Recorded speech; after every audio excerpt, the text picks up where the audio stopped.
Hello everyone, welcome back to the channel. Today we are going to learn about PostgreSQL, what it is and why we should use it.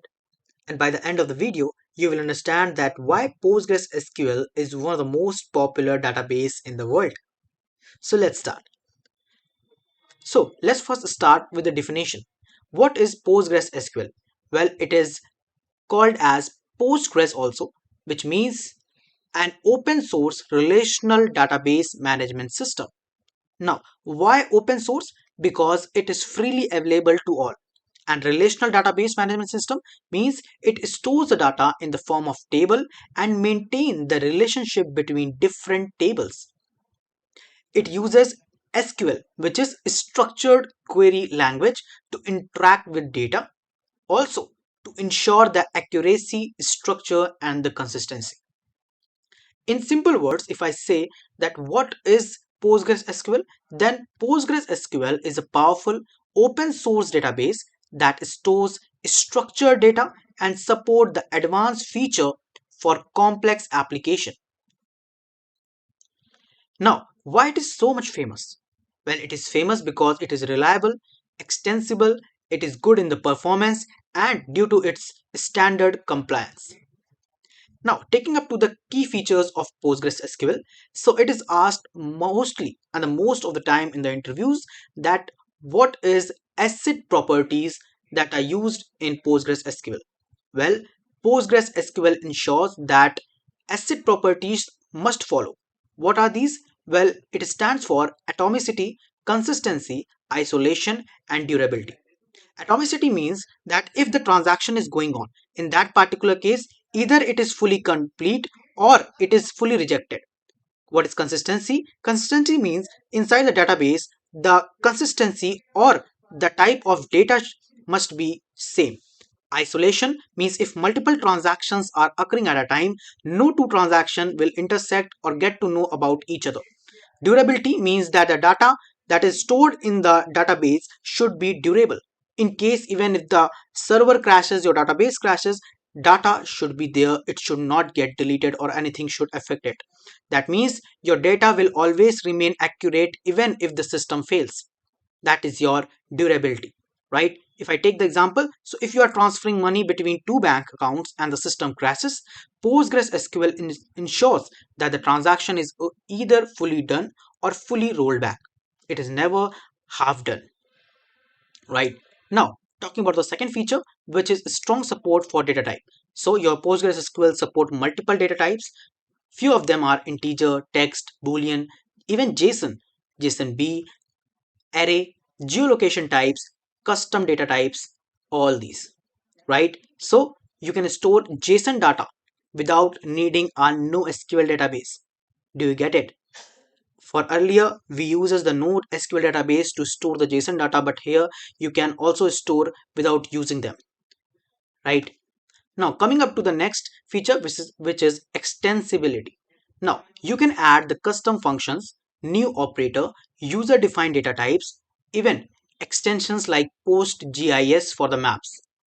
For example, if you are building a food delivery app and need the geolocation, PostGIS gives you advanced mapping capabilities, and this is available in the PostgreSQL. That's why. Now coming up to the most important feature, which is open source but enterprise grade, which means that it is totally free to all. But many big companies like Instagram, Spotify, Uber, Reddit, all that you use in your daily life uses this particular database for their management because it handles the high traffic and the massive data loads, right? Now, coming up to the next feature, which is strong concurrency, which is MVCC. Now, what is MVCC? Well, MVCC means multi-version concurrency control, which means that multiple user can read and write at the same time to the same database and there will be no heavy locking issue. That means it is very much reliable. Now coming up to the last, what is the example for it? That is e-commerce website with thousands of users checking out simultaneously. You will not feel any problem because it is maintaining the concurrency, right? Now, when you should use PostgreSQL? So the first use case is that when you need a complex but structured data. So if your database has a relationship like user, order, product, PostgreSQL is best for it. Now, application requiring high security and reliability like banking apps, healthcare apps, government projects, all these requires large number of security and the reliability, and there your PostgreSQL performs the best. Now, analytical and reporting systems. PostgreSQL is best for the complex queries, aggregation, large report everywhere, right? And what is the fourth use case? That is when you need both SQL plus semi-structured data, right? If your project needs traditional tables plus JSON support, then PostgreSQL is perfect, right? So that's why. Now, coming up to the last, which is with PostGIS extension. I talked to you about the PostGIS in the extensibility topic, right? It is excellent for the maps, routing, delivery apps, real estate, everywhere. And last topic, which is why not to use and when not to use PostgreSQL. Well, when you need extremely simple apps, that means you are just working with 100 users, you don't need to work with a PostgreSQL. There you can use the SQLite, which is well enough for it, right? And when you need ultra high write speed with flexible schema, PostgreSQL do not support the flexible schema. So real-time data streaming, NoSQL, Mongo or Cassandra can be better, right? So you can use the MongoDB there. And when you work on mobile only or offline apps, SQLite fits the better, right? So this is the basic introduction about what is PostgreSQL, what are its feature, when to use it and when not, all these things, right? So make sure that you start your learning process by first revising these points and then coming up to the main core query writing and understanding that how PostgreSQL works, how you can install PostgreSQL in your Windows. So for that you need to come to your browser and search for PSQL download. After that, you will get the first link. Simply click on it.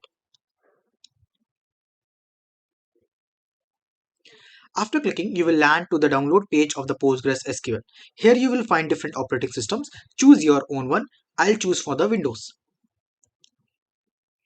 Now, after coming to the Windows page, you will find download the installer here. Simply click on this download the installer. And here you will find different versions for different operating system. Since I'm going to install for the Windows, I will choose this one, 18.1 version, which is the latest. So when you simply click on it, your download process will start. Now this file is quite lengthy of 352 size MB, so wait for it. Now as you can see, my PostgreSQL is now successfully downloaded. Simply click on it. It will ask for the permission. Just say yes. So here you will find this kind of interface. Simply click on the next. Again, here it will ask for the installation directory. So keep it default, or if you want to change it, you can change, right? Then go to the next. Here, make sure that all the checkpoints are ticked: PostgreSQL Server, pgadmin, stack builder, and command line tools. Then go to next, and the data directory, keep it default. Then go to next. Here you need to set the password. So set any good password, but make sure that you remember that password, right? So I'll just set 54321 here, like this, and we'll go to the next. It will ask for the port, keep it default. Then again next, it will ask for the like new database cluster, so what should be local, keep it default. Next, here it will give you the setting, and these things are not required to read, just make it next. And now setup is now ready to begin installation, right? So simply click on next again, and you can see the installation process has now started. So just wait for it. So now it is done, right? You can check, and here simply just click on this finish, and that's it. And after that you will find this particular stack builder here, but you don't need this, right? So simply just click on the cancel, and yes, I want to close it, so yes, fine. Now after that, and search for pgadmin. This pgadmin is your IDE on which you will write all the queries and every task, right? So if it is visible, that means you have successfully installed your PostgreSQL. right? If I click on it, you will such kind of interface, right? And if you're getting this, then congratulations, you've done this task successfully. In this particular video, we are going to talk about that how to set up pgadmin and connect to our database. Now, how we install the PostgreSQL, I have explained everything in the last lecture. So watch this and then come to this particular tutorial. So if you have downloaded it, you will find pgadmin in your start. Simply just click on it. So when you click on it, you will find such kind of interface, right? So for starting it, you need to click on the server, and when you click on it, you will find PostgreSQL 17, PostgreSQL 18. So I'll go with 18. When I click on it, it will ask, please enter the password for the user Postgres to connect to the server. So the password that you have written at the time when you were installing the PostgreSQL, simply write that password here. So I have written 54321, right? I want to save this also. So if I click on OK, so you can check. It is open now, right? So you will see this kind of interface. Fine. Now, after doing this, simply you need to see here that it is giving me a database. It is giving me a login and the group roles and the table space. To create a new database, I simply need to go on this database here, and you will see the PostgreSQL and everything here, right? Now, to create a new database, right? To create a new database, I simply need to click on this database and do a right click. After right click, you will find this create, and here you will find a database. Simply just click on it. After clicking, you will find here the database name, OID, owner, and comment, right? So you just write the name of the database here, right? So name it, let's say test database, like this, and just simply click on this save. When you click on the save, you will find that test database is now present here, right? So this is the way how you create your database inside the pgadmin. I hope you understood the concept. Now simply just go on it and click on the test database, right? And then simply click on the query tool icon. So where is this query tool? It is on the top. Simply click on it and you will land to the query tool, right? And this is the place where we write our complete queries and run everything. We create the schema and everything that we required. Everything is done in this field, right? So this is how we connect our pgadmin and create our database and open our query and write all the things that we want in the future, right? How you can create and drop the database safely in pgadmin, right? So for that purpose, if you come to the databases, right, if you click on it, you will simply find all the database. Currently we are having this Postgres only.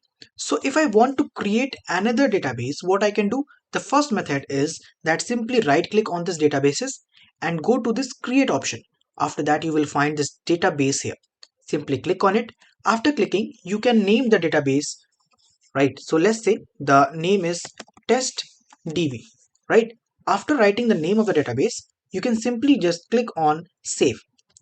So after saving, you can find here that another database which is testdb is now here.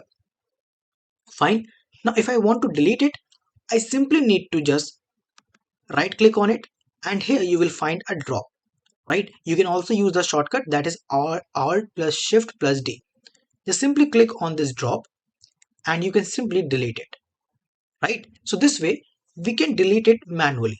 Now let's talk about the query, that how we can create the database with the help of the query, and we can delete any database with the help of the query, right? So let's first create a database again.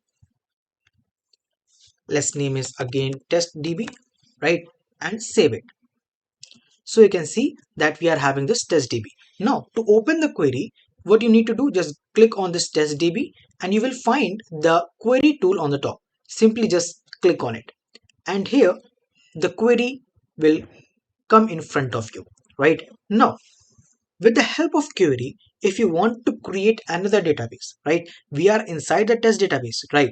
But if I want to create another database, I can write it here and that will also get generated here, right?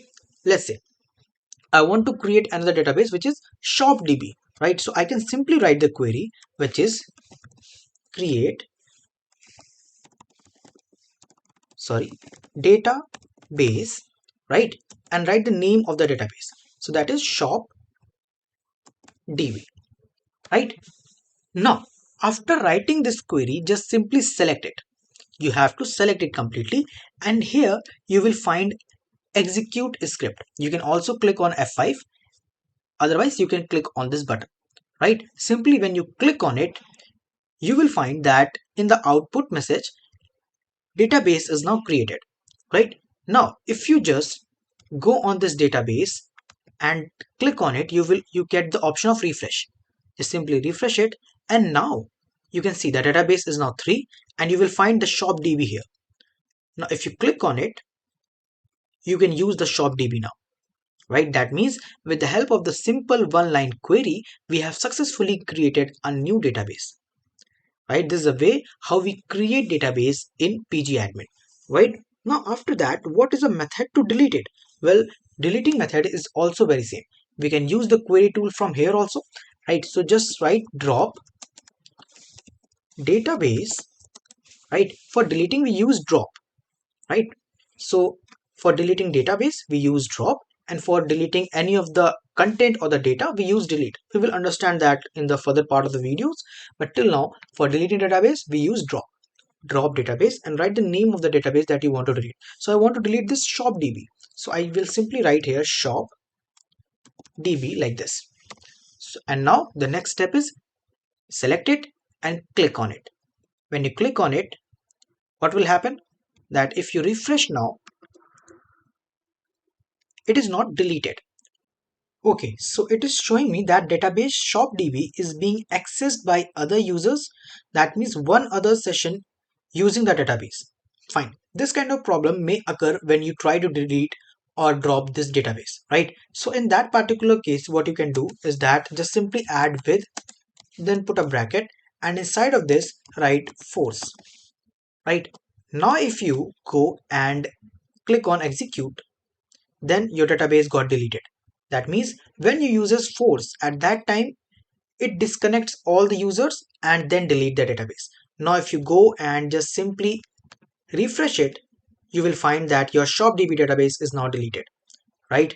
So this is how we create and delete the database manually and with the help of query. How to design tables and choose data type for it, right? So before starting to how do we design tables, we first need to understand that what is table. Well, a table is like a spreadsheet. What is this spreadsheet? So you may have used the MS Excel. There, what is present? You have rows and you have columns, right? You have columns like this. So this is what your table look like. It contains rows and it contains column, right? A data are stored in this particular way. Each column stores a specific type of data, which means that for every column the data type is same, right? That is text, number or date, whichever data type you define. And there is a primary key which uniquely identifies each row. That means if let's say that you are storing a student attendance database, right? So here we are having name, roll number, class, and present and absent, these kind of thing. So there could be a chance that two boys can be of the same name, but to uniquely identify every single row, we use roll numbers, right? Roll numbers are always unique. So any particular column which is having the values completely unique, right?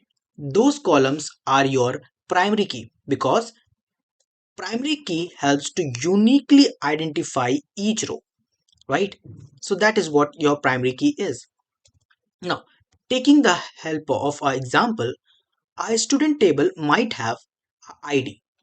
So a student ID could be the unique identifier, because for every student ID will be unique, right? and it contains name, it can contain age, it can contain enroll date, like this. Fine. Okay.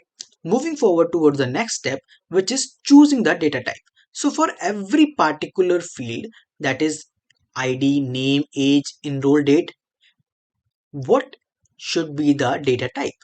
So before understanding that what data type we need to choose, we need to understand that what are the common data type present in the PostgreSQL, right? So choosing the right data type is important for storage efficiency and query speed, right? So common data type is, first is integer. So you all know what is integer, right? Numeric values, positive and the negative. So the data type that you mentioned is small int, and big int.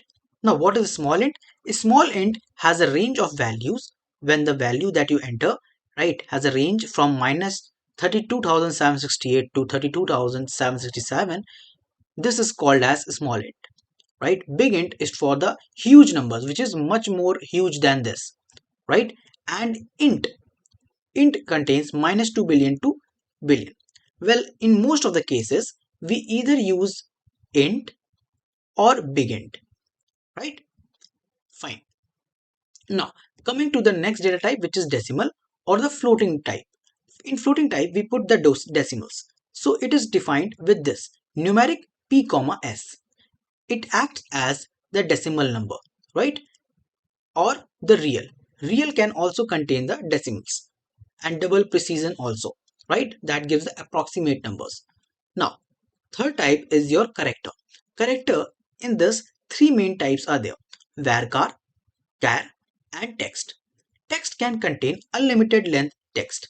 That means if you define that particular column with a data type text, then you can give the value as a string, of course, of any length, right? But if you want to make a fixed length, then we use the char.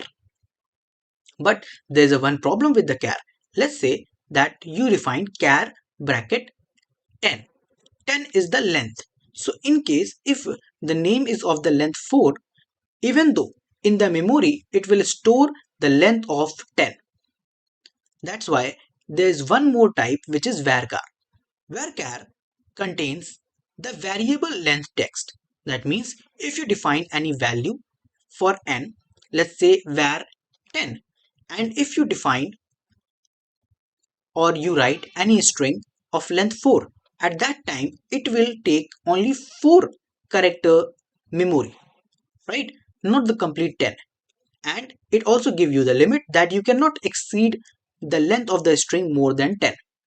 Means if you write any string less than 10, right, the length of the string is less than 10, in that particular case it takes the memory according to the length, but it also creates a limit that you cannot exceed 10, right? That means n, max n characters. Got it? Now after that we have date and time types. What is date? Well, date stores the date only, whereas timestamp stores the date and the time, both. Then it comes to the boolean. Boolean stores the true or false, right? And JSON stores the unstructured data like the non-SQL data type, right? Fine. Now the third part is choosing for the right data type. So what did and how we choose the data type? Well, there are certain rules. The first rule is that we always use the smallest possible type for your data to save the space, right? Let me give the example. Like when you are writing age, so what is the age? It is just of two numbers, right? Or maximum it can go to the three numbers, but it cannot exceed that. In that particular case, if you use a small int, it will take less space than your big int. So we are using small int as a data type of it, right? Now use varchar when you know the maximum limit. Means you know that the name can go max of 100. So you define varchar bracket 100. But if the other student name is just of 5 or 6 character length, in that particular case you have saved the length or saved the memory, because I explained you that varchar contains or takes the space only up to the number of characters that are present inside the string, right? That means a variable character length. Now coming to use numeric for the money or precise calculations, use text for the long text that has no fixed limit, right? You don't know the limit at that time, you use the text. And use the JSON-B if your column stores the dynamic or the semi-structured data. Fine. Now coming up to the next step, that table design, right? So you first need to identify the primary key first that can uniquely identify each record. You need to normalize your table to avoid the redundant data. You use the foreign key. There is one primary key and there is one foreign key, right? These two are used to maintain the relationship between two different tables, right? Which is written here to maintain relationship between tables. Avoid using unnecessary large data type for small data, right? We don't use the large data type for small data, as I have given you the example here also. Small int instead of big int, right? Yeah. Now add not null constraint for mandatory fields. We will learn about the constraint in the further part of the videos, right, in the playlist also. So there you will understand that what is constraint, but we add it with the, like, while defining the schema. So let's take the example by writing one of the schema inside our PG admin. So let's first create our database. So here I'll write create database. Now one important thing, that your PostgreSQL is case insensitive. So you can either write it in the capital letter or in the small letter. Everything will work fine. So, right. So create database is cool, right? Like this. So after selecting it, click on this button and here your database is now created. Let's just refresh it. After refreshing, you will find the school here, right? Your database is now created. Simply come on it and open the query now, right? After coming to school, now let's create the schema here.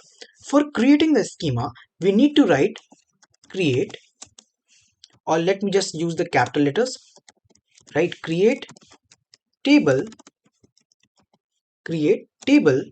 and write the name of the table. So I want the table name as students.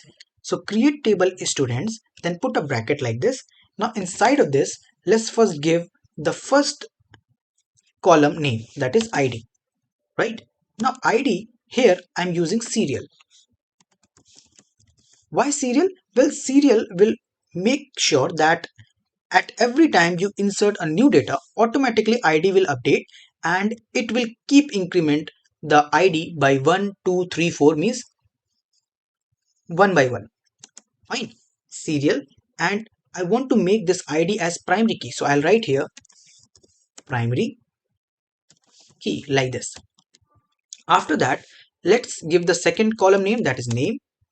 Then varchar, since it is a name, so it will contain a string, right? So I'm defining varchar and the maximum limit will be 20. And one more thing, that is I want to add a constraint that this particular field will never be a null. So you cannot make it empty, right? You have to fill it. So not null. This is a constraint. If you make it empty, at that time the data will not get inserted and you will get an error, right? Comma. Then age. For age, we will use a small int. So write a small int like this.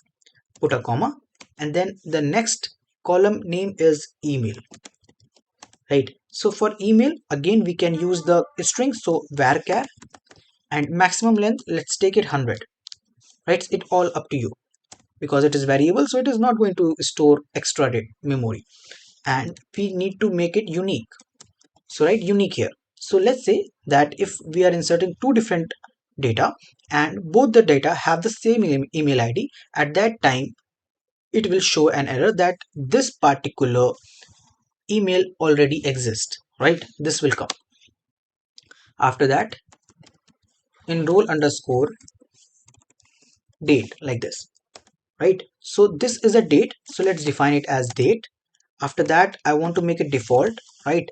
so that I don't need to manually fill it. And what will be the date? That is under current underscore date, like this. Fine. And in this way, I have successfully written the schema for my student table. Now, if I just select everything and click on the execute button, you can see table is now created. So in this particular way, we create our table, and this is all about today's video. Thank you so much for watching. Goodbye. Hey, hi everyone, welcome back to the channel. In this particular video, we are going to learn about that how the null value works in PostgreSQL. Right, so null value is a very important value because you are going to get a lot of tricky questions just because of the use of this null value. Right, so it is very important for you to understand that how it actually works and how the Postgres manage these null values. Right, so first of all, what is null value? So null means unknown or the missing value, a value which is not known, or let's say that we have missed some of the values in the complete table. Right, so there we show the null. Right, so it is not zero or not an empty string, it is just a unknown or a missing value, a value which is not having any value. Right, so that's the null. So it represents the absence of data. So it is used where we need to show the absence of data, not actual data. Right, yeah. So email equals to null, that means email is unknown. So if we have mentioned in the email column any value as null, so that means that for that particular row, email is unknown. Got it? Now, null is not same as zero or empty string. That means null is meaning of null is unknown and not provided. Zero means a valid number, and this empty string means a valid text, means it is a text but it is empty. So it is not equals to zero or the empty string. Null is null. That's it. Right, so null is what? Unknown or not provided. Now, very important fact about the null is that if you compare it, if you compare null with any value, it will give you a null. Right, if I just show you here, if I write here select null equals to 0, right, so what it will give me? It will give me the result as null. You can check. Null equals to 0, null. Null equals to 1, null. Of course, null. Right, so if you compare it with anything, it will give you a null. Even for the empty string also, select null equals to empty string. So now here even you run it, so you will find the null. That means if you compare null with any value, it will give you a null. It is very important fact. Right, we will understand where we are going to use it. Fine. So how null works in comparison? So as I told you that any comparison with null, any comparison with null will result in null, not as true or false. Right, if I write here select 1 equals to 2, right, so what result I will get?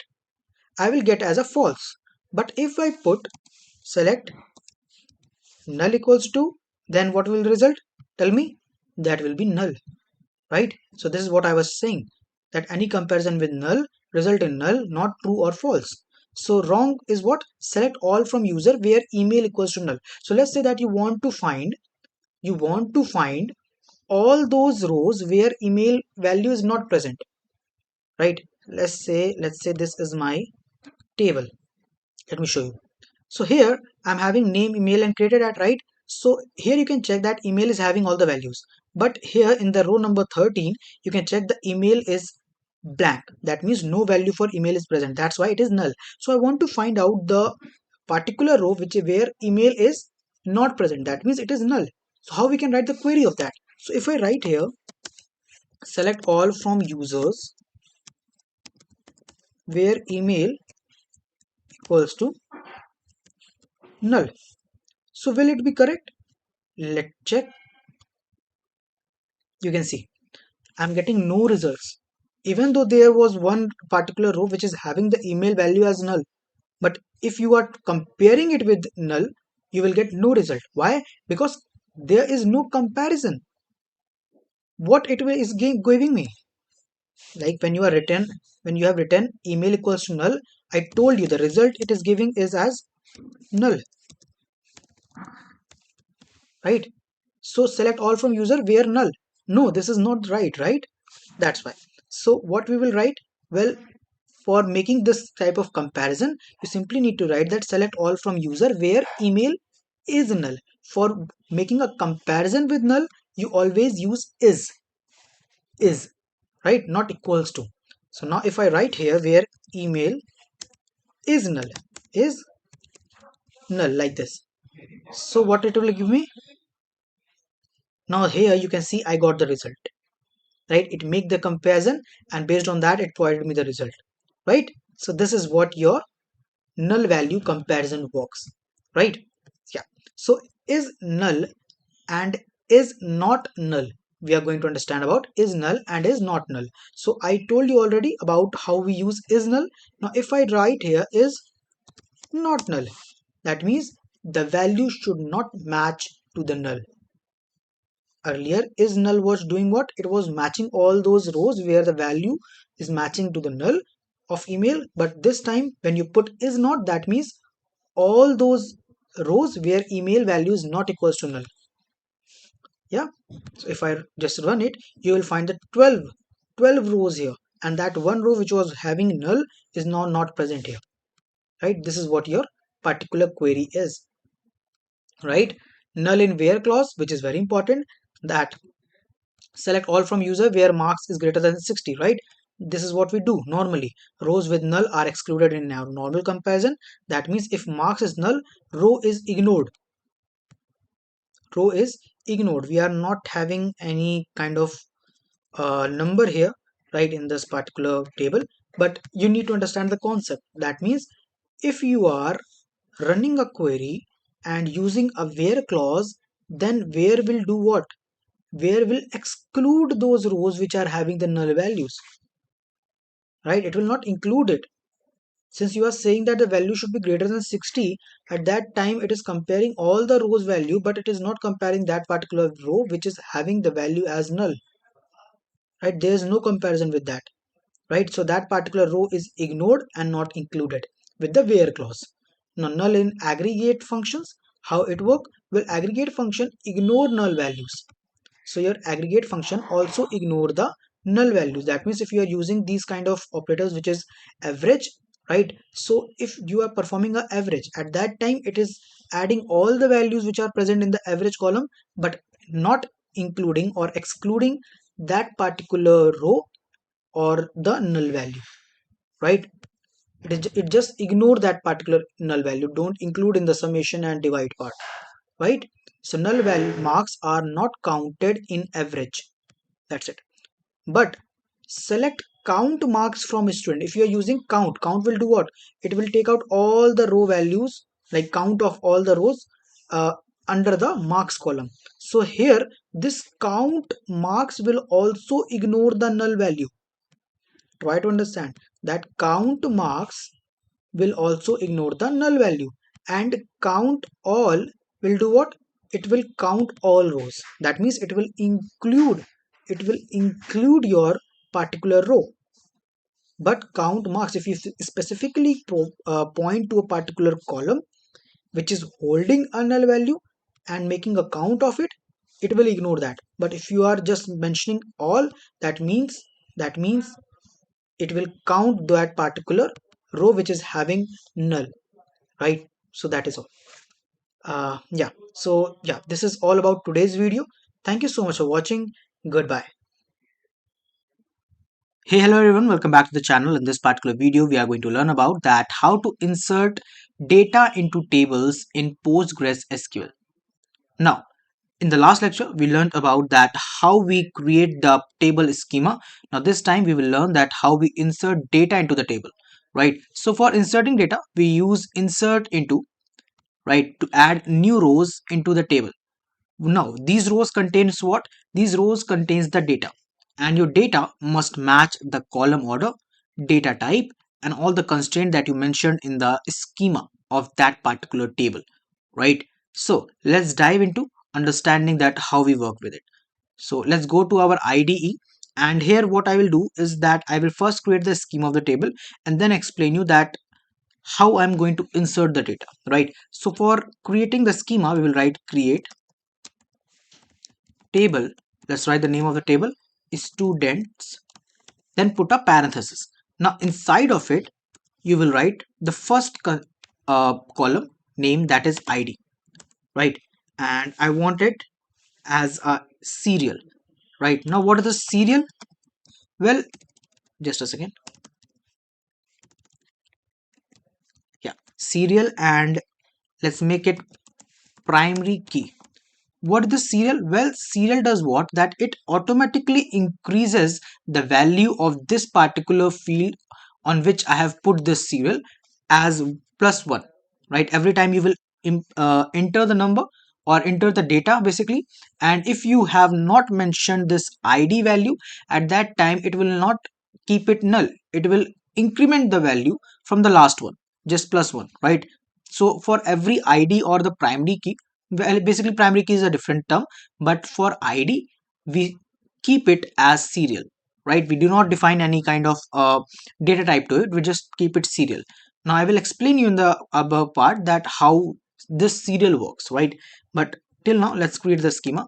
So the next field is name. Let's keep it data type as varchar and give the limit of 100, right? And let's give the constraint as not null.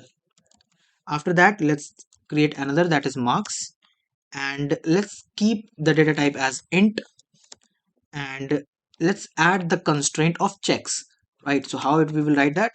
Simply write check, put a bracket, and inside of it write the name of the field, that is marks, right? So what it will do, this particular constraint will make the check on this mark between 0 0 and 100, just sorry, 100, like this, right? So what it will do, that whenever you insert any data to the table, at that time it will check that the marks which is being entered is either between the 0 to 100 or not. If it is less than 0, it will give the error. If it is more than 100, it will give the error. It should be between 0 to 100, right? So this is what this check constraint does. Now let's create another table name, that is created underscore at, and let's give it timestamp default and current underscore timestamp, like this. Now what this particular line means? Well, created at is the name of the column. We put it as timestamp, that means it will contain or store the time basically, right? And we put it default. Why default? Well, keeping it default will automatically insert the current time into the particular column, right? And because we put default and current timestamp, that means if you failed to enter the value, right, if you forgot to enter the value, at that time it will automatically insert the current timestamp into this particular column, right? This is how we create it. Now let's just do one thing, let's run it, select it, and go to this execute script, and if you press enter, sorry, just click on it, you will see create table, means our table is now successfully created. Now let's start inserting the data into it, right? So let's insert. So if I write here insert into, as I told you, for inserting the document or the data, we need to write insert into, right? After that, write the name of the table. So I want to insert into students, right? I want to insert into a student. Student is a table name, and then put a bracket. And now here inside of it, you need to give the name of the columns on which you want to insert. So let's say I want to insert into our all the fields. Let's give the name of all the fields, that is ID, and the second is our name, and the third one is our marks, like this, right? So after mentioning all the fields, right? Why I not put the created at? Because I put it default. So if in case if I don't mention it here, it will not create any problem, right? You will see that what result will come inside of it. So if I write here insert into students, id, name and marks, these three are the column names, right? After that you need to mention the values. So let's write values here like this.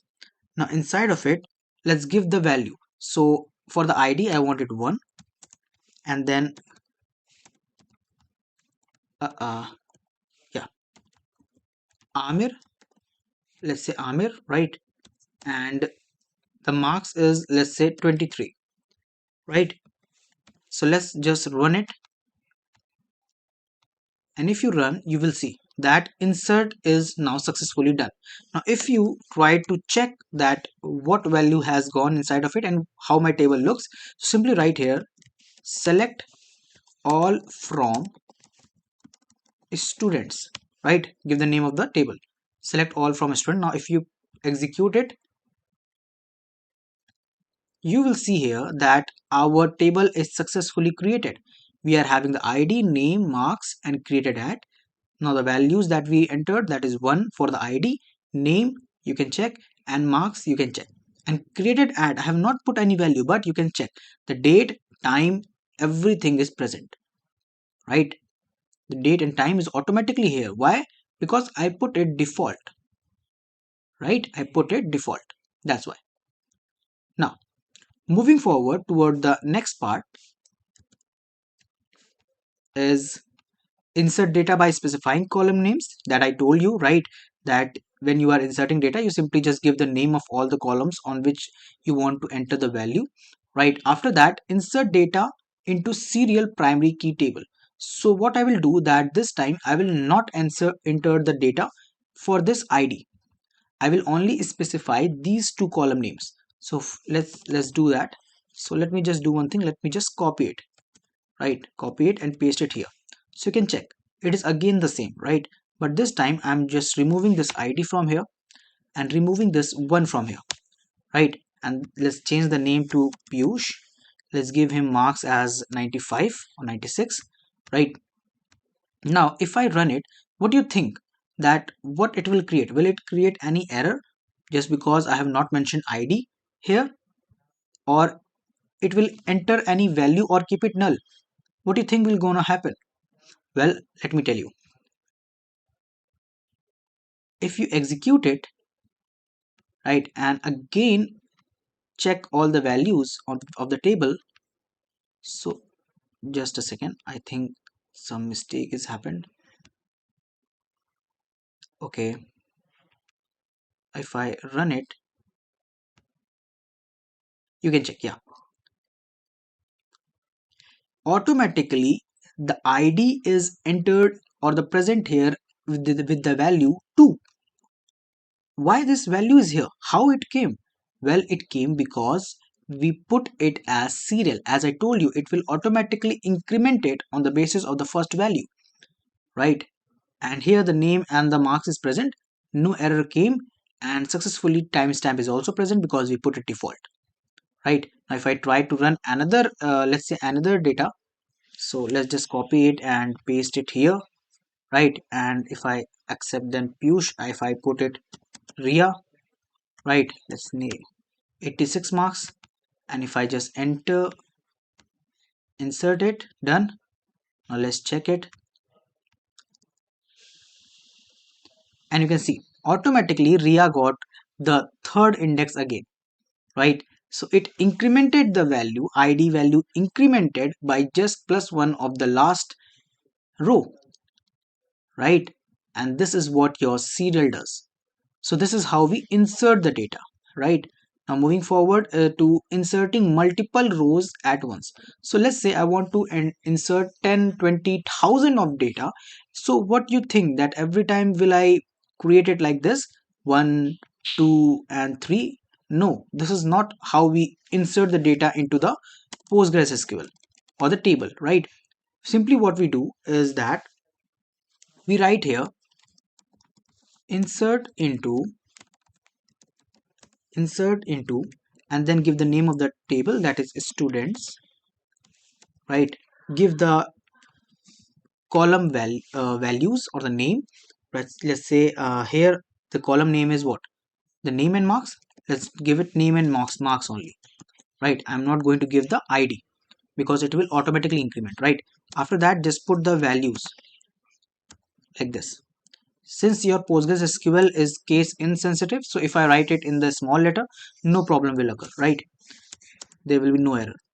Just write the values like this, and after that, what you need to do, okay, there's no need of two values. After that, just put a bracket, and I want to insert three data. So what I will do, I will create three bracket like this, and inside every bracket you just put the values. Let's say Ram, right? Ram got 56 marks. After that, this is Shyam. Shyam got 45 marks, right? And this is Preeti. Preeti got 67 marks like this. So this is three different data, right? So if I want to insert three different rows or three different data at the time, simply we just write it in this particular format, right? And just run it. Okay, so there is an error. Okay, so error is basically that we have not put any comma here, right? So you need to mention the comma also. This is what we did wrong, right? Now if I just run it, so yeah, it is inserted. You can check insert 03. That means it is inserted now. Now if I run it, you can check all the three data that we have inserted at once is now successfully present here. Ram, Shyam and Preeti, right? So this is how your insert works in the PostgreSQL, right? And you have already learned that how we insert with the default value, that it uses the default value defined in the table, that is if created at default current timestamp is present, that means it will get auto filled, right? And any insert null value, so allowed only if column is not null, right? So let's say that for the marks, right, for the marks, if I don't have any marks for any student, so what I will do, I will simply just do one thing, that let's copy it, right? I will mention this marks column, right? Or let's say let's remove it and let's just give it for the name, right? So for Ria, let's make it Priya, right? So for I'm just giving a new row with only value for this column, right? Column name. So what will happen? Let's just insert it, and now if I check the table, so you can see this Priya got a null in the marks, right? So this is how we enter the null, right? If we intentionally do not have any value at that time, it will take null as the value, right? It will take null as the value. So this is how we insert null values into our table. Got it? Now this is all about today's video. I hope you understood the concept that how we insert data into the tables in the PostgreSQL. It was a complete detailed information, and this is all about today's video. Thank you so much for watching. Goodbye. Hey, hi everyone, welcome back to the channel. In this particular video we are going to learn about that how to update the existing records in PostgreSQL, right? So what this update? Well, update statement modifies the existing row, not new rows. Basically, if you are having some data or row in your table and you want to update any value or that particular row, in that particular case what we use update, right? It modifies the existing row, right? Existing. So that means that it is not creating any new row, it is just modifying the existing row, right? So it is always use where clause to avoid updating all records, right? So if you do update only, so what it will do, it will update all the rows. That's why we put where condition. Where is used to provide the condition, so based on the condition that you provide, it only updates those particular rows and their data, right? And the basic syntax of it, is just write update and then the name of your table, right? And then you write the set here and then mention the name of the column to which you want to update the value and write the new value here. And then as I told you, you mention the where condition, right? So first write where and then mention the condition, right? So if I give you a small example, so you can check here that if you want to update a single column in that particular case, what we do, we just write update, the name of the table, let's say, is students, and then we write set, right? So after the set, we mention the name of the column, right? So here we have mentioned the marks and the new value is 95. Then we mention where, and after that the condition. And the condition is that ID should be 1. So among all the records that are present in the table, where the ID is 1, so in that particular row, with the help of ID equals to 1, we find that row, right? And now after finding that row, you go on the column value of marks, right? And set it as 95. Got it? This is how we do it. Now let's go and see with the help of the example. So here you can check that we are having ID, name, marks, and created at as our column name, right? So these are the constraints. Now looking at all the rows, we can observe that we are having the ID and the name is a string and marks is again an integer, right? Now I want to update the row number second, ID number 2, and I want to update the name from Parth to Piyush, right? I want to change the name. So for that purpose, let's do it. If I write here update, then the name of the table, that is students, right? After that, what you need to write? You need to write set, and then mention that particular column name. So column name is name, and then give the new value. So I want to give it, now important point, that you do not use the double quotation marks, right? You always use single quotation. And now here, if I want to change, then I will give the new value, that is Piyush, and then put where is used to provide the condition so that we can search that particular row on which we want to change this name value, right?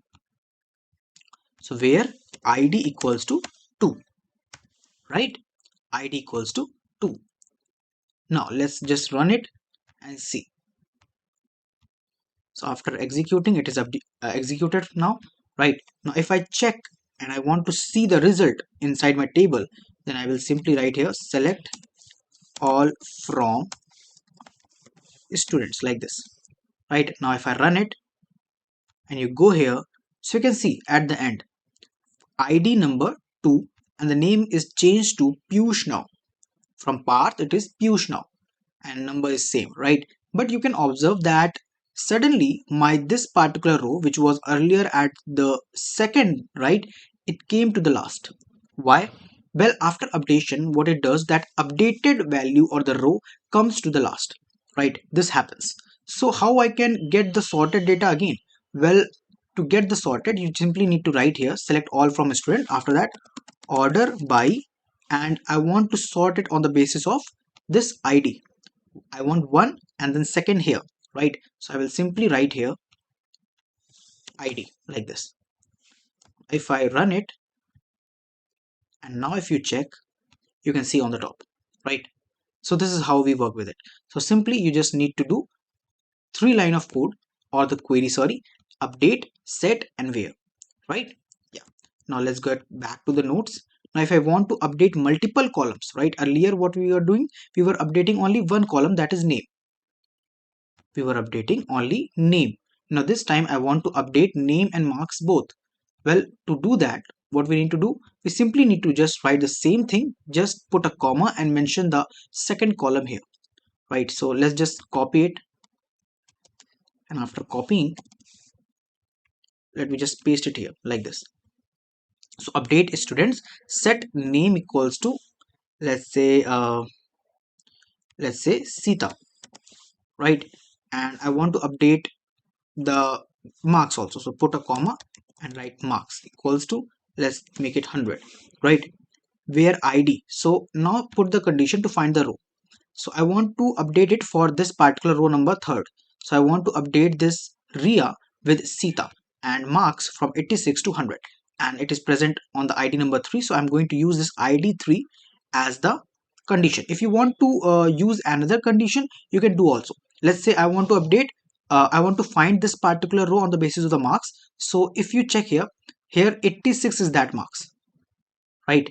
86 is the marks. So if I simply just write here where marks equals to 86, even then also it will work for the same.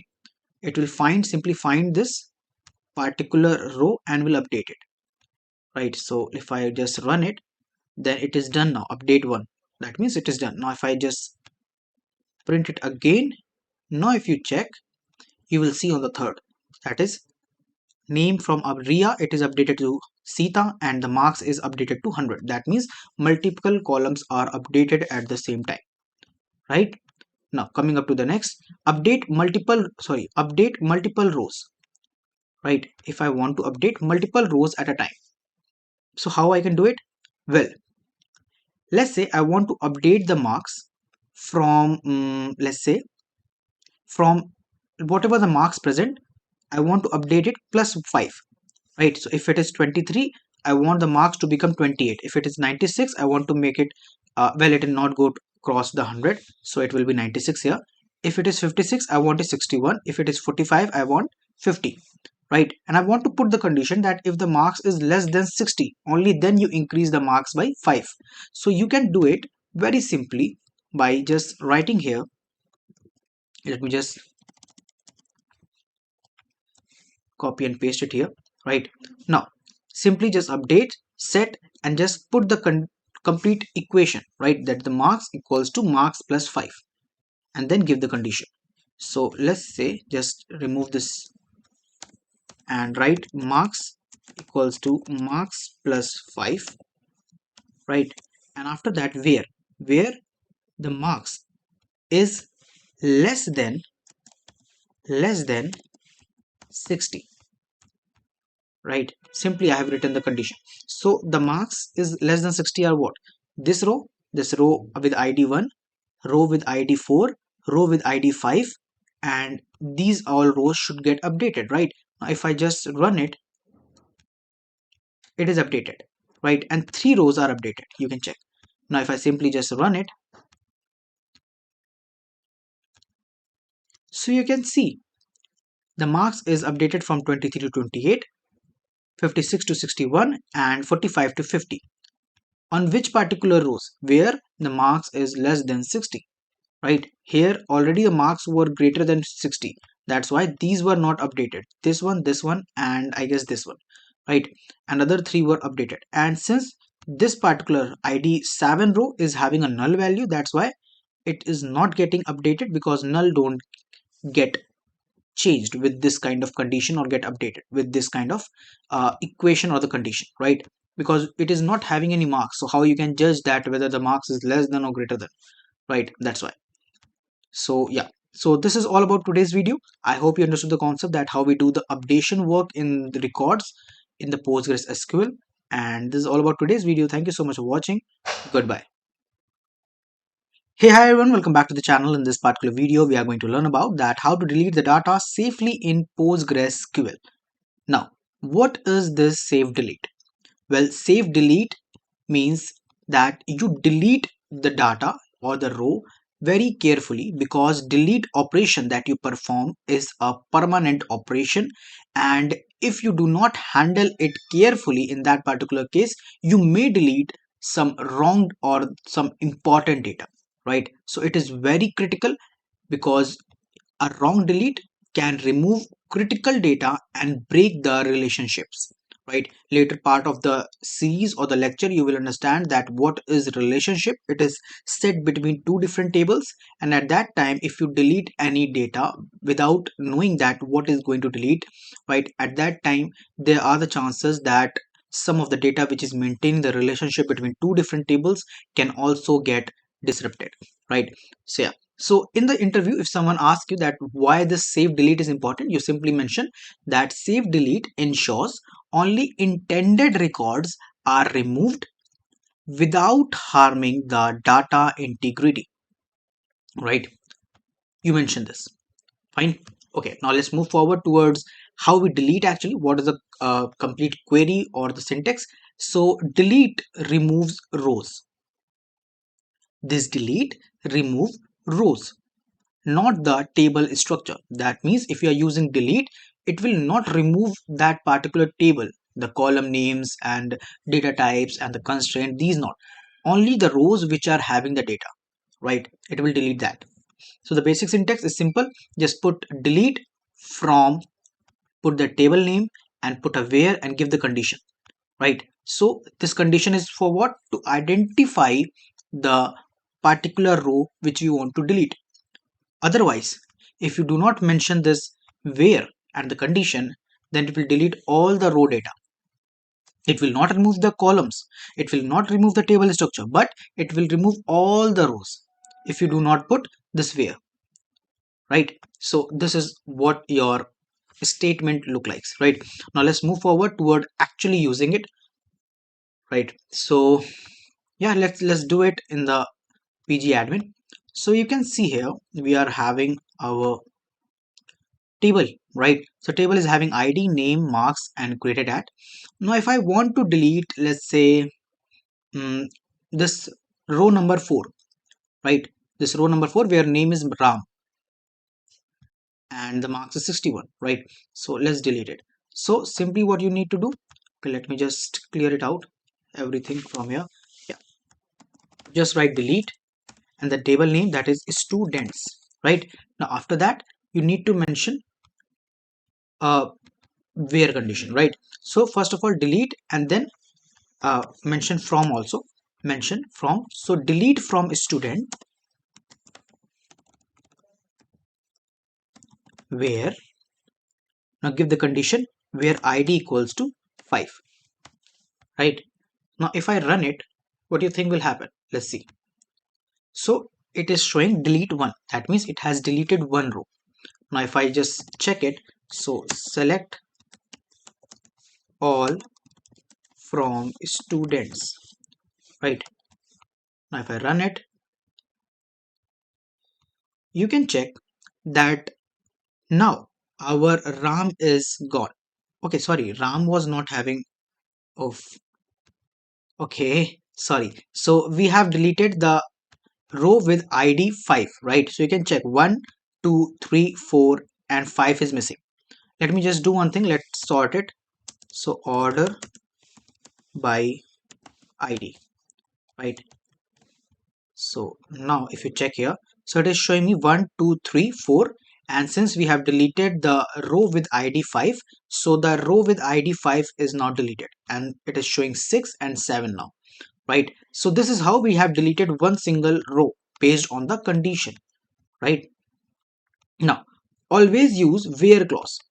Where clause is very important because if you do not use the where, that means all the rows will get deleted, right? So always use where.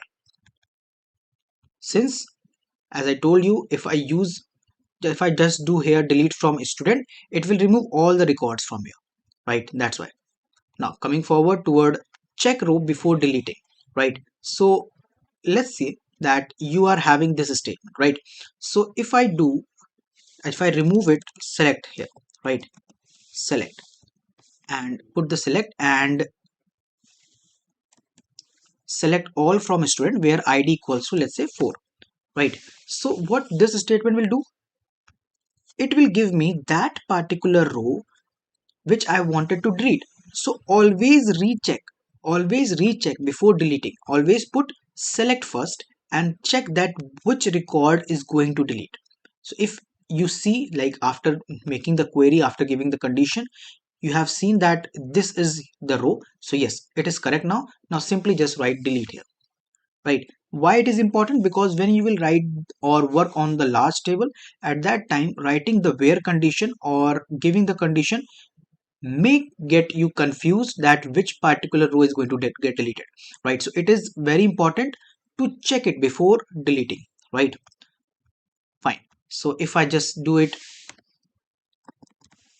delete, right? And now if I run it, since I have seen that this is the row, so I'm confident that I only wanted to delete this. So now if I run it, So yes, it is deleted now. Now if I just try to open it, so we can check. It is 1, 2, 3 and directly 6, 7. The fourth row or the ID with 4 is now deleted. Right? Now, delete using primary key. Now, when it comes to giving the condition after the where, you can also use this marks also. Right? Let's say if I want to say that where marks equals to, I want to use this. So marks is 96. If I want to use this marks column, right, as a part of condition, then even then also it will work same, right? It has deleted one, but it is recommended that you use this ID. You use this ID. Why? Because marks can contain the duplicate values also. So in that particular case, if you are mentioning that delete all from students where marks is 50, let's say, and let's say that there are two different columns with same marks as 50, in that particular case what can happen, that both the rows can get deleted, right? Both the rows will be deleted, so it can lead you to the loss of some data which you don't wanted to delete, right? That's why we recommend you to use always primary key. Use always this ID or whichever column you made as a primary key. Why? Because primary keys is always a unique, right? It always store unique values. No two values can be duplicate there, right? That's why. Now coming up to this last topic, that is delete with limit. So we put the limit. So how this limit work? Basically your PostgreSQL does not support this limit with the delete. It will support it with the select query, but it will not support the limit with the help of this delete query, right? So in that particular case, what we do, we simply use this approach, that delete from logs, that is your table name, then where id in, and then we put a select, right? So what this particular query is doing, what it is taking out all the IDs which is successfully, like let's say that select ID from logs, order by created at limit 10, right? So we have first sorted it on the basis of the created at, which means timestamp, right? And after that I'm taking out the limit, that is top 10 data, right? Limit 10 will do what? It will take out the 10 data or the 10 rows from the top, and then I'm saying that take out the IDs from there.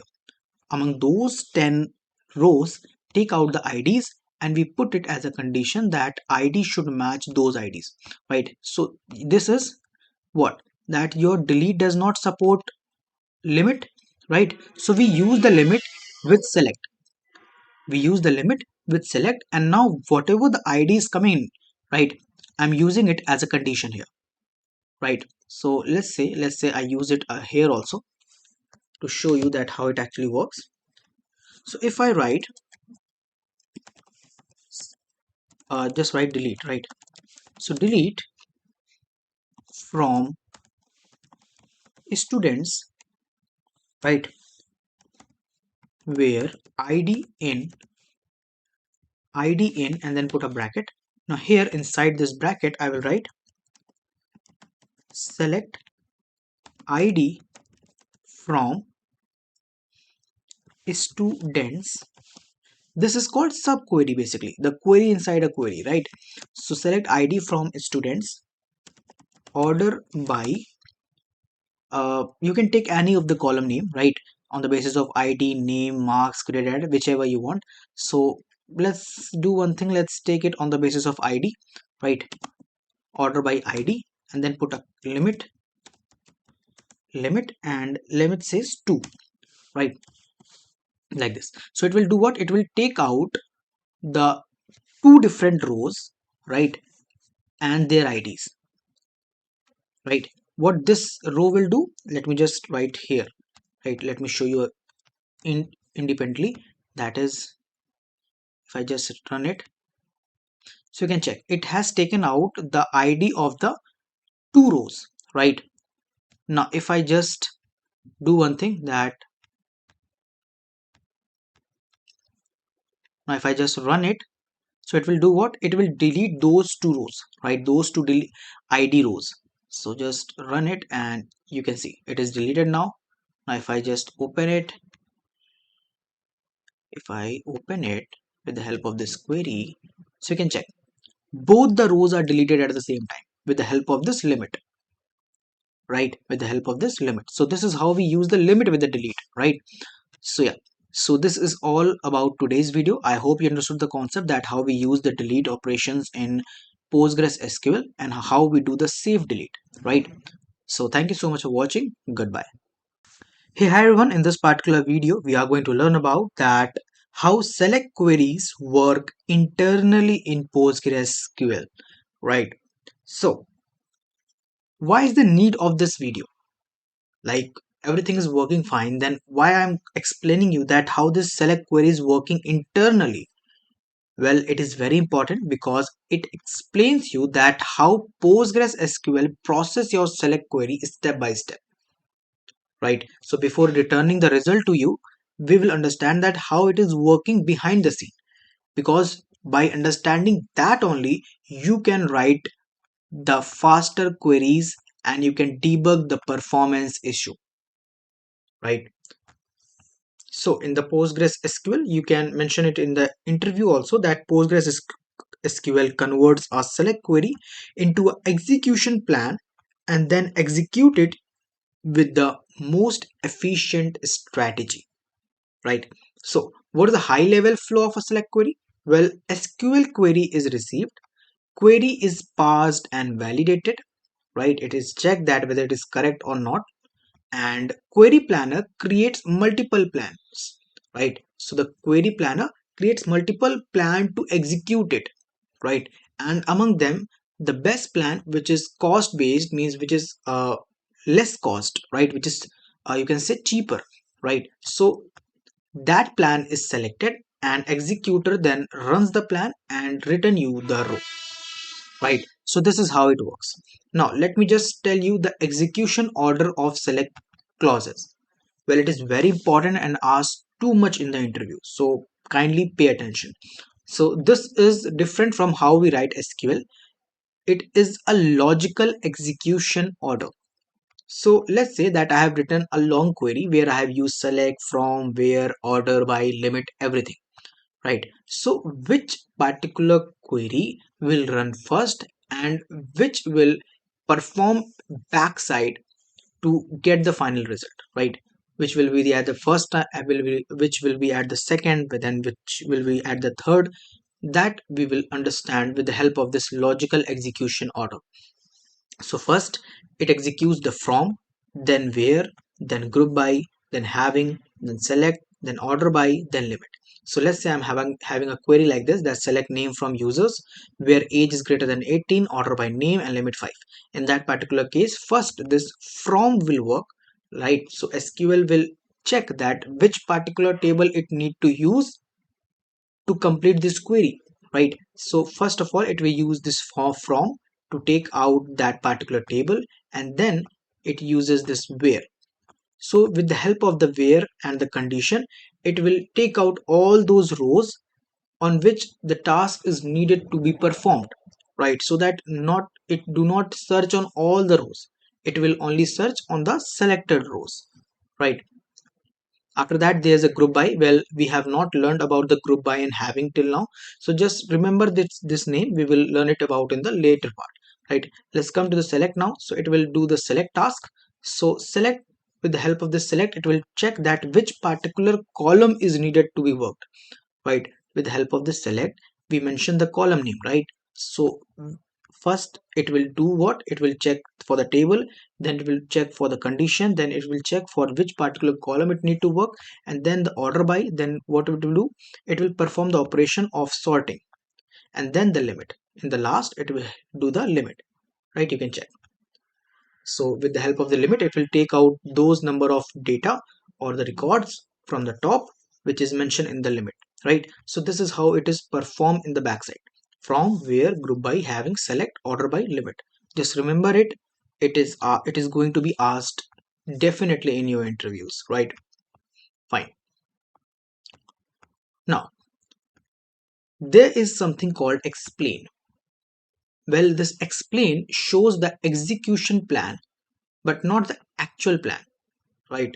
whatever the plan you had, it will not show that. It will show you that what was the execution plan, how it is got executed, right? So let's say that if I write here, I'm having something called select all from students, right? Like this. If I simply just run it, at that time you can see I got all the records here, right? But if I write on the top explain, and now if I run it, you will see I got some other result, which is query plan. And query plan is showing me what? It is showing me the scan type, the cost, and the estimated rows, right? So this is what seq means, what? Sequential scan. That means it has scanned each row one by one. And then there's a cost. Well, cost is not any value or money, it is just a reference to measure, right? So if it is very less in number, that means it is cheaper. If it is too much in number, that means it is expensive, right? And then the estimated rows and the width is given. Fine. Now coming up to the next, that is explain analyze. Now if you mention explain analyze, then it will give you the performance tuning and the index validation, right? So if I write here after explain analyze, right? Now if I run it, so you can see it has given me the first what, the query plan which was earlier, right? Now if, and it has included the buffers, planning time, and the execution time, right? So you can get it from here also. Fine. So yeah, this is all about today's video. So I hope you understood the concept that how this select works in the backside of your PostgreSQL and what are the execution order of the select clause, right? Among all the lines of query that you mention and all the operation that you use, which works faster, which work before, which work afterwards, and this knowledge will help you to write the better query for the better performance, right? So this is all about today's video. Thank you so much for watching. Goodbye. Hey, hi everyone, welcome back to the channel. In this particular video we are going to learn about that how we filter the data using the where condition in PostgreSQL, right? So what is filtering in SQL? Well, filtering means selecting only the required rows, right? So we have lots of rows in the table that we use, but if I want only some few numbers of rows based on my choice or my condition, then what we do the filtering, right? We do the filtering. That means we take out only those rows which are required, not all the rows. In filtering process, we are actually not deleting those rows, we are just taking out the rows which are required to us, right? So that this is what your filtering is. Now PostgreSQL uses the where clause to apply condition on rows, definitely, right? If I am filtering out, then I need to put some condition, right? So that condition is applied with the help of this where clause, right? Now in the interview you can say that where clause filter rows based on condition before the data is returned. Got it? Now coming up to the where clause, which is your basic filtering. Now where is used to restrict rows based on a condition, and it works row by row, right? It works row by row. Now the syntax is simply just select, then from, and in the end we put a where, and after where we put the condition. So the main line is this: where and condition. Put a where and write whatever condition that you want, right? And this example of it. So let's just, so you can check here in my data that the table is something like this, where it is having id, name, marks, and created at, right? It is having 4 different rows. Now if I want to take out only that particular row with the marks 88, then what I can do is just simply use the where clause, right? So just write here select all from students where this marks is equals to 88, right? This is how we write our where query, right? So if I run it, so you can check it got me only single row in the output, right? Which is this, the marks 88 row. So this is only row which is relevant to me as I want it as per the condition I mentioned, right? Okay. So now here, if you put that particular condition where two values are same, right? We need to use the order by also. So order by ID, right? Let me just do it here. Yeah. So if you look here, I want to take out those particular rows where the marks is 76. So you can check there are two different rows which are having the marks as 76, right? So if I just write here again, that is select all from students where marks is equals to 76, right? And if I write in it, you can check I got two rows here. In the output I got two rows. Why? Because both are satisfying the condition, right? So this is how it works. Now coming up to the comparison operator with the where clause. So we have equals to, we have not equals to, right? Just remember that not equals to written in two ways, that is exclamation mark and equals to, and then this greater or lesser than operator, right? We write it in this particular order, like tulip are posing in same row, right? Two eyes are looking at each other the same way. And then this greater than, less than, greater than equals to, or less than, right? If I use any of it here, so you can check select all from a student where marks is less than 76. So now what it will do, it will take out, and you can see only one row is present where marks is less than 76, that is 65. Now I want less than and equals to 76. Sorry, I have done a mistake. It will here, right? So sorry, where less than and equals to 76. So you can check from here, it has taken out all the rows which is having marks less than, which is this, and equals to, which is these two, right? So this is how it works. This is how it works. So this is all about your where clause in PostgreSQL. I hope you understood the concept very clearly, that how we use it, how we apply the conditions, and how we take out the rows as per our need, right? So thank you so much for watching. Goodbye.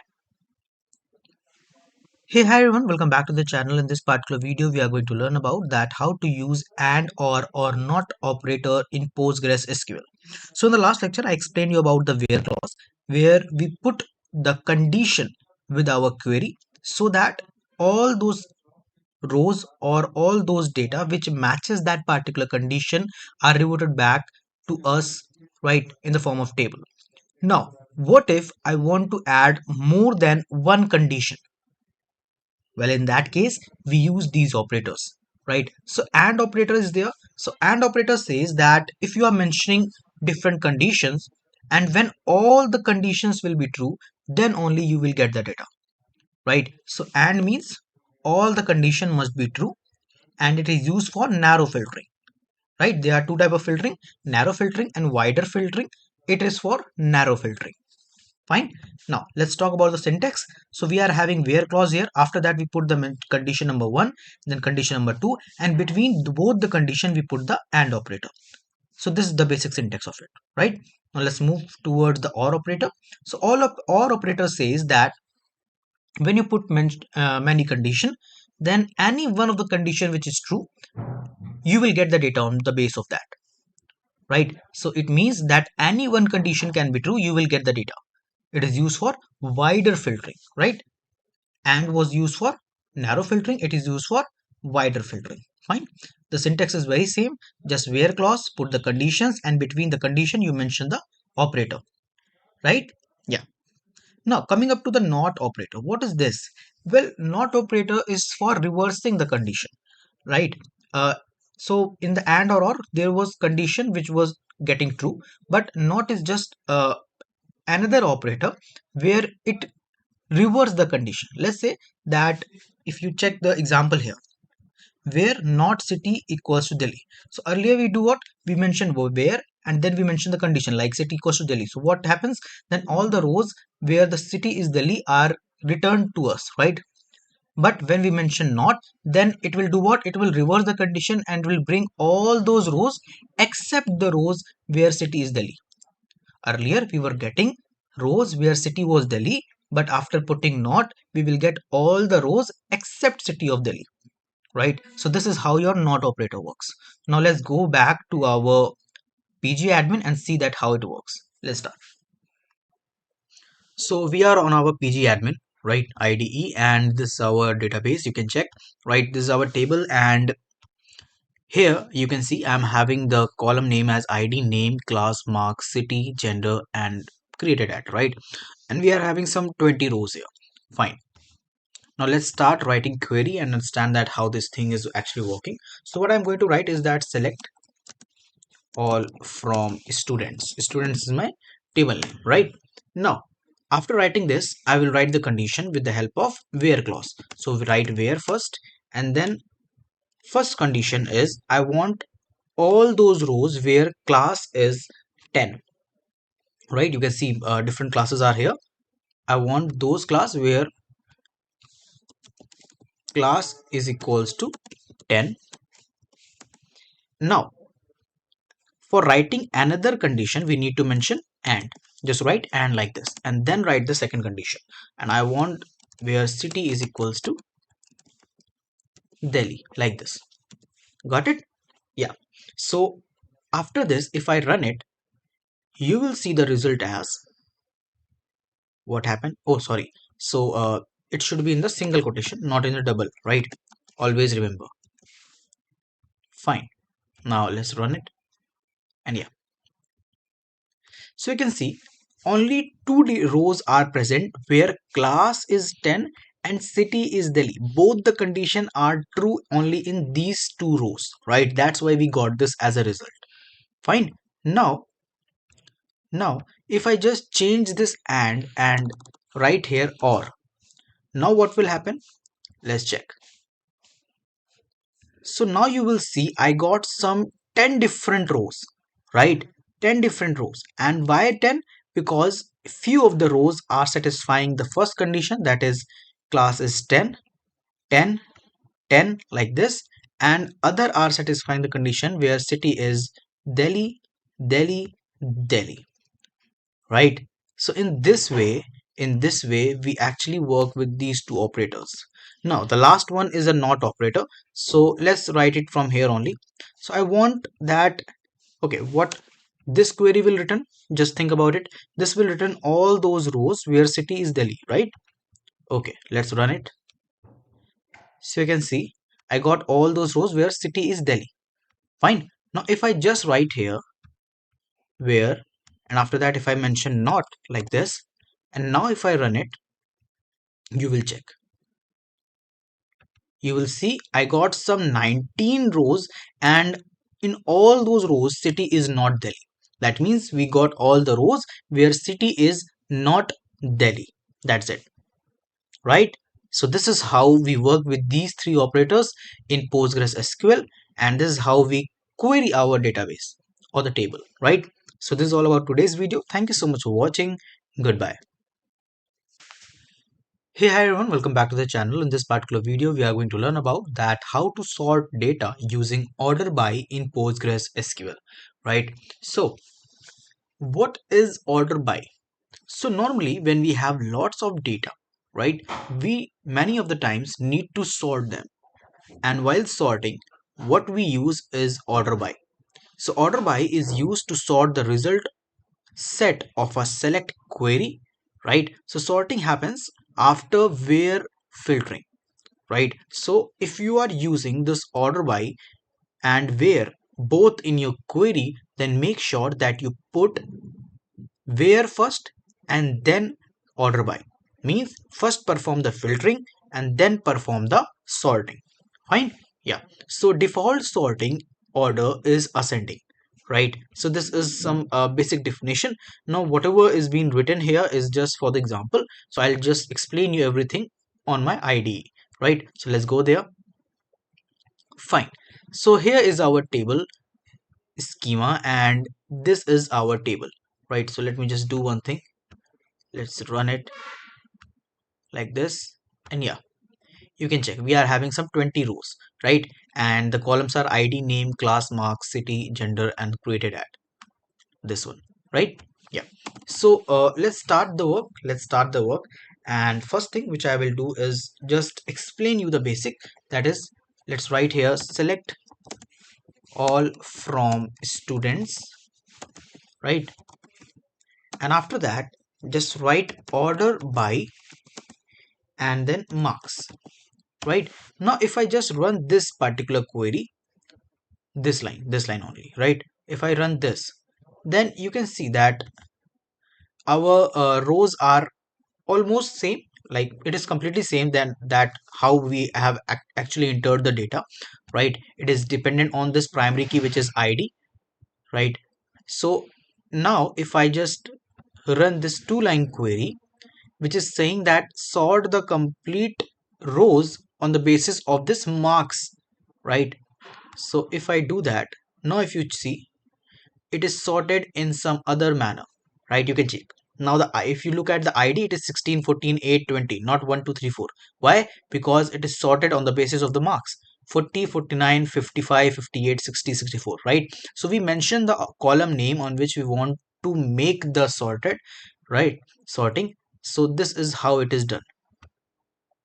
Now moving forward toward mm, doing it. So if you actually observe that if I have written order by and then the column name, it has sorted the table on the basis of the ascending order, right? Ascending order of this marks, right? But if I want to sort it in the form of descending order, then what I have to do? Nothing. I just need to add desc in the end, like this, right? Now if you write and run it, you will check now that it is sorted in the descending order. The 95 is the highest marks, and 92, 91, 90, 88, 85, 81, like this. Got it? Yeah. So this is the basics for your uh, order by. Now let's move forward toward understanding few more things. So what if I want that I want to add multiple columns and I want sorting on the basis of that. So for that particular case, let's say if I want to sort on the basis of class, right, and the order should be ascending, so let's keep asc, right? For ascending, we can either leave it or we can write the asc, right? After that, I want to sort it on the basis of marks also. So for the marks, I want descending order, right? So now if I run it, you can check I got some results here, right? But the question is that how this is sorted, in what manner? So now if you clearly observe that our records, right, are sorted first by the help of this class, right? So first, with the help of class, it is sorted in the ascending order. So you can check 8, all the class 8 are in the top, and then there's 9, and then 10, then 11, and then 12, right? Now what this marks is, because all the sorted rows are on the basis of class, then why these marks are here? Well, among all the records that are under the class, right? Now try to understand. First, it do the sorting on the first column that we mentioned.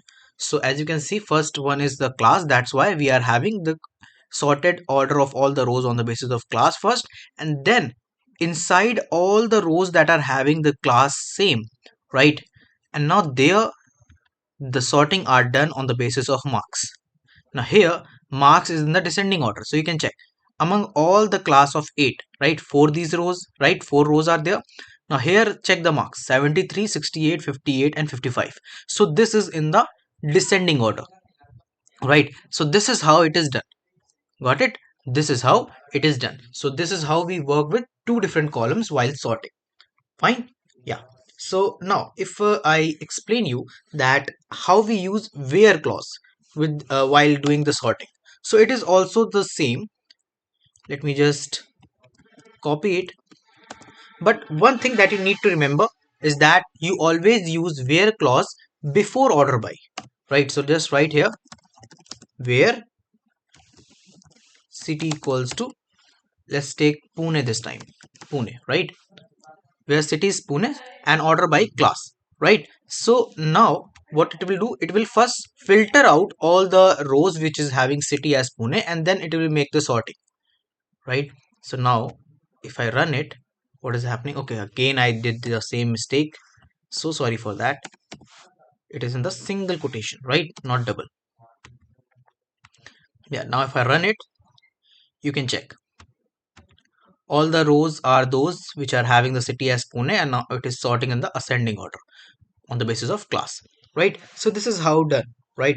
Now one more thing, if I just mention few of the column names, if I mention here the name, uh, class, and then marks, right, marks, and let's just do one thing, let's remove this where clause from here now, and now if I just run it, what I will get, I will get the rows, right, but with name, class, and marks column only, and it is sorted on the basis of class, right, on the basis of class. Now what I want that if I write just 2 here, so what it means by 2, right, select name, class, marks from a student, order by 2. What is 2 here? Well, 2 defines the column that you mention here. We have written name, class, and marks, right? So the class is on the second number, right? So it is going to make the order on the basis of class now. So this is also done if you see any query on some internet or somewhere, or you use at yourself also. If you write 2, that will indicate this particular one. If I write 3, it will indicate marks. It will, if I write 1, order by 1, it will indicate name, right? So if I write 2, definitely it will like sort it on the basis of class, right? Yeah. Now how it will work with 1, the name, how it will arrange on the basis of name, because it is not integer. Well, if you run it, you will find that all the records are now sorted in the alphabetical form. So first A is there, then D, then K, then M, then N, A to Z, right? This order is followed. So I hope you understood the concept till now. Now everything is done till now. Just one more thing, if I like to explain you, like if we have written the query like this, like or everything and sorting is done. Now in the end, if I want to make a limit that I want only 5 records, right, from the top, then also we write a limit and then 5, right, like this. If I run it, you will find that I got only 5 records from the top. So first we do the sorting and then we make the limit. So you need to understand the order that you need to follow, right? First we mention the where clause, and then we mention the order by, then we mention the limit, right? This is the order. So this is all about today's video. Thank you so much for watching. Goodbye. Hey, hi everyone. In this particular lecture, we are going to learn about how to limit results with the limit and offset in PostgreSQL, right? So what is limit first? So limit is used to restrict the number of rows written by the query. So let's say we have written a query and it is returning some 20 rows as a result, right? Now I want that only top 5 result should be there, right? I want only top 5 results should be there. I don't want all the 20 records to be shown in the table, right? At that time we can use this limit. Limit will restrict the number of rows which is written by a query, right? Now it is commonly used for pagination and top n queries. Top n, I explain you how. Now pagination is what? Pagination is basically, you have seen on the websites on of e-commerce and other, that there are numbers in the end, right? If you go on the page number 1, you will see 10 results or the 10 items there. When you go on the page number 2, you will see other 10 items there, right? So how it is working? Well, in the database, what happens that it contains thousands of items, but when you go to page by page, it will return 10 items every time. Now how these 10 items are working, that it is working like this, that it is returning you uh, first 10 items on the page number 1 by using limit, and then on the page number 2 it is first skipping the first 10 items and then returning you the next 10 items, right? In this way complete pagination works. So there we use this limit. Well, for doing the pagination task we need to use the limit and offset also. Now what is this offset? Well, offset is used to skip a specified number of rows. Now, what does that mean? Well, as I told you, offset is used to skip the things, right? Let's say we are having 10 records, right? And I want to skip the 3 records from the top. So if I do the offset 3, at that time it will do what? It will skip the top 3 records from there and will return the 7 records, right? So the top 3 records will be skipped. So it works in that way. Now let's go to the PG admin and understand that how it actually works. So here you can see I'm having some 20 records here, right? And all are sorted on the basis of my primary key, which is ID, right? Now if I write here, select all from students, right? Students, and I want only 5 records to be there, right? If I do select all from a student, it will return all the 20 rows, right? But I want only 5 rows from the top, right? From 1 to 5. Then I can simply write here limit and then mention the number of rows that you want. So if I write 5 here and I run it, and I run it, in that particular case you will get the such kind of result. You can check from top, it is having only 5 rows, right? So this is how your limit works. Fine. Now let's come to the offset. So if I write the offset, what will happen if I write offset, right?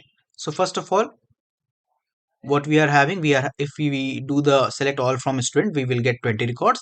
Now if we include this offset 5, then at that time what will happen, it is skip the top 5 results and it is giving me result from the id 6, right? 6, 7, 8, 9, 10. It is not having 1 to 5.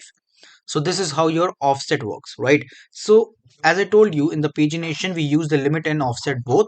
So how it works? Well, now if I write here limit 5 and then offset 5, right? So in that particular case, what will happen,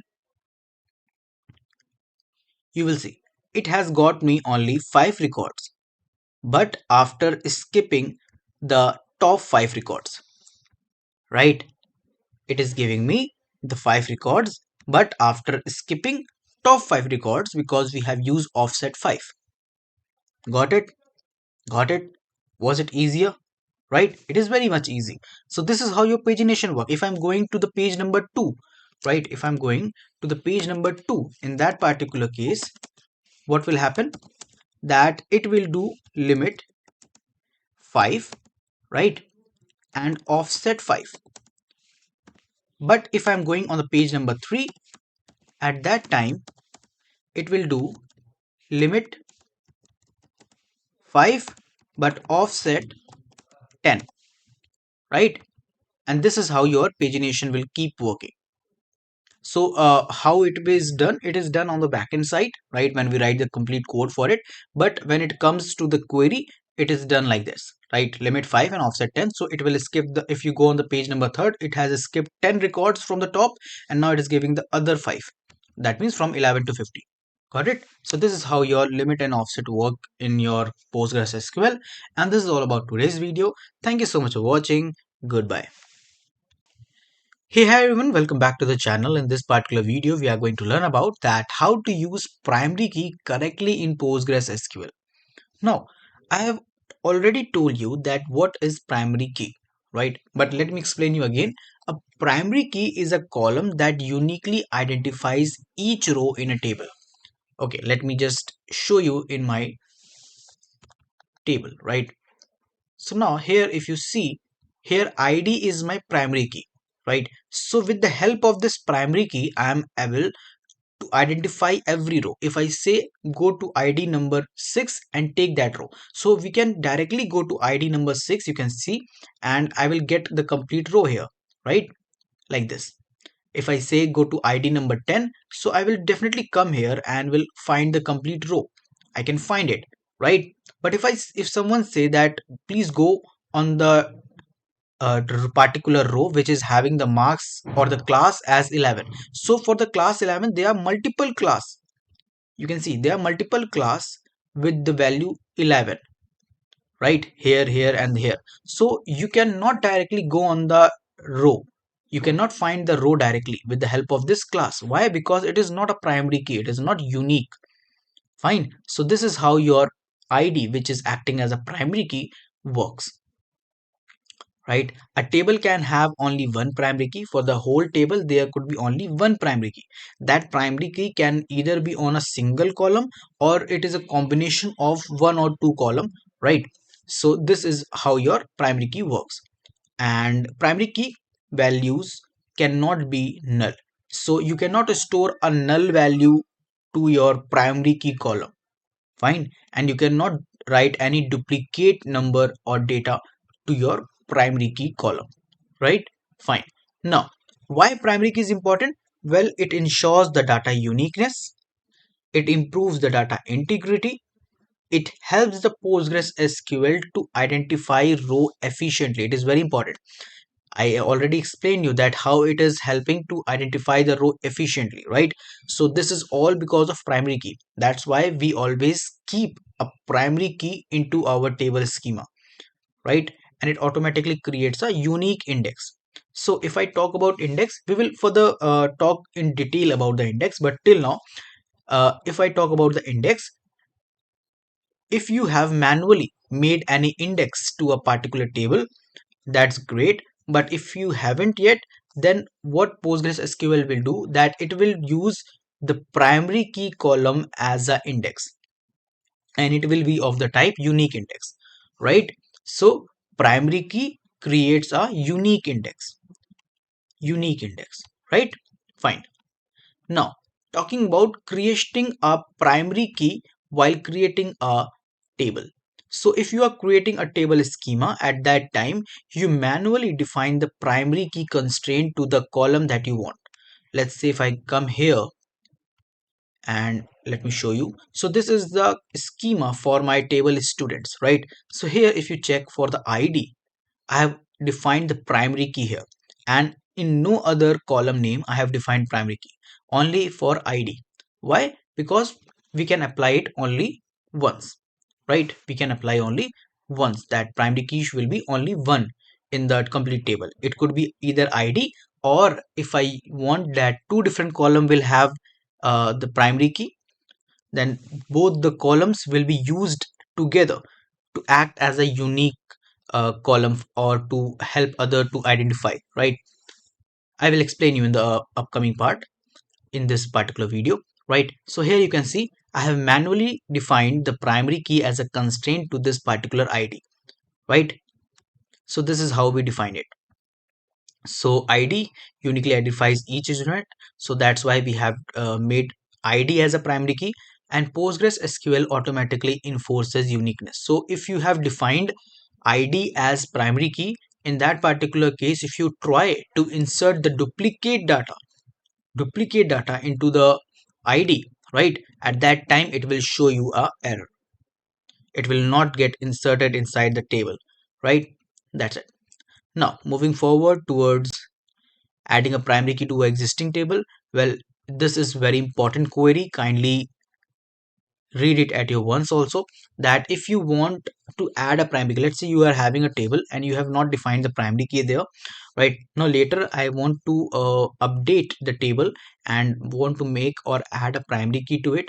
For that purpose, we simply write alter first, alter, then table, and then write the name of the table, and then add constraint. Add, since primary key is a constraint, so we write constraint and then write the name for a primary key. So if I have written students underscore p key, you can write of your own, right? And then define primary key, and on which particular column, it is on the ID. So then put the bracket, and inside of it write the column name that is for the ID, right? So this is how we define the primary key on an existing table. Got it? Now coming up to the composite primary key, this is what I was talking. If we are applying the primary key to a single column, then it's good, it is normal. But what if I want to use two different column as the primary key for my complete table, right?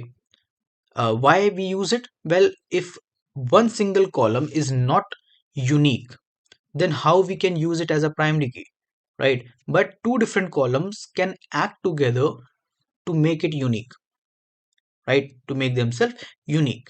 Let's say that there are two ID 11 and 11, but if I'm using ID and class both, and for the ID 11 and 11 classes are different, then by combining both will act as unique, right? So this is how your composite works.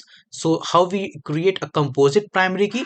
Well, for creating a composite primary key, we first define both the column, right, their data type, and in the end we just write primary key, and after that we put a bracket, and inside the bracket we write the student ID and course ID, which is the column name. So that's how we define that these two columns together will act as a primary key, right? Together will act as a primary key. So this is how it is done. Fine. Yeah. So yeah, this is all about today's video. I hope you understood the concept that how we work with the primary key in our PostgreSQL. It is one of the most important topic because primary key is the thing which makes all the tasks very easy in our table or the PostgreSQL. Fine. So kindly remember all the points since it is asked most in your interviews and the exams. So you should have very clear conceptual understanding of this particular key. So this is all about today's video. Thank you so much for watching. Goodbye. Hey, hi everyone, welcome back to the channel. In this particular video I'm going to explain you that how to use foreign keys and enforce the referential integrity in PostgreSQL. Well, what is foreign key? Well, foreign key is a column or a set of column that references the primary key of another table, right? So in the last lecture I explained you about the primary key. So primary key is what? A column, right? Primary key is applied on the column that stores the unique value, that can do not store any null value, and that helps to identify any row in the table, right? Now what is this foreign key now? Well, foreign key is usually used to create a relationship between the two different tables and to ensure the referential integrity between the related data. Now, what is this related data? Well, when both the tables have some related data, right? That means the data which is present in the table number 2 is having some of the relation with the data present in the table number 1. At that time, we use this primary and foreign key to connect both the tables to each other, right? Now, what is this referential integrity now? Referential integrity means a foreign key value must exist in the reference parent table. Parent table is what? The table which is having a primary key, right, which is the main table, and foreign key value must exist in the parent table. That means whichever value you are having in your foreign key column of the table, that value should present in the parent. That means table number 2 foreign key column value should be present in the primary key table 1 column, right? Now you cannot insert invalid or orphan record. That means you cannot have any value or inside the foreign key column, right, that is not present in the table 1 primary key column. That's it. So it maintains the consistency bit across tables. This is called your referential integrity. So if someone asks you about it, you just write or explain these two different statements, right? Yeah. Now how we create it? Well, we will come to the creation, but first of all let me just show you from here. So if you look, we are having two tables, person table and the orders table, right? Person table is holding all the records of the person ID, the last name, first name, age, right? These things. And the order table contains the order ID, order number, and person ID. Now, if you look here, the person ID is present in the person table, and person ID is also present in the orders table, right? So, if you notice, the person ID is the primary key in the person table. This person ID is used to identify every row, right? It is not having null, it is unique. So 1 2 3, it is acting as a primary key for the person table, and we have made this person ID in the order table as the foreign key. Here this order ID is the primary key, but the foreign key is this, right? Foreign key is this person ID.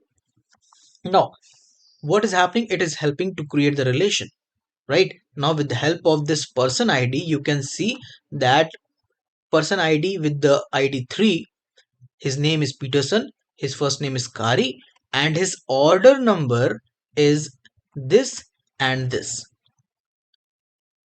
right? Got it?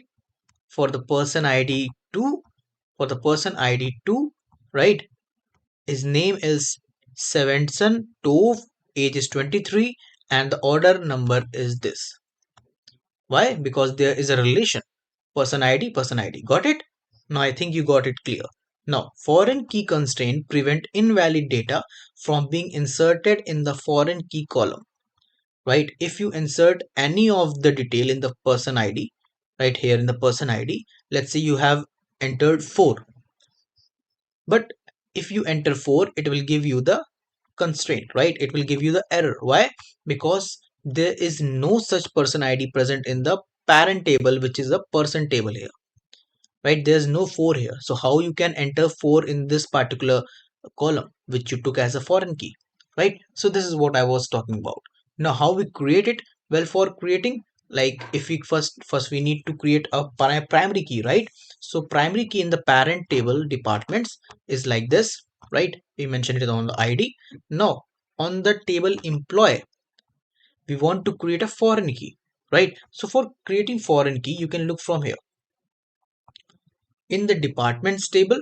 In the department table, id is holding the primary key. In the employee table, the department id, we took the column name as department id, and we write here the data type is int, and then we mention the references. We have written references, and then means it is going to act as a reference to what? To the departments, right? And then id, departments and the column name id. So this is how we create the foreign key, right, inside our table. Got it? And if you want to add a foreign key to our existing table, you can do it like this. It is written here. Add constraint, write the name for foreign key, and then write foreign key to the name of the particular column in your own table of employees, and then references, and to the table which you want to make a reference, right, and the name of the column, right? So this is how we work with it, enforcing referential integrity on insert. So if you basically try to insert department id with id 5, right, but id 5 is not present there, so at that time this will fail if department with id 5 do not exist. This is your referential integrity. So I hope you understood the concept that how we work with the foreign key, what is it, and what is referential integrity, and how it maintains that, right? So this is all about today's video. Thank you so much for watching. Goodbye. Hey everyone, welcome back to the channel. In this particular video, we are going to learn about how to use check, unique, and not null constraint in PostgreSQL. Right. So first of all, what are constraint? So constraint are basically the rules which are applied to the table columns. That means these are rules basically. Constraints are rules which are applied on what? These which are applied on the columns. Got it? Now this ensures the data accuracy, validity, and integrity, and these are enforced automatically by the PostgreSQL. Right? We will talk about it that what things are enforced, but just understand that constraints are enforced by the PostgreSQL, right? Now we will start with a not null constraint first. So what does this not null do? So it prevents a column from storing a null value, right? It ensures the mandatory data is always provided. So if you are defining the table schema, and on any particular column you put this not null constraint with it, at that time what will happen, that it will prevent that column from storing the null value, right? So if you have not filled the value inside of it, or you kept it as null, at that time it will show you a error, right? It will not store the complete row or the record there. Fine. So let's just do one thing. Let me just copy this complete query and will paste it in my pg admin, right? So I will paste it here. So you can check here that create table student, id is primary key, and the name is kept as not null constraint, right? So if I try to insert any particular data which is not having the value for name, at that time it will show me a error, right? So let's do one thing. Let's first create it. Okay, it is created. Now if I try to insert the data, okay, no data is provided. Fine. Now if I try to insert, so insert into students, let's give id, right? Id comma marks comma, let's keep id and marks only, right? And the values, and inside of it I will give 1 comma marks as 23, right? Now what will happen, let's check. So what will happen is that null value in column name of relation student violates the not null constraint, right? So it is not allowing me to insert this particular information into the table. Why? Because I have not given the value for this name, as I put it not null, right? So now if I just mention the name also, and inside the value if I give it like let's say Piyush, right?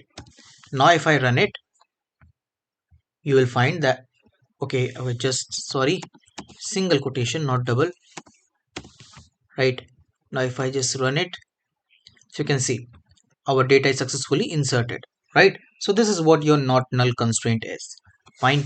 Now unique constraint, what unique constraint does, well, it ensures that all the values in the column are different. So let's say that have applied this constraint to any column and we are inserting lots of data to it, right?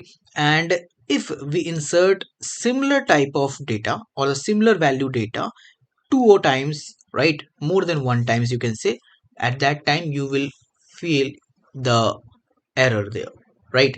The same way that we got for the not null, you will going to see it again.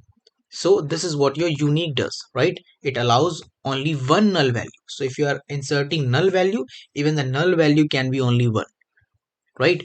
And it automatically creates a unique index. Fine, we will talk about it in the later part of the playlist. Fine. So how we ensures or how we insert unique constraint while creating a table. So let me just do one thing. Let me just copy this particular query, and first of all I will delete this particular table first, right? So for that let's write drop table students like this, right? And let's just run it. Done, table is deleted. Now let me just paste this thing. Okay, it is users, so there was no problem in just keeping my student table alive, right? So yeah, okay, now let's focus on this users table now. So it is having two different columns, id and email. Here id is our primary key and email is having unique and not null both. That means you are not going to insert any null value to it, and also you are not allowed to insert any duplicate value to it. And now you will see, you can say that here this property is for the primary key, I guess, right? Primary key is known for two main properties, right? It is for basically it cannot be null, it should be unique, right? But for every table there could be only one primary key. And now if I want the same property for other uh, column also, in that particulars what could I do? Well, I can use these two constraints. I can apply unique and not null manually, right? Fine. Now if I simply run it, you can check. Done. Now if I try to insert, right? So insert into users and id comma email and take values, right? Let's take values on the next line, right? Values. So first thing I want 1 comma email is, let's say, pep@g. Let's just keep like this, right? And put a comma here, and after that again a bracket and 2 comma. I'm again let's do one thing, let me just run this one, right? For sorry for that, let's keep it inside the quotation. And if I just insert first one, right? So it is inserted, right? It is inserted. Now what I will do is that now again if I'm try to insert the data, right, id is changed but the value for this email is same, right? Then what will happen, let's check. You can check. Duplicate key value violates the unique constraint user underscore email key, which is a name for this particular constraint, right? So it is saying that duplicate key value, you cannot insert duplicate value for this unique constraint column, which is for the email, right? That's why. So this is how your unique works. Fine.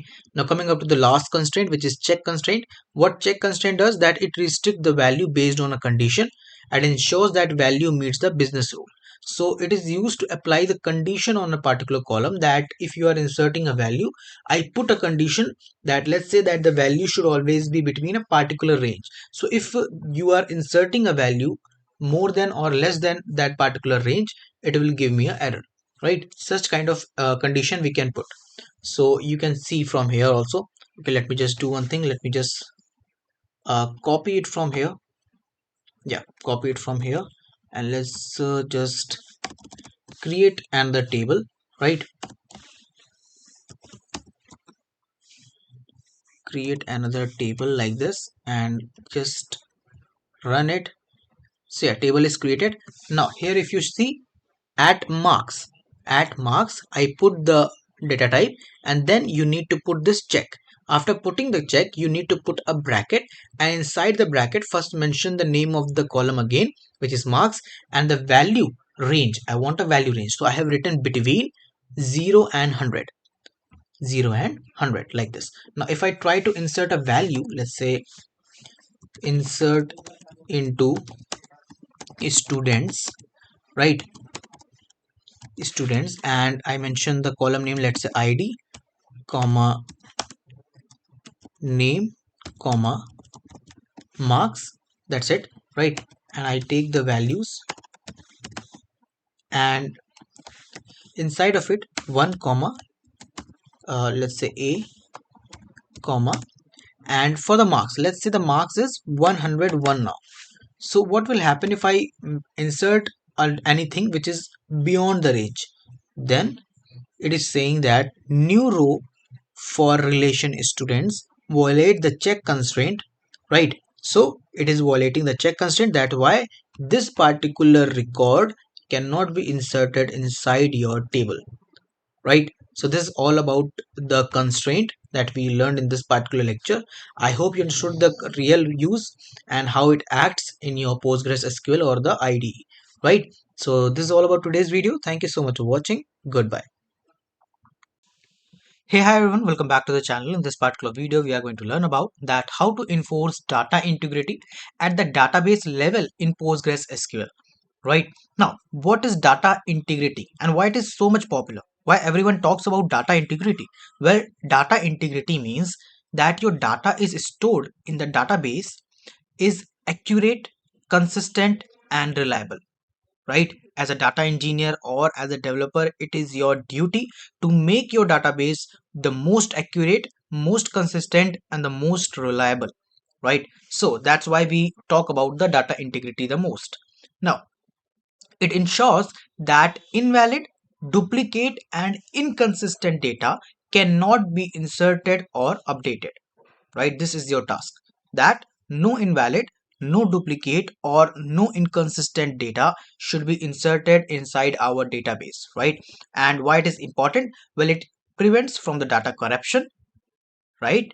It ensures that the relationship between two different tables are ensured or correct, right? It makes the database reliable and secure, and it reduces the dependency on the application level validation.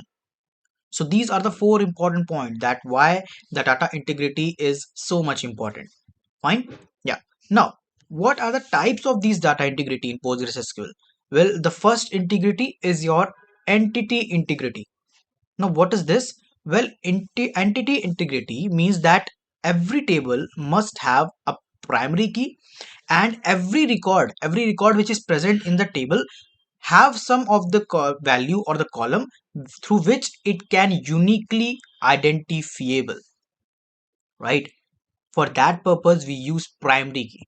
Now, if you just come to the IDE, you can check. While creating the table, here I set the ID as primary key. Why? Because ID is going to have all the unique values. It is not going to have any null value. And with the help of this ID, we can identify any particular row easily, right? That's why we use the primary key for our entity integrity. Now coming to the next part is our referential integrity. Now referential integrity is enforced using the foreign key. It creates the reference, right? While when we are working on two different tables, then we need to create the relationship between them. Relationship are created with the help of the reference from one table to the other, right? And what it does, that it ensures that the valid relationship between the tables are maintained, and it prevents the orphan record. Orphan record means if there's a child table, right? If there's a parent table and parent table has one child table, so child table cannot have any data which is not available or which is not linked to the parent table, right? So that will actually prevent the complete table records from being or storing a orphan record which is not having any parent, right? Because if we are storing some value in the child table and that value is not present in the parent table, that means it is orphan, and we do not want any orphan record to be stored inside our database, right? So with the help of this foreign key, this prevents the orphan records, right? It don't let that record to be stored. And that's the basic and the most important use case of foreign key. How it is created? Well, if you look here, first of all, I created a table named departments. Here I am having the id as the primary key, right? Now I'm creating another table which is employees, right? Now employees has id, which is a primary key of employees, right? Okay, means both are having one id column, right? And both are primary key, but there is one more column in the employees which is department id, which is making a reference to our department's id, which means this department is the parent table and this employee is a child table. Now, the child table has one column named department ID, which is making a reference to the department's ID, right? And this is how we created the relationship between these two tables. Got it? Yeah. So this is what your foreign key is used for creating a referential integrity in your database, right? Now coming to the next, which is domain integrity. Now what is domain integrity? Let's say that if I am trying to insert any value, and while creating the schema, I have already put certain conditions that you cannot insert a value which is less than of this part. Like you set up a reference, right? You cannot enter a value which is not in the present valid range, or this should not be satisfying this particular condition. You cannot insert that. So for that purpose, we maintain a domain integrity with the help of the check constraints. With the help of check constraint. Now what is this? Well, it ensures that the column value fall within valid ranges. For example, if you check here, we are having this column name marks, and here I put a check constraint inside of which I have mentioned this column again, and then I mentioned the range, that is value should between 0 and 100. So if you are trying to insert, or someone other try to insert a value which is not in the range, let's say it is 101 or it is -2 -3, then automatically that particular record will not get inserted inside our table. It will show some error and will tell you that you are lacking the check constraint, right? If I show you here, this is how we write it. You can check this students table is there, right? ID is primary key. Now in the marks, I put this check here. After putting the check, I have mentioned the column name again inside the bracket, and then I use the between and operator, and through which I have given the range, right? Between 0 and 100. Got it? So this is how we mention the domain integrity. Now coming to the user defined integrity, is that it enforced using the not null and unique. Now you know that every table can have only one primary key. Primary key has the property of what? To have a not null and unique value, right? But what if I want another table to have these property also? Well, if I am defining that table, I cannot put it as a primary key, because primary key can be only one.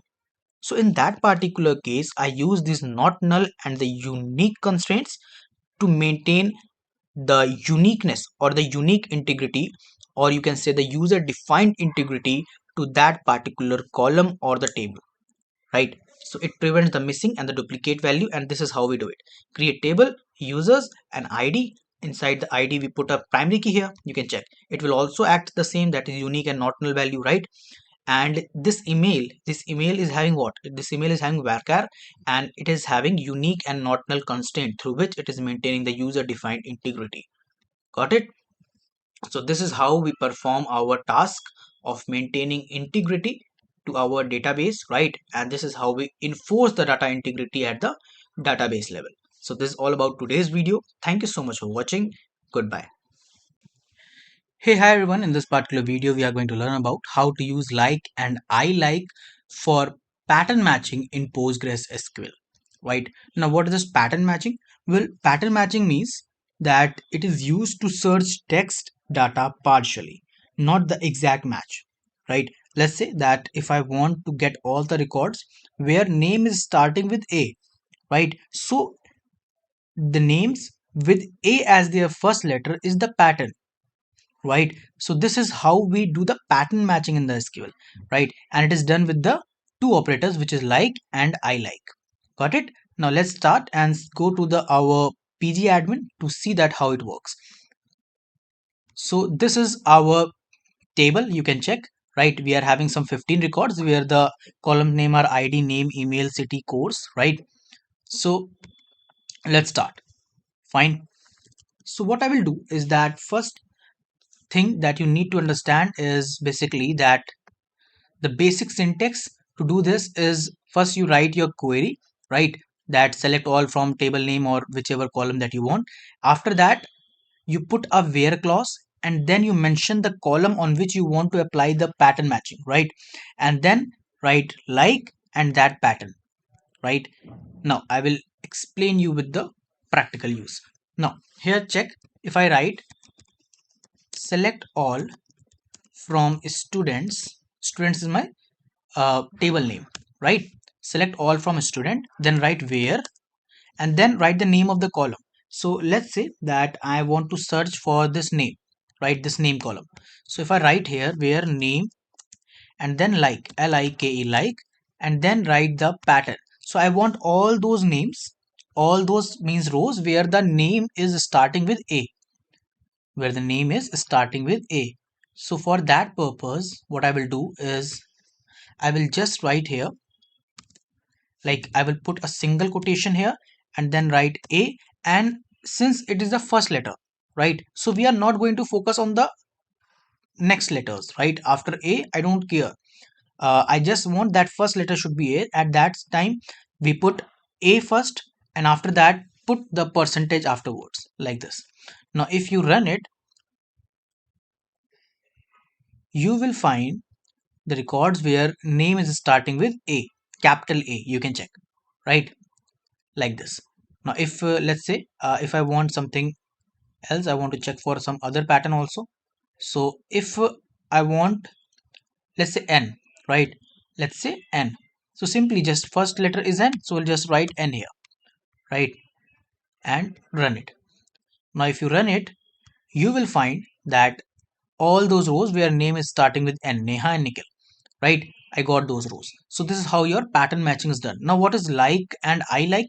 Well, if you see from the whole record, right? If you see from the whole record, when we done the A task, right? When we done the pattern matching for A, at that time we got only few records. But here you can check the Asha A, here A is the capital, and in the second record where Amit is there, the A is small.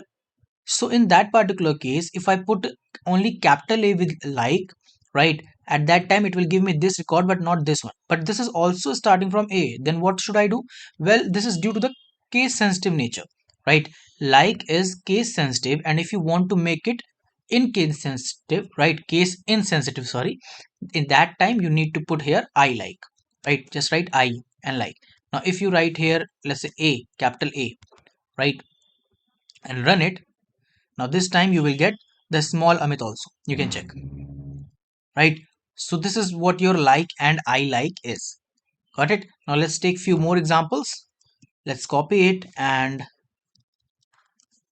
let's do one thing. Let's change it. And now I want that give me all the records where the name, right? Where the name is ending with some letter. Let's say ending with letter A, right? Ending with letter A. At that time, I need to write A, right? And since I want it at the end, I want to match the pattern at the end. So all the letters which are before the A, I don't care about that. At that time, just put a percentage marks before A like this. Now if you run it, you will find all the records where the name is ending with A. You can check A like this. Got it? This things works with all the columns, whichever column you want, right? I'm using just name here, right?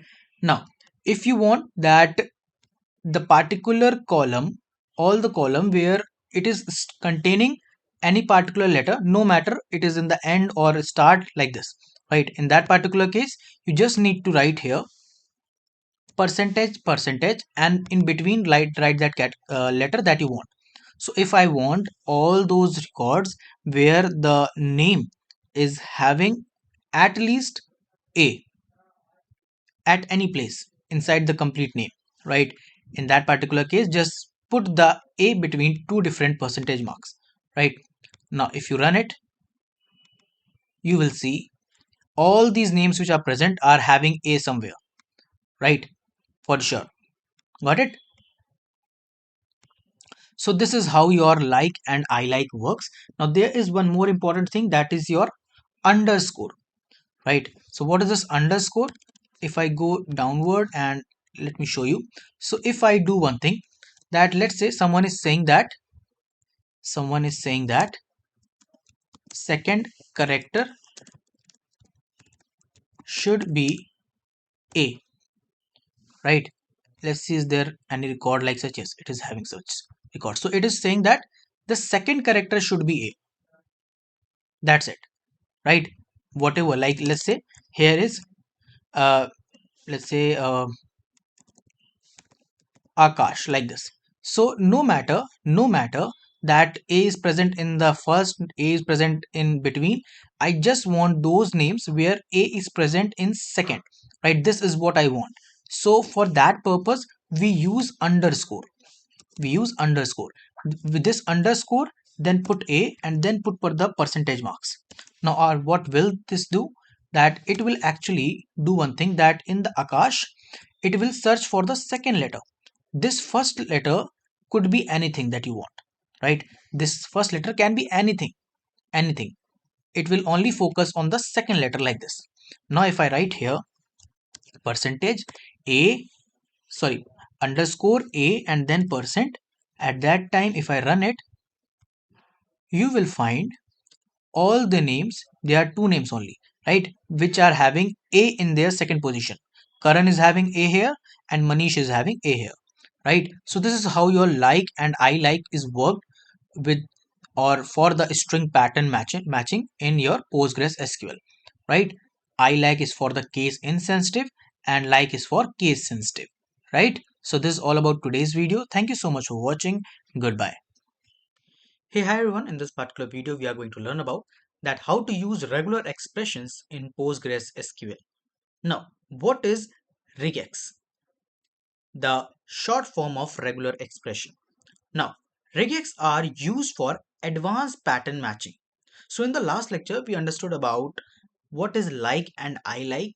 That was also used for pattern matching, but regex are used for something advanced. Here we can do the validation task also, right? So regex is more powerful than your like and I like. Now, if someone asks you in the interview, you simply need to reply as regex in PostgreSQL allow complex pattern matching, right? Complex pattern matching using special operators and symbol. Now, what are these special operator and symbol? So, regex operator which are used in PostgreSQL are like this. So you will use this for the case sensitive match, this for case insensitive match, and afterwards there is the exclamation marks. If you put exclamation mark before any of the symbol, at that time it will just include not with that. That means if you are using hyphen for case sensitive, let's say, and if you put exclamation mark before of that, then it will make it case sensitive not match, means it will give you all the results that do not match that particular pattern. And if you do not put this exclamation mark at that time, it will give you all the result that will match that particular pattern, right? Very simple. Now coming forward to the basic regex match using the hyphen is your match pattern case sensitively. So if you are using this, right, so it will do what? It will match the pattern but case sensitively. So let's say that I have written this particular query that select all from user where name, and then put the symbol and put the word that or the pattern that you want, right? So what it will do, that it will match all the results where it is having Amit but with capital letter of A only, right? So let's say that there is a name present in the table, right, which is having A, like it is also Amit, but the first letter is small, so it will not give you that result. But if you want that, I want that result also, that means you don't want case sensitivity. So to make it case insensitive, you need to put this star afterwards, right? Like this. So just put select all from user where name, and then put the stars afterward, and then write the name. So at that time you will get all the results like such, right? So let's go to our PG admin and see that how it works. So here you can see that this is my table. It is having some 15 rows, right? And the columns are ID, name, email, phone, city, and the course, right? Okay, fine. So first thing that we are going to do is that we are going to search the names that are starting with capital A only, right? Capital A. So for that we will use the case sensitive, right? Case sensitive approach. So simply just write here, just a second, select uh, uh, select all from, and the table name is students, right? After that write here where clause, right? After writing where clause, put the name of the column, so name like this, and after that put the symbol, right?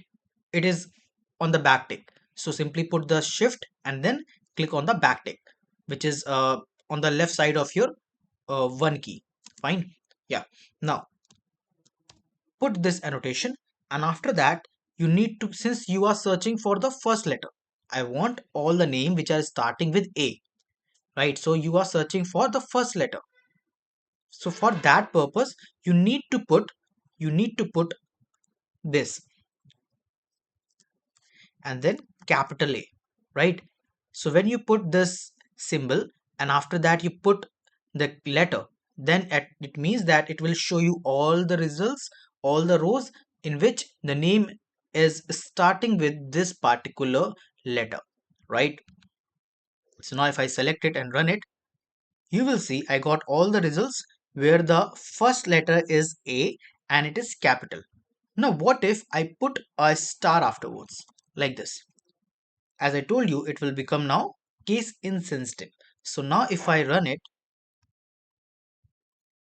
so you can see I got more results, and the difference is that now the result is containing all those names also where the first letter is small. As you can see here, A is also small, A is small, A is small, right? And capital is also present. So like this. So this is how we do the case sensitive and insensitive part for the first letter of your word, right? Now, what if I want the name ending with A? Means the last letter of the name should be A. That's what I want, right? This should be the pattern. So for that purpose, let's just copy it and now paste it here. Okay, fine. So what I want, that the name ending with A. So for ending purpose, right? For the ending purpose, you just need to do what? Since you are searching for the end, so just simply put dollar afterwards, dollar afterwards. So in the end, if you put dollar, and before of that if you put that particular letter which you are searching for the pattern, right? And since we have made it case insensitive, so it will give me that name with A, right? No problem with that. But if you want, then we can put it like this also, right? It's all up to you. So now if I run it, you can see all the rows that I got here, the name is ending with and A, right? Like this. Now moving up to the next, which is the name containing a word. Let's say I'm having a name and I want that let's say Piyush and Ayush. So Piyush is also having YU and Ayush is also having YU in its name, right? So I want all those names where YU is present. So for that purpose, what we do is it's also very simple. You just need to mention, let me just show you that okay, let me just paste this like this, copy and paste. And after that, name, where name is containing something, right? So for containing, just put this symbol, and after that you need to do nothing, just write the name or the word that you want, right? So I want YU, like this. Now if I select it, okay, so there's no name as such is present. Fine. So let me just do one thing. Let me search for some name which is present in my database. So what if, okay, let me just do one thing. Let's search for the Singh only, right? The name containing Singh, Singh, like this. So all the new those name which is having the word Singh. So you can see, check here the Akash Singh. Here Singh is present, right? That's why we got this result. So this is how we do for the names containing some particular word, right? Now what if I want to search all those names which are matching a particular length, which are matching a particular length. So let me just show you the complete table, and there's no such name is present. Fine. Okay, let me just do it again. So for that, mm, particular length, right? So if I write here, select all from students, where, let's take city, right? Where city, and then put the symbol, and then what you need to do, since we are searching for the length, right? So we are going to use both the things. First we use for the starting, and first that we use for the end, right? So for that purpose, put the annotations, and after that put this symbol, right? And then for giving the length, you need to put that number of dots to which you want, right? I want 1 2 3 4. So I want all those cities, all those rows which are having city of the length 4 letters, right? And after that put a dollar in the end. Fine, like this. Now if you run it, you will find that I got only Pune here, and Pune is having the length of 4 letters. That's why we put the 4 dots here, right? 4 dots means 4 length of character in the name or the city name, right? Like this. So I hope you understood the concept that how we work with our regex or the regular expression in our PostgreSQL, right? So this is all about today's video. Thank you so much for watching. Goodbye. Hey, hi everyone. In this particular lecture, we are going to learn about that how we remove duplicate records using distinct in PostgreSQL. Well, removing duplicate record being one of the most important and most asked interview question. But first of all, we are going to understand that what is this distinct all about, right?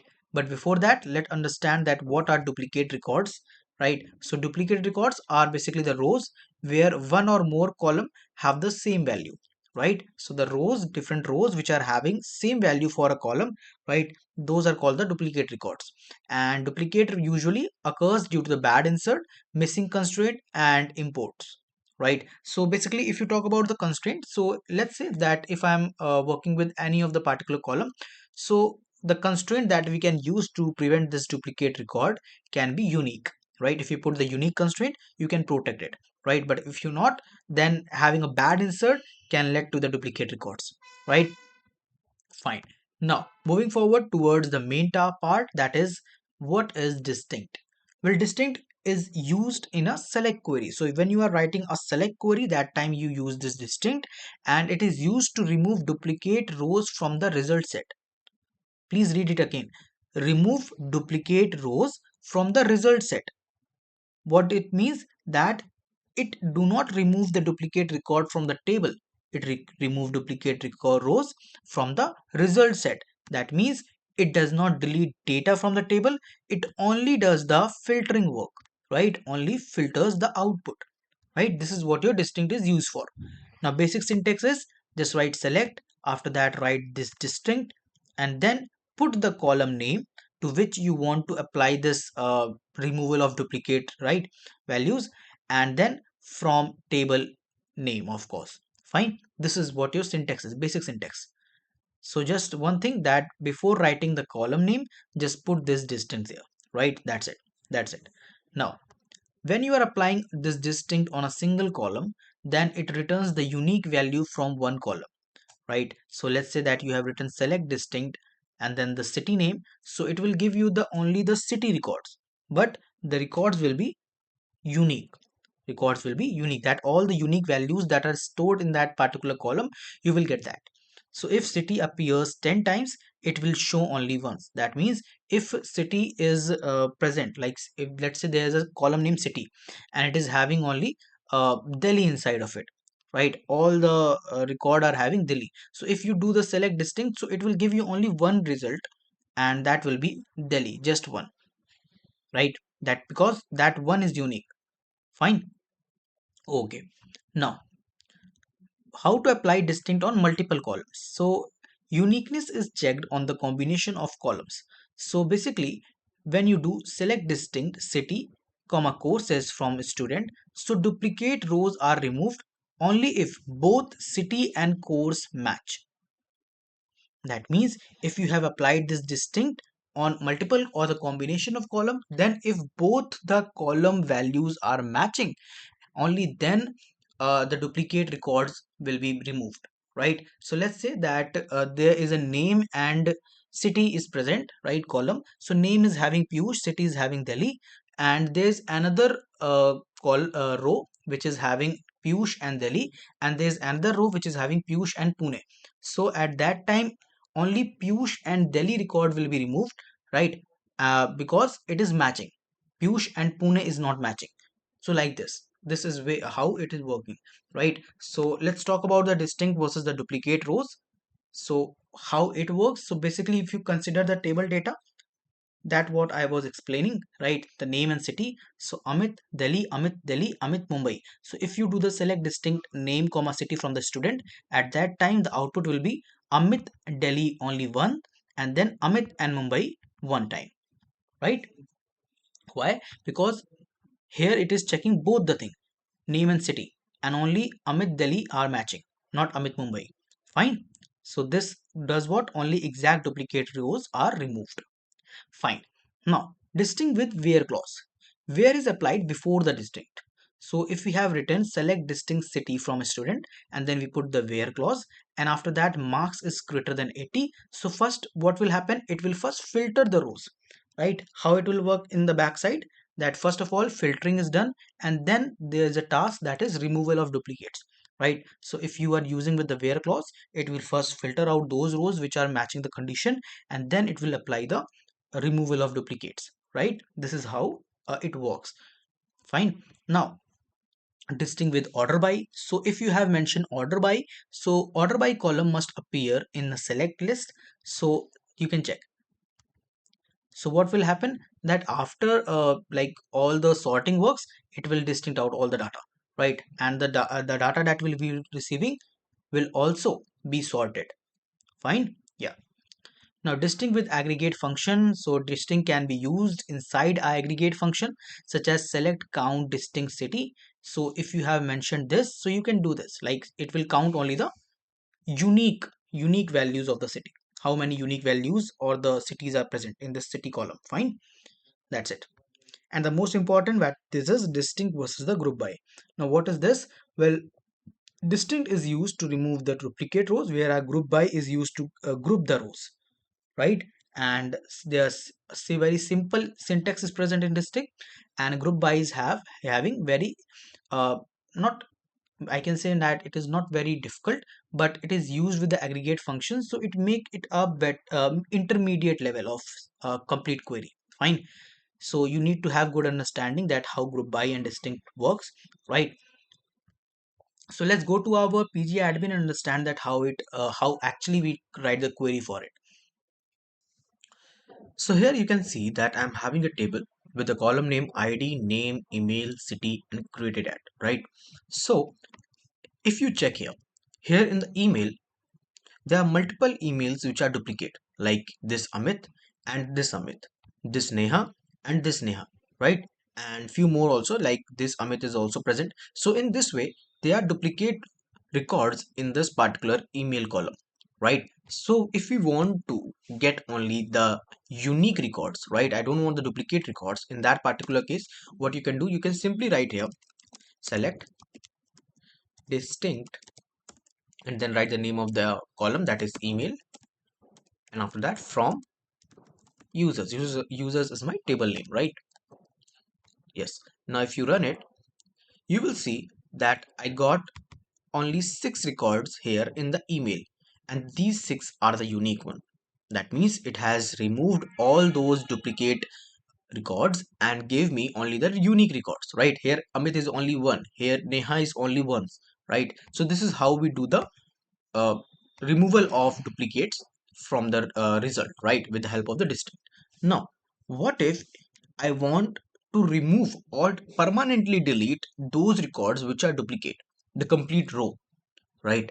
How we can do this? Well, this is the most important question which is asked in the interviews, so please pay attention, right? So for doing that, we will use the subquery, means a query inside a query. How we can do this? Well, first of all, what you do, that first of all you select out uh, all those IDs, all those minimum IDs on the basis of email. So there we will use group by, right? We are not going to use distinct this time, right? We are not going to use distinct this time. We are going to use group by. So how we do that? Well, simply you write select min ID. It will take out the minimum IDs, right? Let's say that we are having, okay, let me just do one thing. Mm-mm. Take this. Yeah. So if you check here, if there are two different emails, right, this Amit and this Amit, then the minimum ID, that means this one, you will get the result only for this one, not for this one, right? Because we are selecting min ID, right? So select min ID from users, group by email, right? If you have idea about group by, that's good. If you are not having idea about group by, don't worry, watch the next video, like in upcoming video I'm going to explain you about the group by in detail, right? So you can come after that, and if you have idea about group by, how it works, then this video is for you, right? This topic is for you, sorry. So yeah, after selecting all the min IDs, group by, so group by will do what? It will group all those emails which are same. So among grouping those similar emails, the one which is having the minimum ID, you will get that. So if I just simply do this like this, so what will happen, that you will get all those IDs, right? And these are grouped by, that means these are unique now, and these are unique and minimum. Now if I want that delete from users where ID is not in this, understand me, try to understand. Let's say that I'm having this particular table, right? And there are let's say this Rohit. So Rohit is unique, right? So Rohit is unique. In that particular case, the minimum ID for Rohit is obviously 3. There is no other ID for Rohit. Now similarly, if there is a grouping of Amit and Amit Kumar, and these are grouped, and when they are grouped, I'm saying that take out the minimum ID. So minimum ID is for what? This particular Amit row, right? Because this is 1 now. So like this, right? So this is minimum ID which I am getting.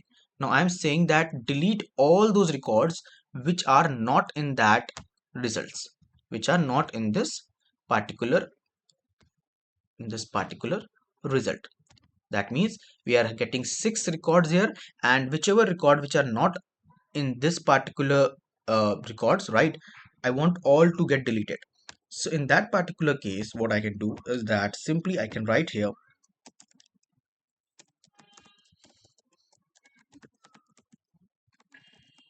delete from users, right? Pay attention, where ID, where ID is not present in. So for that, not in, and then put a bracket, and inside the bracket put this thing like this. Yes, like this. So you can check here. I'm saying first of all take out all those minimum IDs with this particular query, and then I'm saying that delete all those records which are not where ID is not present in this particular IDs. That means all those four records which were not present, right? I want every those four records to get deleted.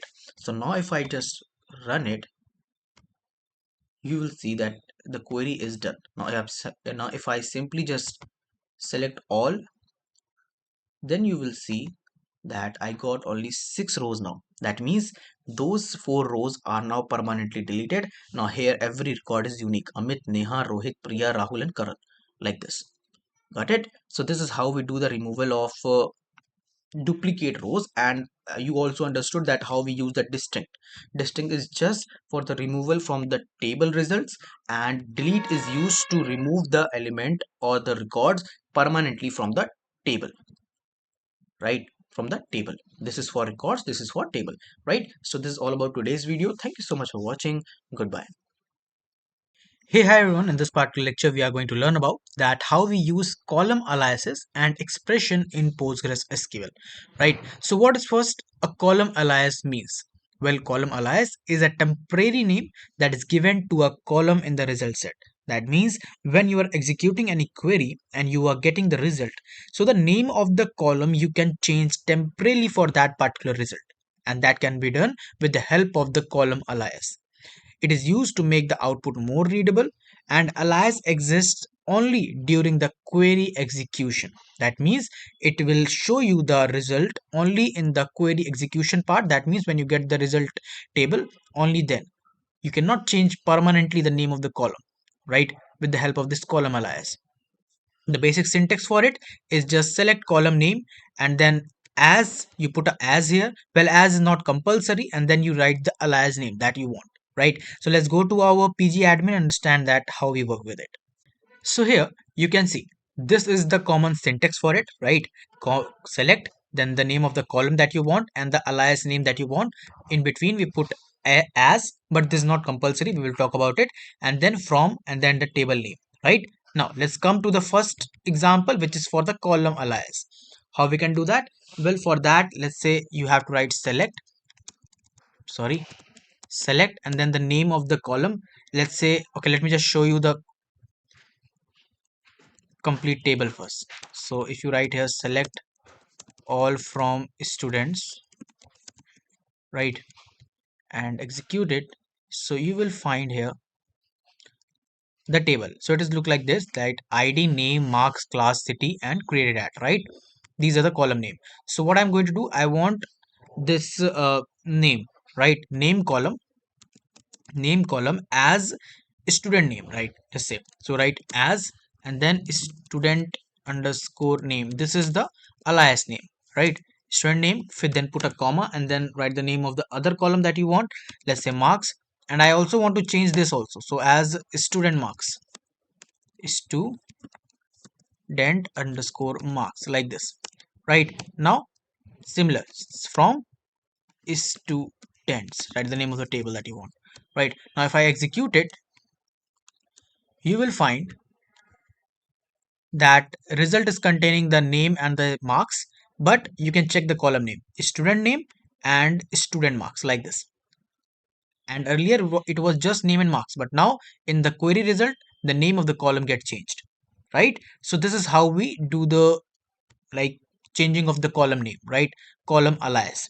Now column alias we are going to do the same, but without using as. How we can do that? Well, that is also very similar. You can just write it like this, and you can remove the as if you want, right? Remove the as. Now if you run it, even then also you will find the same.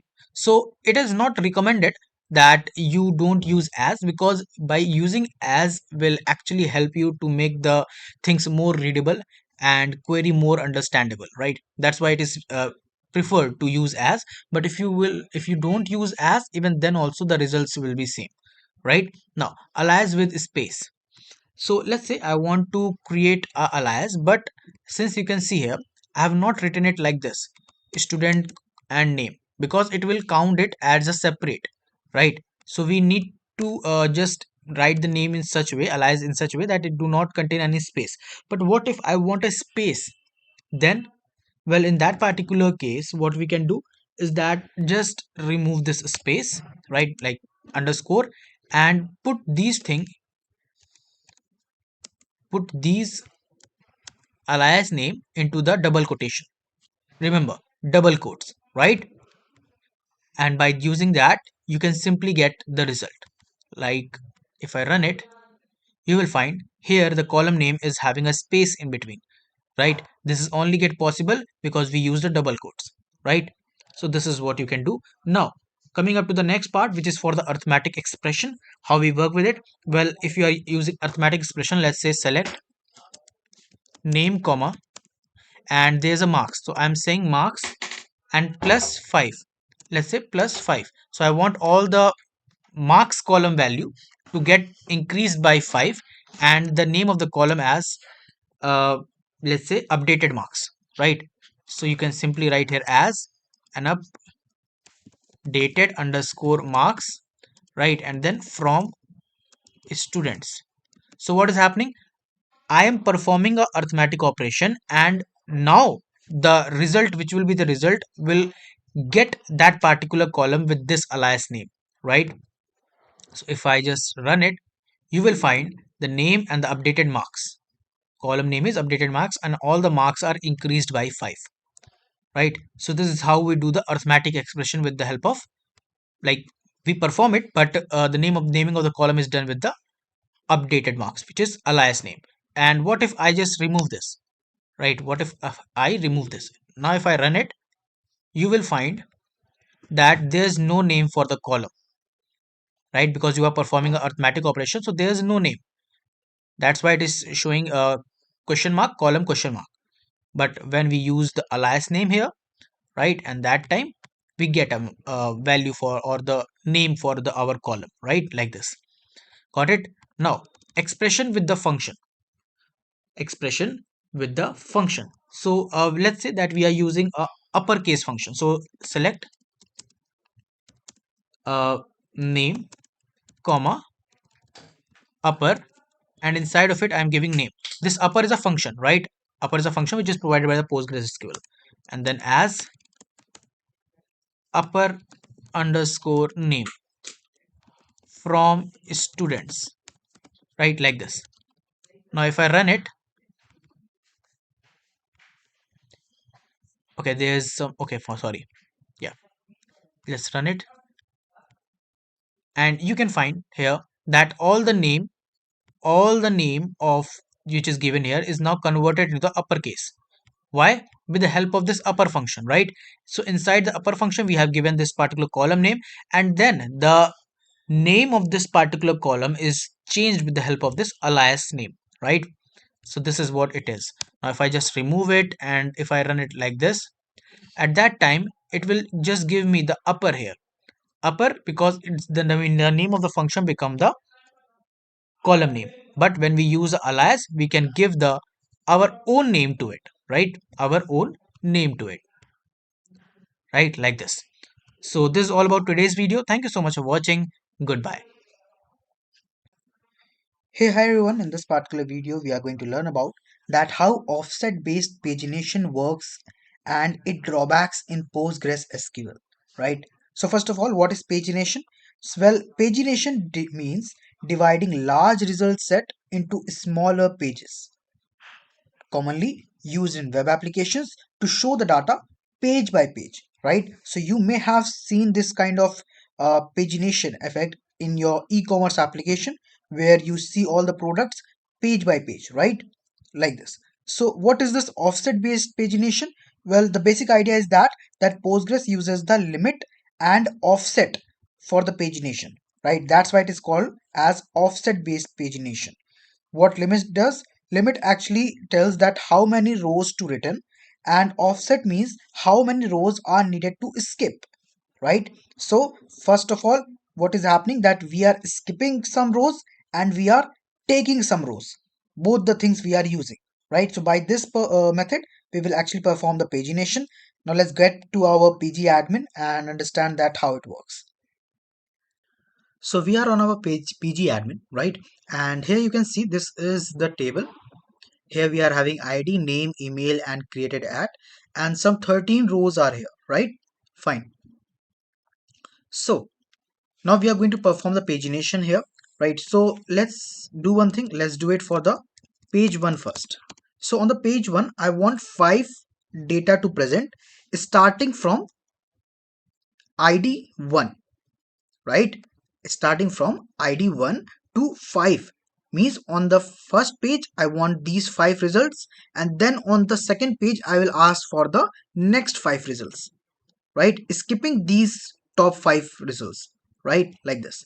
So for the page 1, what we will do, we will write select all from and write the name of the table. Let's say users, right? Users is the name of our table. And after writing this, one important thing that you need to mention for sure, that is order by. Order by, and then on which particular column I want to order it on the basis of ID. So I'll write here ID. And after this, first put the limit, right? First limit, and limit is for what? The number of rows that you want. So I want 5 rows here, and then write offset. And here, since this is the page 1, so I don't want to skip any particular row, right? So for that I'll write here offset 0. That's it. Now if I simply run it, you will find that I got the top 5 results here, which are order by ID, right? And you can check 1, 2, 3, 4 and 5. Fine. Now let's do the same thing for the page 2 now. Page 2, right? So for the page 2, what we will do, I'll write here select all from users, right? Order by ID, and after that I'll write here limit 5. Yes, I want 5 results on the next page also, right? And here in the next page I will get the 5 results which is from the 6 to 10, but I will not see those 1 to 5 result. So for that purpose, just write offset. Offset will skip those top 5 results, right? So let's just mention 5 here. And now if you run it, you will find the results from 6 to 10 here. That means your page 2 is showing these 5 results, right? 6, 7, 8, 9 and 10. Got it? And now similarly, if you want to do this again for the page 3, then just write here page 3 and just paste it. After pasting, just you need to do one thing, that is this time offset is 10, right? Offset is 10. Now if I run it, you will find the last results, right? Since there were only 13 results, so after skipping 10, we got only 3 results here, even though we have put the limit of 5. So that is a limit, that is a greater value, right? But since there is only 3 results left, right? 3 rows are left, that's why we got this result, right? Fine. So this is how you do the pagination with the help of limit and offset. Now let's talk something about the theory part, right? Let me just take you through the theory part. That is why we put the order by.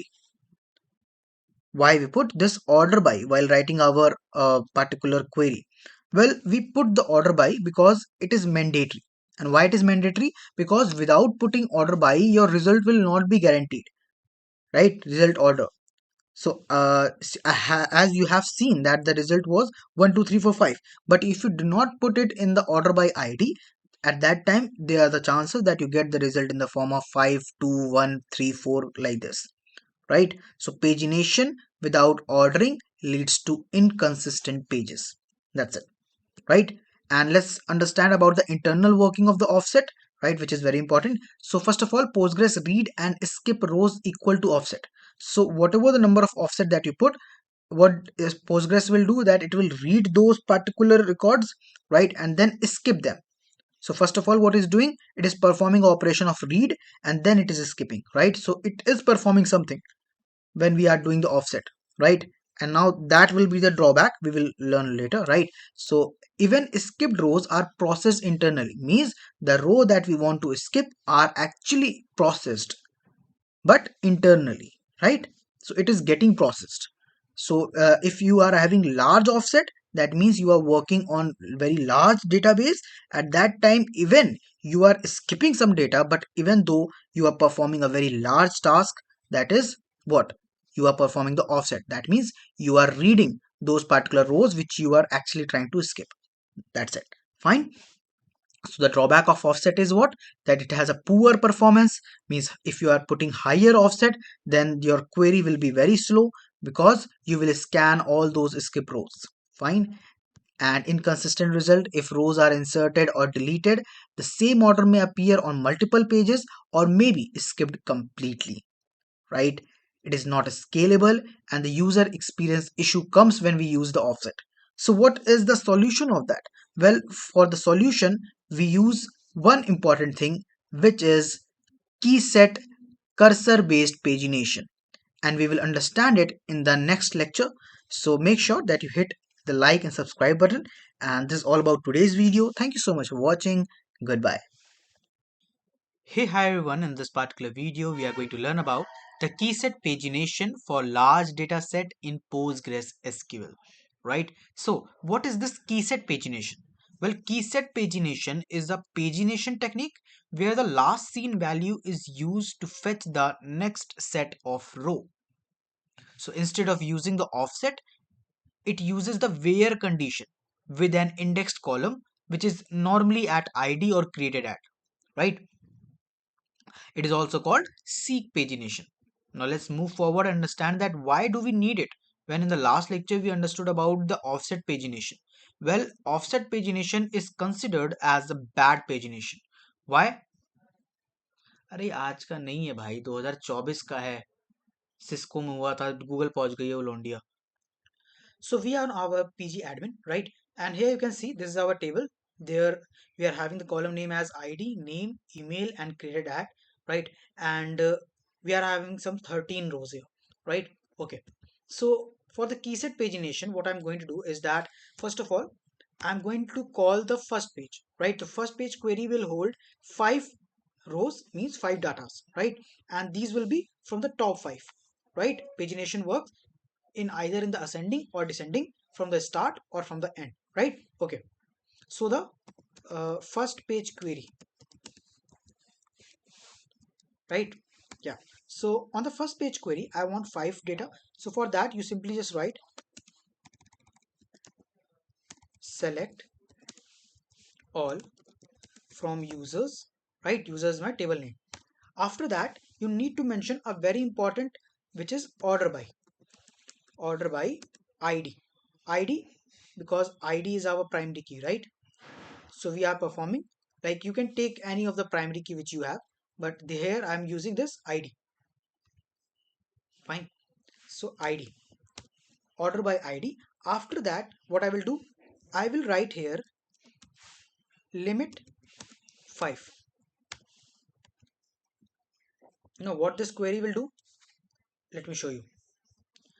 This will actually fetch the top 5 results, right? So you know this, how this query is working. It is very simple.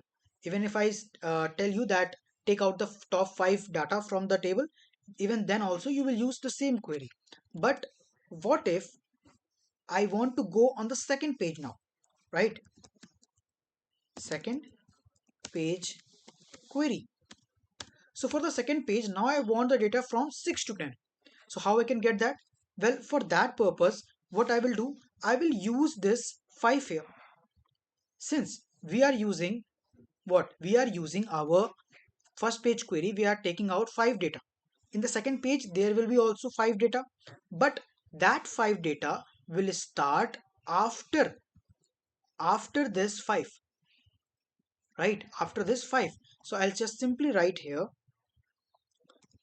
select all from users order, sorry, select all from user, and after that we will use where clause.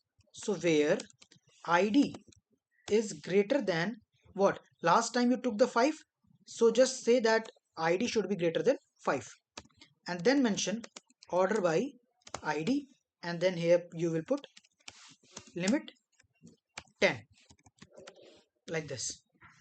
Sorry, 10, not 5.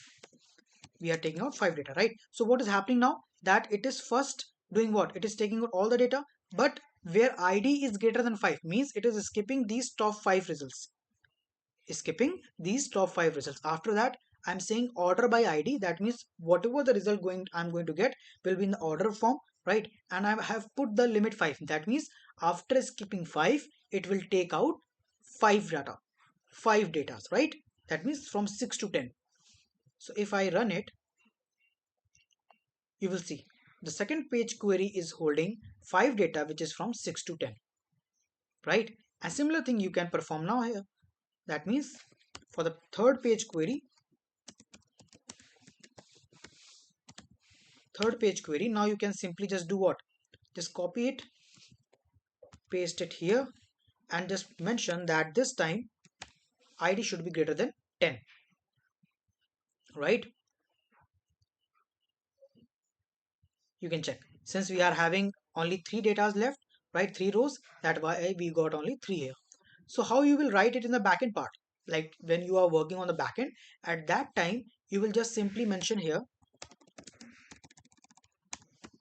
where id is greater than 0, and every time when the person go on the second page, at that time what will happen, 0 plus 5, then on the third page plus 5. That means the id the greater value of the id, right, that will be keep increasing by 5. So on the every page it will just get increasing by 5, and there will be a limit of 5. So by that purpose and by that method you will get the pagination easily. Got it? Yeah. So for the first page it is just 0, after that 0 plus 5, that is 5 for the second page, and 0 plus 5 plus 5, that is 10 for the third page, and the limit is 5 everywhere, right? So this is how you perform the key set pagination. Got it? So yeah, this is all about. And if you want it in the descending order, so you can just simply mention that order by id. Let me just show you from here, order by id, and then put here desc. That's it. Now if you run it, you will find what, where id is greater than 0. Let me just check the query result, and you can check 13, 12, 11, 10, and 9. That means in the reverse order. In the reverse order it is giving me the 5 results. Got it? So that is in the descending order. So the same thing will be applied here also, right? But this time you need to just mention the 10 here, sorry, the highest value that your number of rows having. That means id is less than 13, and then for the next page you will simply do what, minus 5. For the next page just minus 5. So this thing which you this thing basically you manage from the backend part, but while making a query on the pg admin and checking that what kind of result we are getting, at that time you can simply just write the query with the number, right? That's it. So yeah, this is all about today's video, that how we perform the key set pagination in the PostgreSQL. So thank you so much for watching. Goodbye. Hey, hi everyone. In this particular lecture, we are going to understand that what are aggregate functions in PostgreSQL, right? So aggregate functions are what? Well, these are those functions which perform the calculation on multiple rows and return one value. That means one single result. So it is going to perform the calculation on the values of multiple rows and returning only one single result, right? So they are mainly used with select statement, and often combined with group by. So both we are going to understand in this particular lecture, that how we work with the select and how we work with the group by, right? Okay, fine. So let's start. So first of all, I have created a table and inserted the value. I will show you later. So first of all, we are going to understand about the count function, that how this count function, this is your first aggregate function, right? So if you go to your pg admin and okay, fine. So let me just remove all these things, right? And if I just show you my table, so you will see that I'm having the id, name, marks, and city, and there are only 5 rows, right? So it will be easier for you to understand that how it is working, right? So we are having 5 rows here and 4 different columns. Okay, So if I just perform the first aggregate function, which is the count, so how we will do that? Simply just write here select count, and after that mention that particular column which you want to count, the number of element inside this particular column. So count is used to find out the number of element inside the column. And one important thing, that it will ignore the null values, right? I will show you that also, don't worry. So if I first count all the name, I have mentioned the column name, which is name, from students. If I simply run it, you will find I got 5 as the result, right? Now if I count this marks column, so here you will see that the last value is null, right? So if I just write here marks and simply run it, you will find 4. That means your count function ignores the null value, right? Fine. Let me just call the table again. Okay. Now if we go to the nodes, so count only non-null values. That means it ignores the null value. Fine. Okay. The sum function. What this sum function do? That it add all the non-null marks. That it also don't include the null values, and null values are simply ignored here. And what it will do? That it will sum up all the values of that particular column. Right. So if I just simply write here select sum, and then inside the bracket I mention the column name, that is marks from a student, then you will find the sum, which is 342 here, right? Yeah. So this is what I was saying. Now what if I mention this name here? Name is not having any value, right? So what result I will get? I will get a error, and that error will say that the sum text, that means you are trying to sum the column which is holding a text value, so that does not exist, right? So you have to apply this sum function with the column which is holding any numerical value, right? Yeah, fine. Now let's move forward towards the next function, which is our average function. How average function works? Well, it is also same, that if I just put it as select avg here, and I mention the column name which is marks, right? And what do you think it will do? It will average out all the values of this particular column, but ignoring the null value. So you can see this is the average value, that is 85.50000, right? So like this. Okay. Now coming up to the next part, which is for the min and max. So min and max function, well, it is also this very easy and similar, that min will give you the minimum marks of that particular column, and max will give you the maximum marks of that particular column, maximum value. So if I just write here min like this, right? If I run it, you will find 76 here, right? So yes, 76 is the least and 92 is the maximum. So if I just write here the max here, and if I run it, you will find the 92 here. So it also ignores the null value, because null value don't have uh, any value, right? It is a value which no value, right? So that's why while doing the min or max, it don't count the null values, right? So you can simply learn or take this as a point, that your aggregate functions ignore the null values. All the aggregate function ignore the null values, right?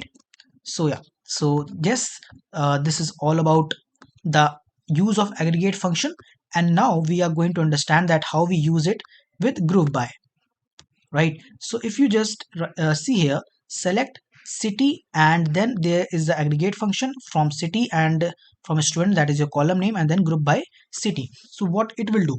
Okay, let me just show you. So if I just simply write here select, first of all let's call the column, all the right. So if I just write here select city column comma, so first of all it will give me the city as the first column, and then average of marks, right? Average of marks, so it will give me the marks average from mention the table name, that is students, right? And then if I write here group by, and then if I mention city. Why city? Because I have put this in the city here, right? So what it will do, that it will first group all those values of the city table which are similar. So here Delhi is 2 time, Mumbai is also 2 time, right? So let's do one thing. First of all, let's remove this average marks and let's call this. So what it will give it will give me the 3 rows, and 3 rows are having the unique values. That means it combined those values which are similar in the particular column which is used with the group by. That means city. Yeah, city. Got it? Okay, fine. So now if I just mention here comma average of marks, so what this will do? Well, this will do simple thing, that is it will take all the values also. Like if we are having the Delhi, right? If we are combining this Delhi and this one Delhi, the row number 1 and 3. So while combining these two values, it also combine 85 and 76 and will perform this particular average marks with these two values, only these two values, and will give me the results, right?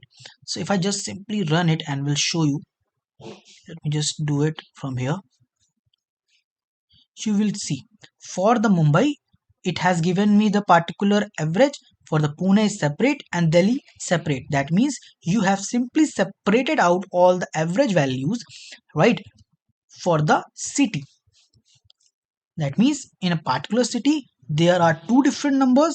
That is one is, let's say, in the row number 1 and one is row number 3. So it combined 1 and 3 and performed this particular aggregate function there, right? So this is how we use it with the group by.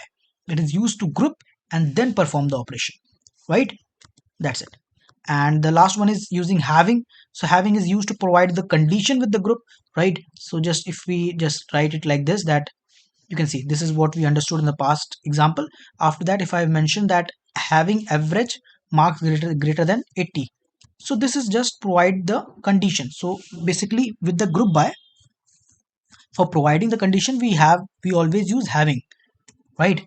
So if I just mention this thing here, so if you see here it is having 80, okay, every marks is having 80. Okay, this one is not having 80, third one 80.5 it is. So if I just run it, so it will take out all those rows which where the average marks is greater than hmm, okay, sorry, it is greater than, okay, fine, 85. Let's do it 85. Yeah, so you can see it has put the condition also. So you can use the aggregate function as a condition only with having. Listen to me. Using aggregate function as a condition with having only. You cannot use these aggregate functions as a condition with where clause. You cannot mention here where. You cannot mention here where, because we cannot use where and aggregate functions together. It will give you an error, right? You cannot use the where. You simply have to use having. Got it? So yes, this is how we perform the aggregate function in our PostgreSQL. So I hope you understood the concept of this particular lecture. And yes, this is all about today's video. Thank you so much for watching. Goodbye. Hey, hi everyone. In this particular lecture, we are going to learn about that what is group by in PostgreSQL. Now, group by is used to group the rows having the same values. Means those rows which are having the same values based on any particular column that we are using, it will group those rows, right? It will group those rows which have the same value. And with the help of this group by, you can apply the aggregate function on every group that you make. Here you are creating the groups, right? So now on those group you can apply the aggregate functions using the group by. We will understand that how we can do it later, right? So what are these aggregate functions? So we have already talked about it. Aggregate functions are these, right? In the last video I have explained this very well. Aggregate function are sum, count, average, min and max, right?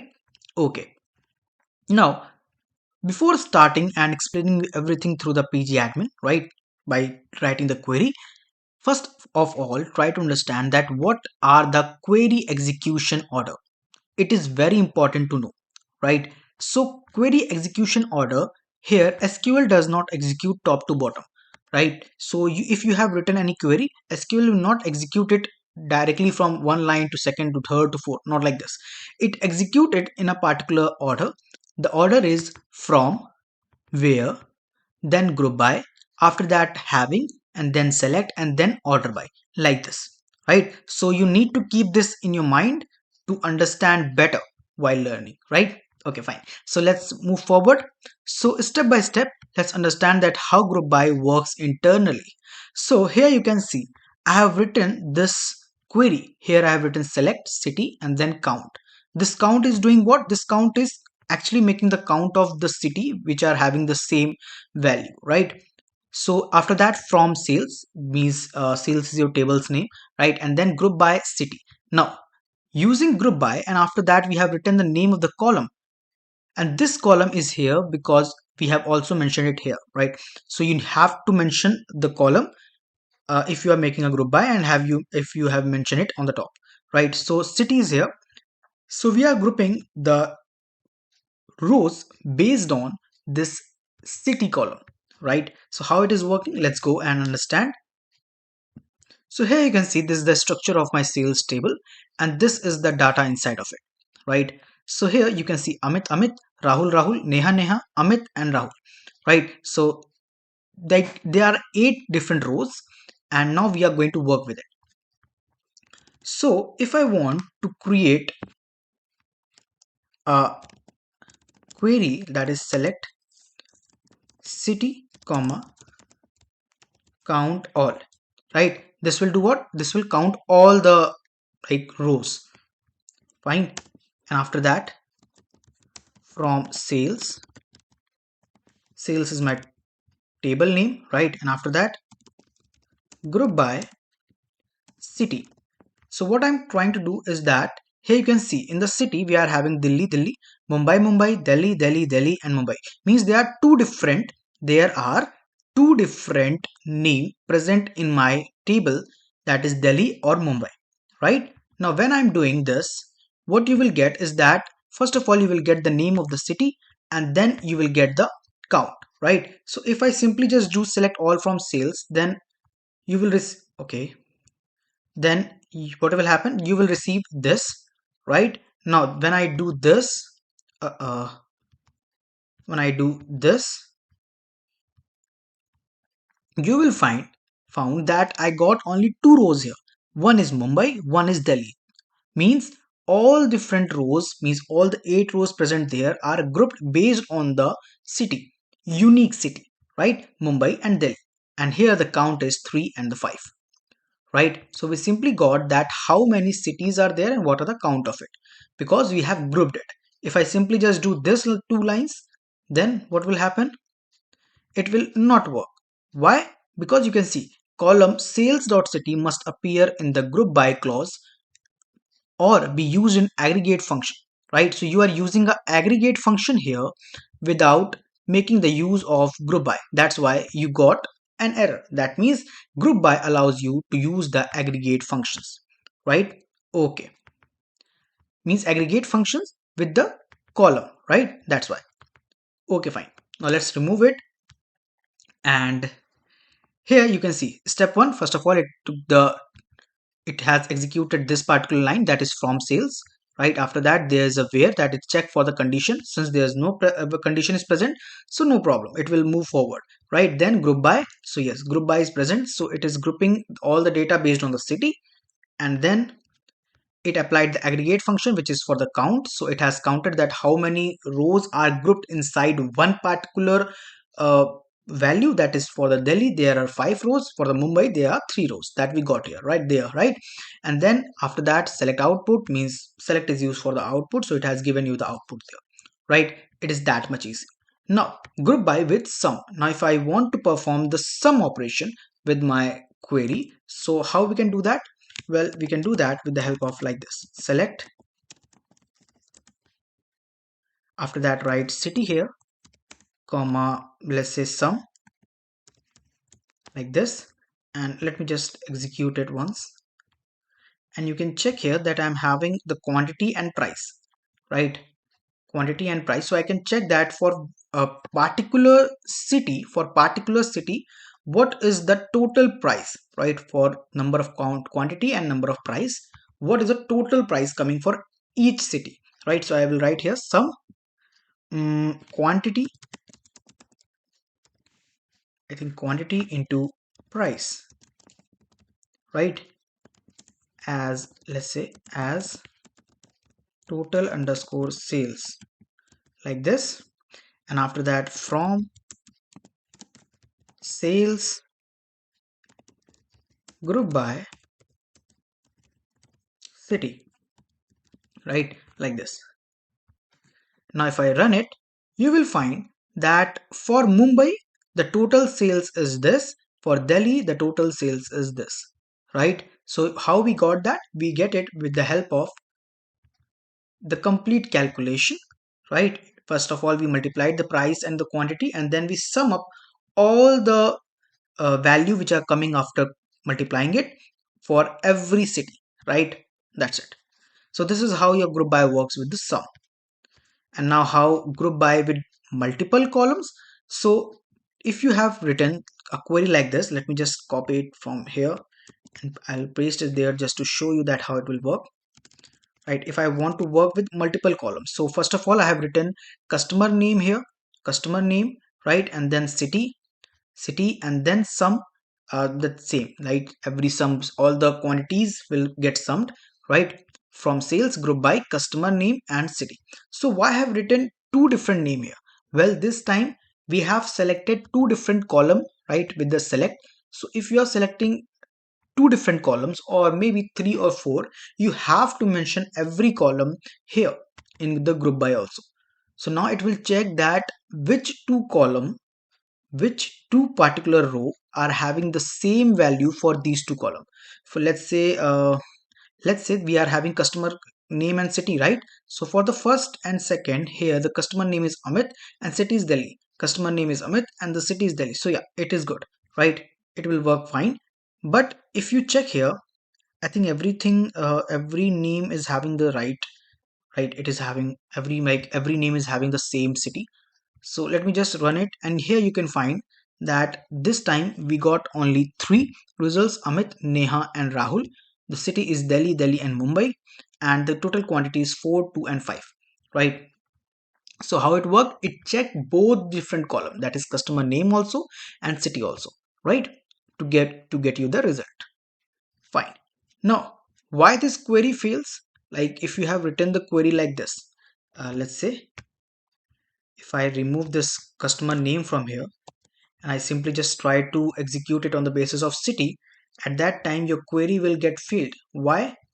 It will get failed because customer name is in select, customer name is in select, but not in group by.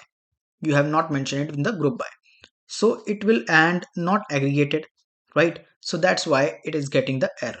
So correct version is you mention both the columns that you mentioned with the select, right? Yeah. So a few more things, like you can apply the group by with where clause, right? Or you can use the group by with having, right? Just one important information, that you use where before the group by. As you can check here, I have written group by, and before of that I have written the where. But when we are working with having, you have to mention having after group by, right? So this is how we do work our, like we perform our operation with the help of the group by, right? So this is all about today's video. Thank you so much for watching. Goodbye. Hey, hi everyone. In this particular lecture, we are going to learn about that how to filter the group data using having in PostgreSQL, right? So earlier we have learned that how we do the filtering work, while filtering is done with the help of the where clause, right? We use where, but the important thing is that where is used to filter rows. Where is used to filter the rows, but having is used to filter groups.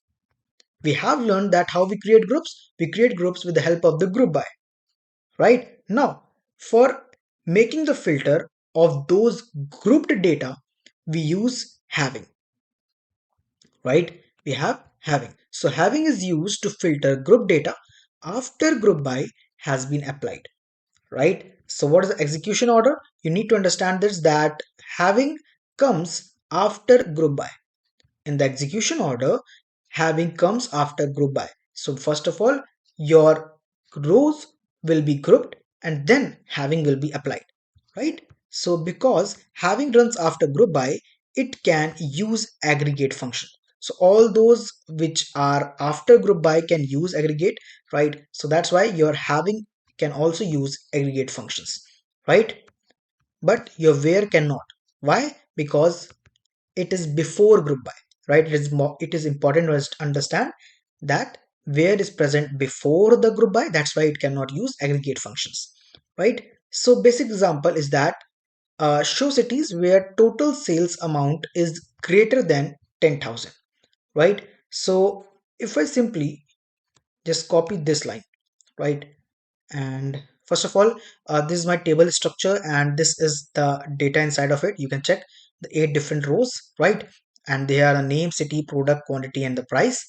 Fine. Now if I simply just write this query, so you can check here, I have made a city and this total sales as the part of result, and this total sales is what? It is a sum of quantity into price, right? So first of all, this quantity and price will get multiplied, and all those value after multiplication will get summed up for the groups having the same value, right? For the rows which are having the same value will get grouped and the values will appear with the help of total sales, right? Now we have grouped it with the city. Now if I simply just execute it, you will find the result. The result is something like this, that is Mumbai and Delhi. Now I want to get only that particular city which is having the sales more than uh, I guess it is 1 2 3 4 5, that is 1 lakh, right? So sales having more than 1 lakh. So for that purpose I have to apply some filter, right? So I will simply write here having total sales, total underscore sales, this is the name of the column I applied with the help of alias, right? Greater than or equals to 1 2 3 4 5, 1 lakh. Now if I simply run it, okay, I think I have done some mistake. So here you can see that we are getting an error. Why this error is coming? Well, the problem is that you are using this total sales name to create the condition. But the important thing is that select runs after your having. So your PostgreSQL will never know that what is this total sales when it is executing this having, right? That's why you are getting this error. So the concept is that you don't apply this total sales here, don't use the alias name, but instead of that you write the complete aggregate function, because you can use the aggregate function with your having, right? Now if I run it, you will find only one particular row, and that is for the Delhi, right? This group is for Delhi and the total sales is greater than 1 lakh, right? So this is how we perform. Just a second. Yeah, this is how we perform the query with the help of having, right? You understood the step-by-step execution from where group by, then aggregate calculation, and then having, and then select, right? Now why where cannot replace having? Why we cannot use where in that place, right? So if you have written query like this, right? If you have written query like this, that city sum and from sales and where this is greater than this and group by city, right? So what will happen, that where runs before grouping, where runs before the grouping. So when it will check it, it will check for every individual row, right? So it will not give me the required result, and aggregate functions are not available at that stage. And here with the where, you are using the aggregate function, that is sum, but you are not allowed to use aggregate function with where. I explained you why earlier, right? So that's why if you are trying to use where clause with instead of having, you will face some error, right? That's why we have started using having this time. But having is used only with the group by. Make sure, right? Yeah, having with count. So customer with more than two orders, you can check from here that we are applying this count all greater than two since we have put it like this. So it is one more example. You can simply check from here, like if I just write it, you can see the customer name and then we are counting that how many customer are there in the group, right? And we are making the group with the help of the name and putting the condition that give me those names, right, which are having the count greater than 2, and this is the result, right? So this is how we apply or use having in our PostgreSQL. So I hope that you understood the concept very clearly. This is all about today's video. Thank you so much for watching. Goodbye. Hey, hi everyone. In this particular lecture, we are going to learn about inner join in PostgreSQL, right? To understand this, we are going to use some data. So this is the first data, right? Table 1, which is for the customers. And here the structure and this is the data that we have inserted. And here is the table number 2, which is orders. And this is the insert, right? This is what we have inserted. Now, let me take you to our diagram. Here you can see when we are having a customer and orders here, right? So let's say that I'm having customer ID 12345 like this and the name are like this. And again, we are having this order ID, amount and customer, right, in the order 2. And this is 3, 5, 6, 10, like numbers are written here also. Now, this is the primary key of table customers and order ID is the primary key of table orders. But this customer column is a foreign key. This customer column is a foreign key column, and that's why with the help of this customers column and customer ID, we create a relation between these two tables.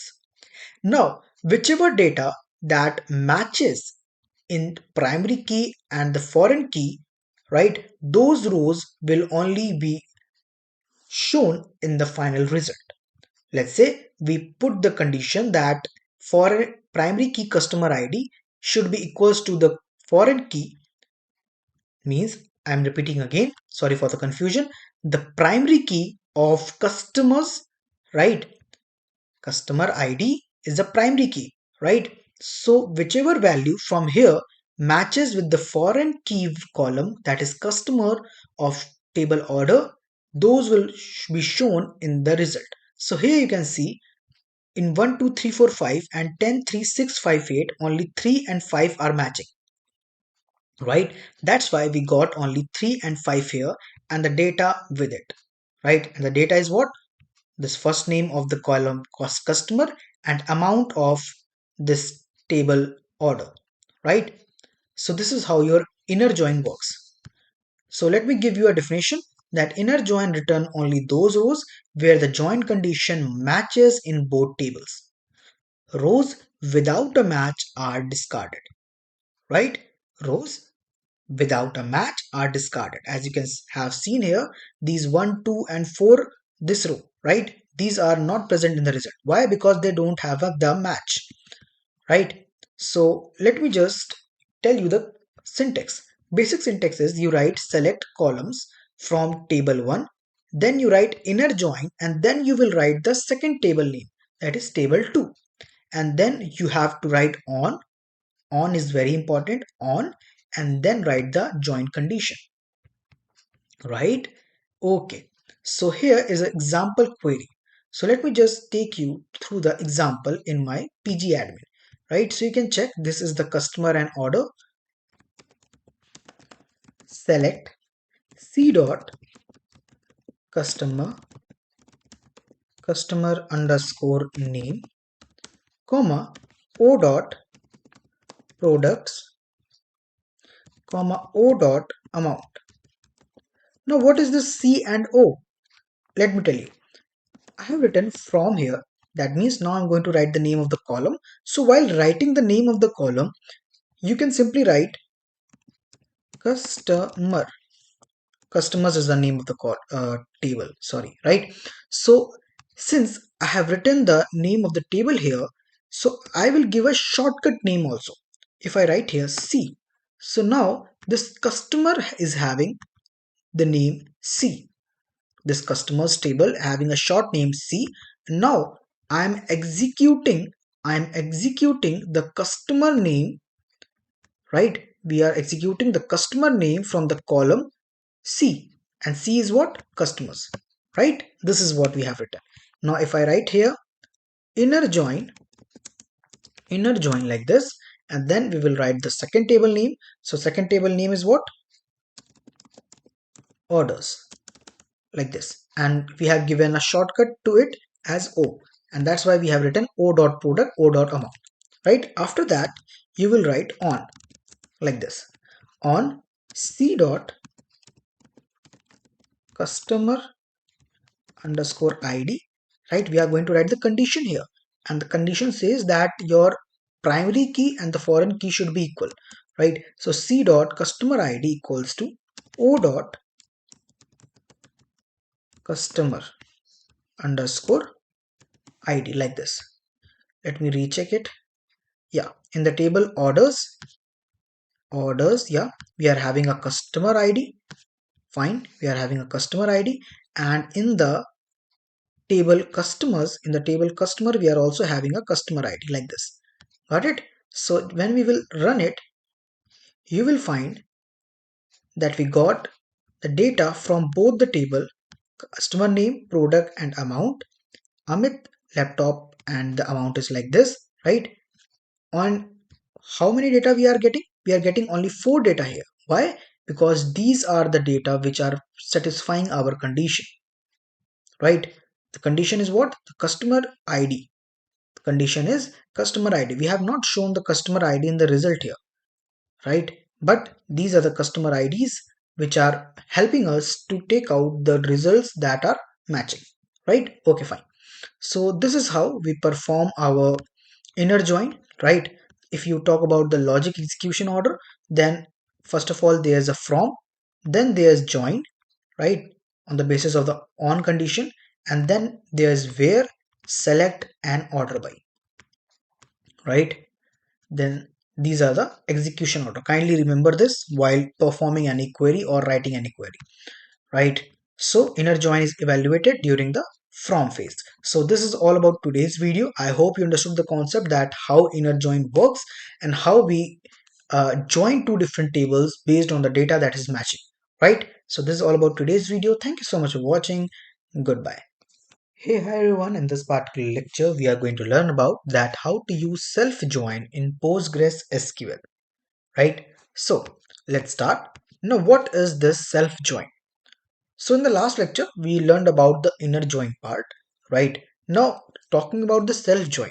So you already understood that while doing the joining of two different tables, what we need a relationship. That relationship is created between two different columns, right? One column of one table and second column is of second table, right? Now, in the self-join, the things get changed because here we are going to use both the columns from a single table. That means we are going to create the relationship inside a table, and that is called your self join, right? That means that rows need to be compared with other rows from the same table, right? Now, why table alias are mandatory? Now, while working with the self join, it is very important that you use the table alias, sorry. And what is this? That shortcut that we use with the table name, right? So it is very important. Why? Because we are going to use the table for twice, right? Table name for twice. So while using that alias, we can differentiate it, right? That's why. Now each alias represent a logical copy of the table, right? Okay, fine. Now this is the basic syntax. Here we use inner join. So you need not to worry that for the self join we need to write self join here. No, we are going to write inner join. we are going to apply same inner join concept. The difference is that we are going to use a single table in both left and right. Table name T1, table name T2, right? Like this. Fine. So let's go with the example. And here you can see I'm having this employee table. This is the structure of it, and this is the data of it. You can see that there are 6 rows present, right? Now if I want to apply the self join, how I will write? Okay, let me just show you. So I will simply write here select. After that, e dot e is going to be that alias of the table name, right? So e dot emp underscore name, you can check this one, right? emp dot sorry e dot emp underscore name as let's say employee, like this. After that, put a comma, and the second column is going to be a m dot emp underscore name as let's say manager, right? Okay, fine. Now from employee, so this is the employee table, employee, sorry, and this is the alias of for it, right? That is e. Now after that, we will write inner join, and going to do the inner join with the second table, that is again the employees, and we are going to give a alias that is m, right? Okay. Now on, we will put a on here, right? And the on is e dot emp, sorry, manager underscore id equals to m dot emp underscore id. This is going to be the condition. Now if I simply run it, you will find the result as employee manager. If I, okay, let me, before giving you this result, I want to show you the complete table first. You can see here, right? So this is what we are having. We are having only emp name, right? The name, for the name there is only one column, right? But here is having a manager id, that is for Rahul, the manager is what? Amit. For Neha, the manager id is 1, that means the manager is Amit, right?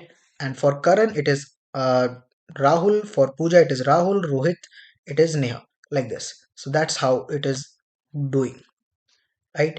And when we perform this, we simply get the name here, right? For Rahul it is Amit, for Neha it is Amit, for Karan it is Rahul, Pooja Rahul, and Rohit Neha, like this. So I hope you understood the concept that how we perform the self join in our Postgres SQL, right? So this is all about today's video. Thank you so much for watching. Goodbye. Hey, hi everyone. In this particular lecture, we are going to learn about that how to write subqueries in PostgreSQL, right? So first of all, what is subqueries? Well, subquery is the query inside a query, right? That is called as subquery. Let me take you to the definition. So if you see here, what is subquery? A subquery is a query which is written inside another SQL query. So you have written some query and inside of that you have written another query, right? So that is called as subquery. Now, inner query executes first. So let's say that you have written a query, and since you have written a query inside of that query, so the query which is inside will execute first, right? The inner query execute first, and the result is used by the outer query. So the result that is created by the inner query is now used by the outer query, right? Okay, so inner query is enclosed in parenthesis. Got it? Okay, fine. Now what are the types of subqueries? It is important for your interview, so kindly just read it at your own, that it is a scalar subquery, correlated subquery, single row subquery, and multi-row subquery. That's it. These four, right? Okay, now let's move forward toward this scalar subquery. And what is it? Well, scalar subquery returns one value, means the query which is written inside, right? The inner query is executing a single value, and that value will be used by the outer query, of course. right? So let's go to the PG admin and see how it works. So here you can see that this is the structure of our table and this is the data inside of it, right? Let me just call the table. Fine. Now here you can see we are having some 6 rows here and the column name are imp ID, imp name, department and salary, right? ID, name, department and salary. Okay, fine. Now we will understand the subquery with the help of the question. So let's say that I want to find the employee that is earning more than the average salary. Now, how we will calculate the average salary? Well, average salary is what? The average of all these numbers, right? All these salaries. Fine. We do the average work with the help of the aggregate function, right? The mathematical task is performed with the help of aggregate function. So here, with the help of AVG bracket and salary will definitely give me the average salary, right? So how we can do it with the help of subquery? Fine. Now let me just write the query first. So select emp underscore name comma salary, right? Salary from employees where salary should be greater than average salary. Yeah, that should be the query, right? This is the logic. But let me tell you that this is wrong. Why it is wrong? First of all, you need to think, right? The reason for this query to be wrong is that we are using aggregate function with where. Try to understand that. We cannot use aggregate function with where. Then how we will take out the, like, those employees whose salary are greater than average? Well, for that purpose, we will use the subquery, right? Now here, for writing the subquery, we will create a parenthesis like this. Now inside of this, now write your subquery, and that is select average. We can use the aggregate function with select, right? Salary, right, from employees, right? Yeah, so like this. Now if you run this, you will get the result. Now let me first take out the result of this inner query. What this will give me, right? It will give me the result as this. This is some 60,000. Okay, fine. Now if I run the complete query, including the outer and inner, right? Now you will see I got only 2 people, and here Amit and Rohit have salary greater than 60,000, right? That's why they are in the result. So this is how we use the subquery to get the result. Got it? So you will use it multiple times, right? Multiple times. It is very important to have the understanding of subquery. Fine. Let me take you to the next example. Fine. Okay. Okay. The same thing as here also. Okay. Let me just tell you that name salary. Okay. What is needed? Okay. Fine. So, okay. Fine. Yeah. So let me just give you the example. So here, if you write here, select emp underscore name comma salary. Now after salary I want to mention the average salary of all the employees with every employee, right? So for that purpose, what we can do, you can also use that subquery here also. Let's say select average salary from employees as avg underscore salary, that is alias, right, from employees, like this. Now if I run it, let's see. Fine. So here you will see that I got all the 6 rows, and with every row there is average salaries mentioned, right? So we did it with the help of the subquery. Make sure that if you use any other column name and then aggregate function, then it will not support. if you independently just write select and then aggregate function, only then you will get the result, right? So it is very important for the clarity that how we use this aggregate function with the select, right? Okay, fine. Now select, like, first of all we have selected that, and we are getting only those employees whose salary are greater than the maximum salary, right? So this is the basic example for that. And there are multiple row subquery. In that we use in, all, and any, right? You don't need to get too much to it. If you want to read it, you can read it independently from the documentation. These are the basic stuff that is actually used while working with the questions and the queries, right? So this is all about today's video. Thank you so much for watching. Goodbye. Hi everybody. In this particular lecture we are going to learn about the common table expression. So what is common table expression? So common table expression is a temporary named result set which is defined using with. So it is important that we create CTE with the help of this with.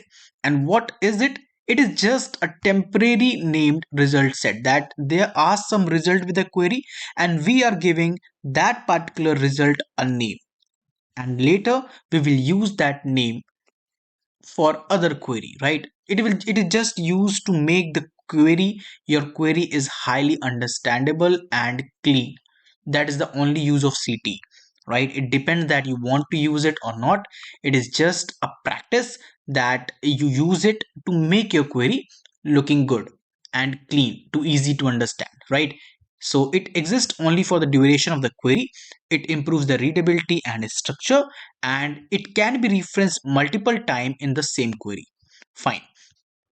So the basic syntax is like this. You can check that first of all we have written with, and then you the name that you want to give a query, right? So you will give the name as CTE underscore name. This is the example. Then you put the alias, and then here inside the parenthesis you write your query. And now this is the main query. After writing this query, you have given the CTE name to it. Now later, I am using that name here. I'm using that name here, right? So I'm executing the main query with the help of this CTE name, which is a name which I given to the under inner query. So it is a replacement of subquery, right? We have learned about the subquery in the last lecture. So you can say that it is a replacement of it, but the use case is very much similar. It is just for your information, right? Let's go and see that how it works in our PG admin. So this is my table. This is the data of it, right? And let me show you the table here so you can check. So here are 6 different rows, and the column name are employee ID, employee name, department, and salary. Fine. Okay. Now let's start working with the common table expression. How we create it? Well, for creating it, we will first write with, right? So just write here with like this. After writing with, you can give the name to your common table expression, right? So here I want the name as high underscore salary underscore expression, like this, right? As bracket. Now inside of this you can write your query, right? So I want select, like in subquery what we do, we write a inner query, right? And the result of that inner query are used by the outer query. So you can think of it like the same. So here we are writing the inner query, right? So inner query is emp underscore id comma emp underscore name comma salary from, right, the name of the table, employees where salary is greater than, let's say, 60,000, right? After writing this, now here I'm going to write the outer query. So for outer query, write select all from. Now here in the outer query we require the inner query, right? The inner query is what? Inner query is now this particular name. We have given a name to it. Just copy this name and you can use it now here. Simply now if I run this complete query, you will find that I got my result. And here is the result, right? Here is the result. Fine. So the important point is that I have not put a semicolon here. If you put a semicolon, it will show you as the end of that particular query. So you will get an error, right? So make sure that you don't use any semicolon and simply just use that query here only, right? So what is this CTE, or which you say as common table expression? It is just a name which is given to a query, and it is used to make your query easy and understandable. That's it, right? So I hope you understood the concept that what is the CTE. So this is all about today's video. Thank you so much for watching. Goodbye.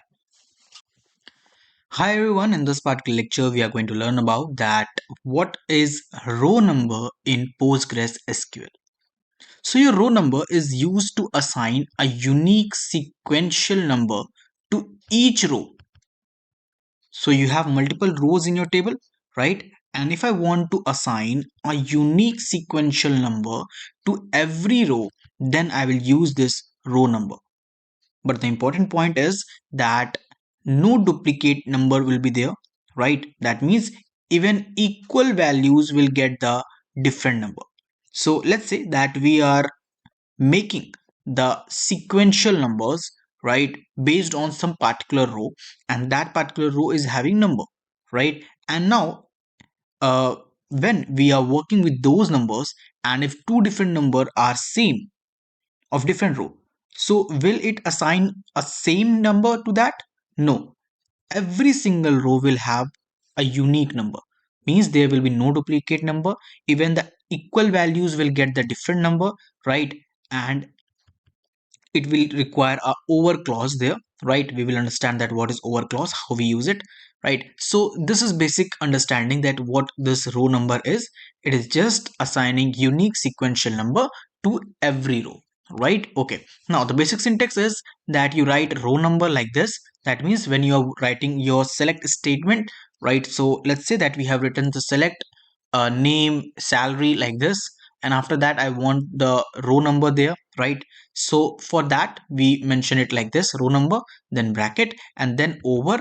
After putting this over, you will make this parenthesis, and inside this parenthesis you make the order by to which particular column name do you want, right? We are ranking something, right? We are giving a row number, so we will give it based on some particular order, right? So for that order we use this order by. Got it? Now the simple example is like this. You can check that: assign row number by salary in descending order. So select employee name, salary, comma row number, over, then bracket order by salary descending as row number from employee. This is the basic example. Let's go to the PG admin and see how it works. Okay, so let me remove this and write the query. So let's write the select statement: select emp underscore name,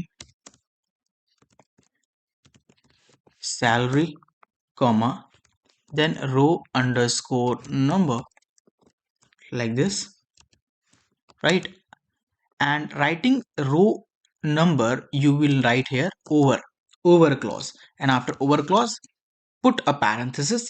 Inside of this we will write order by, like this, and then you will write that particular column on which you want to make the order, right? So I want to use this salary, right, because it is an integer, right? So here I'll write the salary like this, and let's take it descending,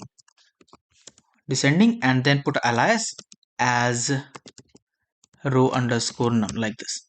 Fine. So this is a complete statement, and after that just write here from the table name. Table name is employees,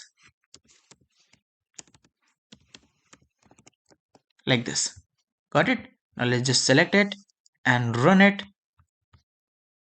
So here you will see that I got the proper row number, right? You can check.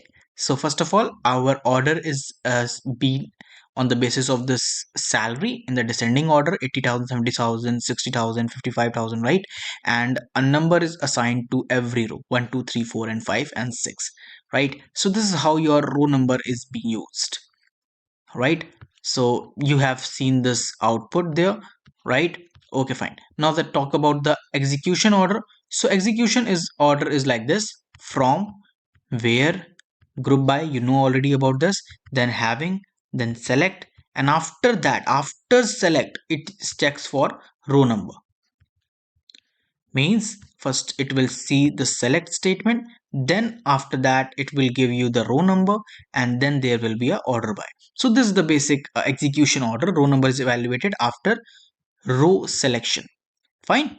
Okay, so this is all about today's video. Thank you so much for watching. Goodbye. Hey, hi everyone. In this particular lecture we are going to learn about that what are rank and dense rank in PostgreSQL. Many people get confused between rank and dense rank, but let me tell you, this is the one of the most important question which is asked in the interviews, right? So kindly pay attention to this complete lecture till the end. So let's start. So what are these? These are your window functions, right? So rank and dense rank are window function. They assign ranking number to the rows. So we have different rows, right? And if we want to assign a ranking to every row, right? So then we use them. Do not reduce the number of rows. By using this, we do not reduce any number of rows, right? We just give a rank to them.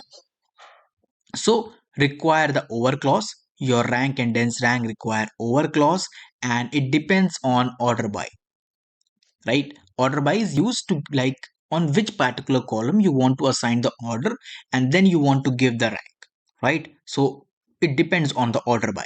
Fine. Now let's talk about the rank. So rank assign the same rank to equal values and skip the next rank number. Very important point. Rank does what?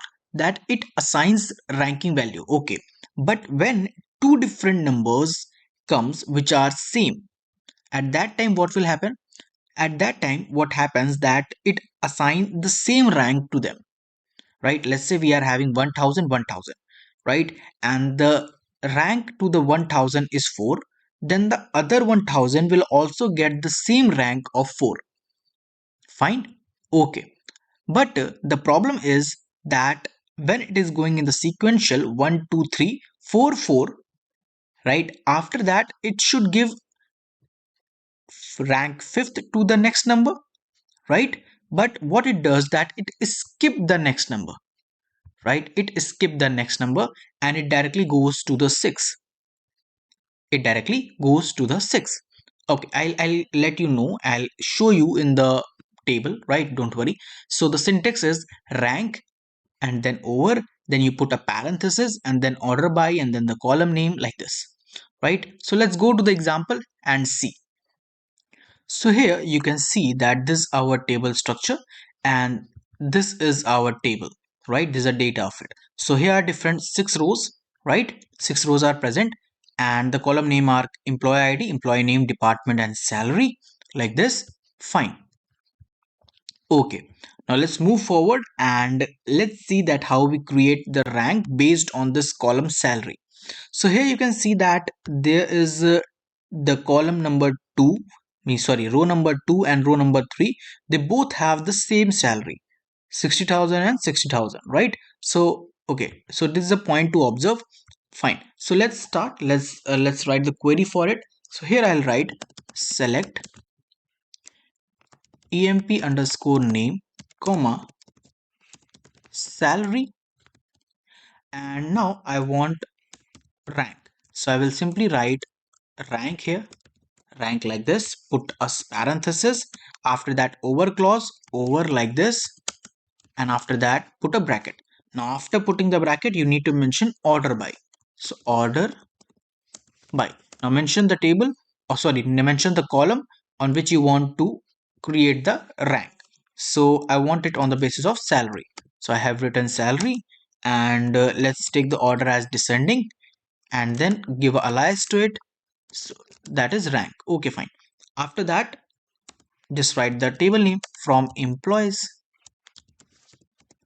right? So let's see that whether it is creating the right output or not.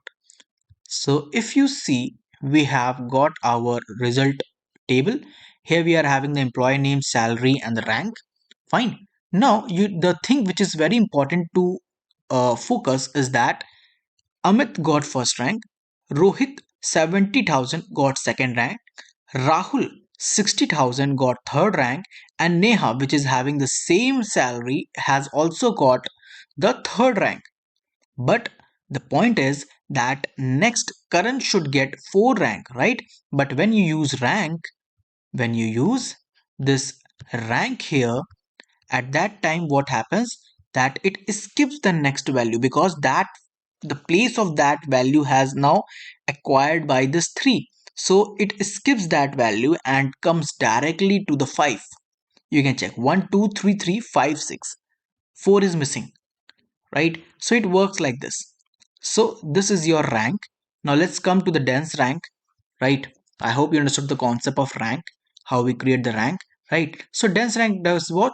It assigns the same rank to equal values but does not skip number. The simple difference is that it do not skip the number, it also assign the rank value, right, on the basis of row and on the basis of the column that you give. But what it does not do is that it do not skip the numbers, right? So the thing are very same, almost same, right? The simple difference that you will do is that in your query, let me just do one thing, let me just copy it and paste it here, and here I'll just write dense underscore rank. This is right. So now if I run it, you will find that this time the result says 1 2 3 3 4 5, right? So this is your dense rank, and earlier we learned about how rank works, right? So this is the basic difference between rank and dense rank. I hope you understood the concept that what are these two things which are most commonly used in your PostgreSQL and the window function. So this is all about today's video. Thank you so much for watching. Goodbye. Hey, hi everyone. In this particular lecture, we are going to learn about that how left join and right join works in PostgreSQL, right? So, first of all, what is this join? So, a join combines rows from two tables based on a join condition, right? So, when we want to combine the rows of two different tables, right, on the basis of any condition, then we call it join. And in this particular video, we are going to talk about the two most important join methods, and that is left join and right join. Fine. Okay. So we will start with the left join. So what is this left join? So left join does what? That it takes all the rows from the left table. Let's say that we are having two table, we keep it side by side. So definitely there will be a one which is on the left side and there will be a one on the right side, right? A similar thing happens with right while writing the query. Like if you see here, I have written select column from table 1 left join table 2. So this table 1 is your left one, right? So whichever table you mention before this left join will be considered as left table, right? Okay, so that is what mentioned here, left table. So all rows from the left table, and means when you do the left join, then definitely all the rows which will be mentioned in the left table will be there in the final output, right? And matching rows from the right table will be there, right? And null for right table columns when there is no match, means left table will have all the rows and all the condition will be applied on the right side table, right? And whichever column matches that condition will be there, otherwise there will be null. Let me show you with the help of the example. As you can check from the diagram, we are having two table named customers and orders, right? So here we are having 1 2 3 4 5, which is a primary key, and there is one customer column for the orders table. This is a foreign key. So what I am doing is that I am comparing this customer id and customers column. Fine. Okay, so here you can see while doing the left join, the final output has all the rows of your customers, which is a left table. As you can see, 1 2 3 4 5, and all the name John, Robert, David, John, Betty, like this, right? Now talking about the amount is only mentioned in the right table, right? But there are only few values of it. Why? Because these values exist which are matching the condition. Right here you can see 3 3 5 5, since this right side is having only two rows which are in match, right? That's why it is present here, and the rest are null. Rest are null, right? So this is the concept with the left join. So let me take you to the syntax. So simple syntax is select, then write the name of the column, and then from, then write the table name, then the left join, and then write the second table name. The table name which is before the left join is your left table, and this table 2 is your right table, and then you write the join condition, right? The simple example is here. Right example is select c dot customer name. The c is a shortcut or the alias, right, that we use for the table name. Fine. So c dot customer name, o dot product, and o dot amount from customers c. You can check. And left join orders 0. Oh, sorry.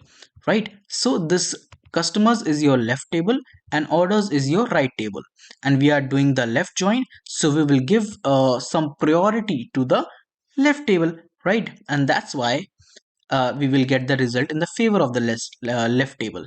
We will see it the result also. And then we have mentioned the condition, but before mentioning the condition you need to mention on. You have to write on here, and then c dot customer id equals to o dot customer id, like this. Got it? Now let's move forward, and the result will be like this. As you can see, whichever like the product and the amount are the part of your right side table, right? That's why you can see here that these value, right, this is null and this is null, means all the values of the left table is present, but the value which is not matching the condition is having the result as null, right? So this is what happens with your left table, and same thing applies to your right table join also, right? There are a lot of theory, but that is not required. Now right join is right join returns all rows from the right table, matching rows from the left table, and null for the left table column where there's no match exist. That means you can check from here that we in right join we are having customer and orders, right? The same thing is happening, but this time the column of the right table, the column of your right table is present here, means all the rows are present. 500, 800, 200, 300, and 150, you can check. And the condition is that whichever column is matching with this customer column, right? Means when we are doing a comparison, right, we have written the condition, so whichever condition is matching, only those rows of the left table is present, that is 3 and 5 only. You can check, right? So this diagram is very important, kindly pay more attention to it, that how it is done. We will understand the query, that is the second part, but the first part is understanding that how the result will be shown, right? Now talking about the query, so the simple query is again that you just need to change it to from left join to the right join, and everything will be same. Select column from table 1, right join table 2 on join condition. Table 1 is your left table, table 2 is your right table, right? And the example is like this. Select, like you have mentioned the column, this customer name is your from your left table, and product and amount is from your right table. From, then you put the from, and customers is your table name, right? C is the shortcut. Right join, and orders is your right table, right? And o is a shortcut for it, and the condition is this. Before giving the condition you need to mention on, and c dot customer id equals to o dot customer id. This is what the I'll say this is what the condition is, right? And the output is like this. You can check here. This null is present on the null is present on what? The null is present on customer name, and customer name is what? Customer name is your part of customers table, and this is your left table, right? This is your left table, and that is what your right join is. So the insight is that we normally use left join, right? We don't use right join as such. So if you are having the understanding that what is this left and right is join is, then it is much more good.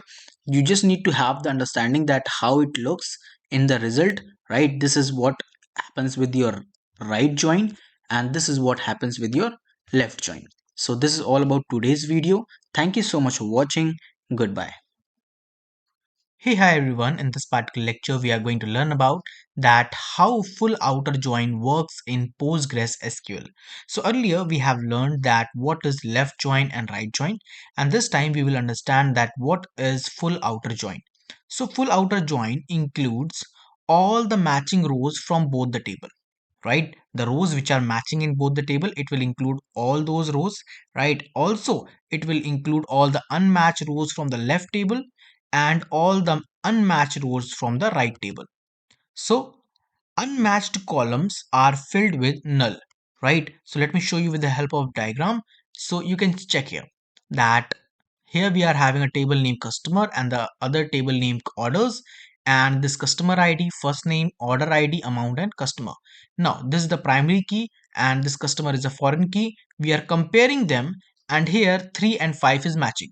Now in the final result, customer ID and first name, this is the part of your left table, and amount, only amount is from the right table. Fine. Now you can check the result that first it has included all the rows of left table 1 2 3 4 and 5, and wherever the data or the values are matching of these columns, here in the 3 and in the 5 the complete detail is filled, but it has included all those rows also of the left side which are not matching, like 1 2 and 4.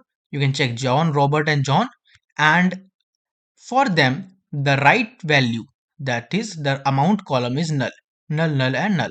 Similar thing happens with the right table also, right? Here you can see that the pending or the unmatched rows, which values are 200, 300, and 150, are included, and for them, since no value is matching from the left table, so they are having null, null, and null there, right? So this is how it is done.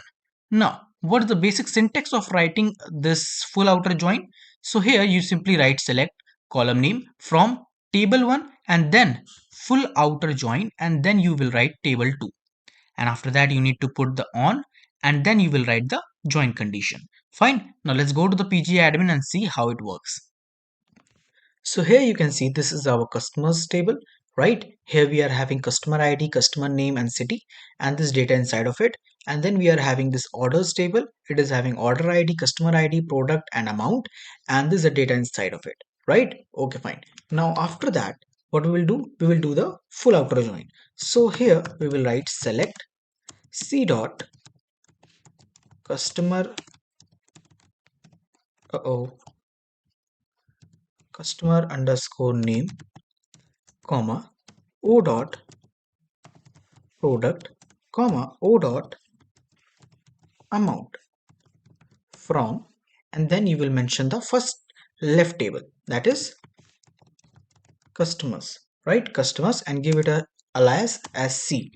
Then we will write here full outer join, and then you will mention the right table name, that is orders, like this, and then alias for it, that is O, right? Now after doing this, what you will do, you will write here on. Now after on, we give the condition, right? We give the condition. So the condition is that c dot customer underscore id equals to o dot customer, sorry, customer underscore id. So you can check that both are having customer id and we are going to match them, right? On this is the condition. Now when you will run it, you will find the result like this. You can see here we are having six different what rows, and from the data you can check that first table is having 4, second is having 5, right? And by combining them we are having 6. Why 6? Because the first 4 data, you can check here, they are actually their customer IDs are matching, right? And after that, this is the this is our left table, right? Left table data, and this is our right table data. And here, the values which are not matching are null, right? So this is how we work with our full outer join in PostgreSQL. Now let's talk a little bit more about it. So what is the step-by-step interval working? That PostgreSQL matches row with the join condition. Matching rows are returned once, and unmatched rows from the left table are returned with null for the right table column, and unmatched row from the right table are written with null for right table. Sorry, for left table, right? Okay. And you have seen the output, right? It is exactly like that. Now, full outer join as combination. So you can simply remember it as that full outer join is your left join plus right join, right? All the rows from both the sides are completely preserved. So this is all about full outer join. Thank you so much for watching. Goodbye. Hey, hi everyone. In this particular lecture, we are going to learn about that how to use partition by and order by in window function in PostgreSQL. So what are these window function? So first of all, window function perform calculations, right? It perform calculations across set of rows. And which set of rows? Which are related to the current row, right? Okay, so what are the key properties of it? So first of all, these rows are not grouped or removed, right? When it performs the calculation or the operation, the rows are not grouped and rows are not removed. Each row keeps its own identity, and here we also use the over clause, right? So moving forward, what is this over clause and what is its role? So your over clause is written in such a way, right? You first write the function name and then over, right?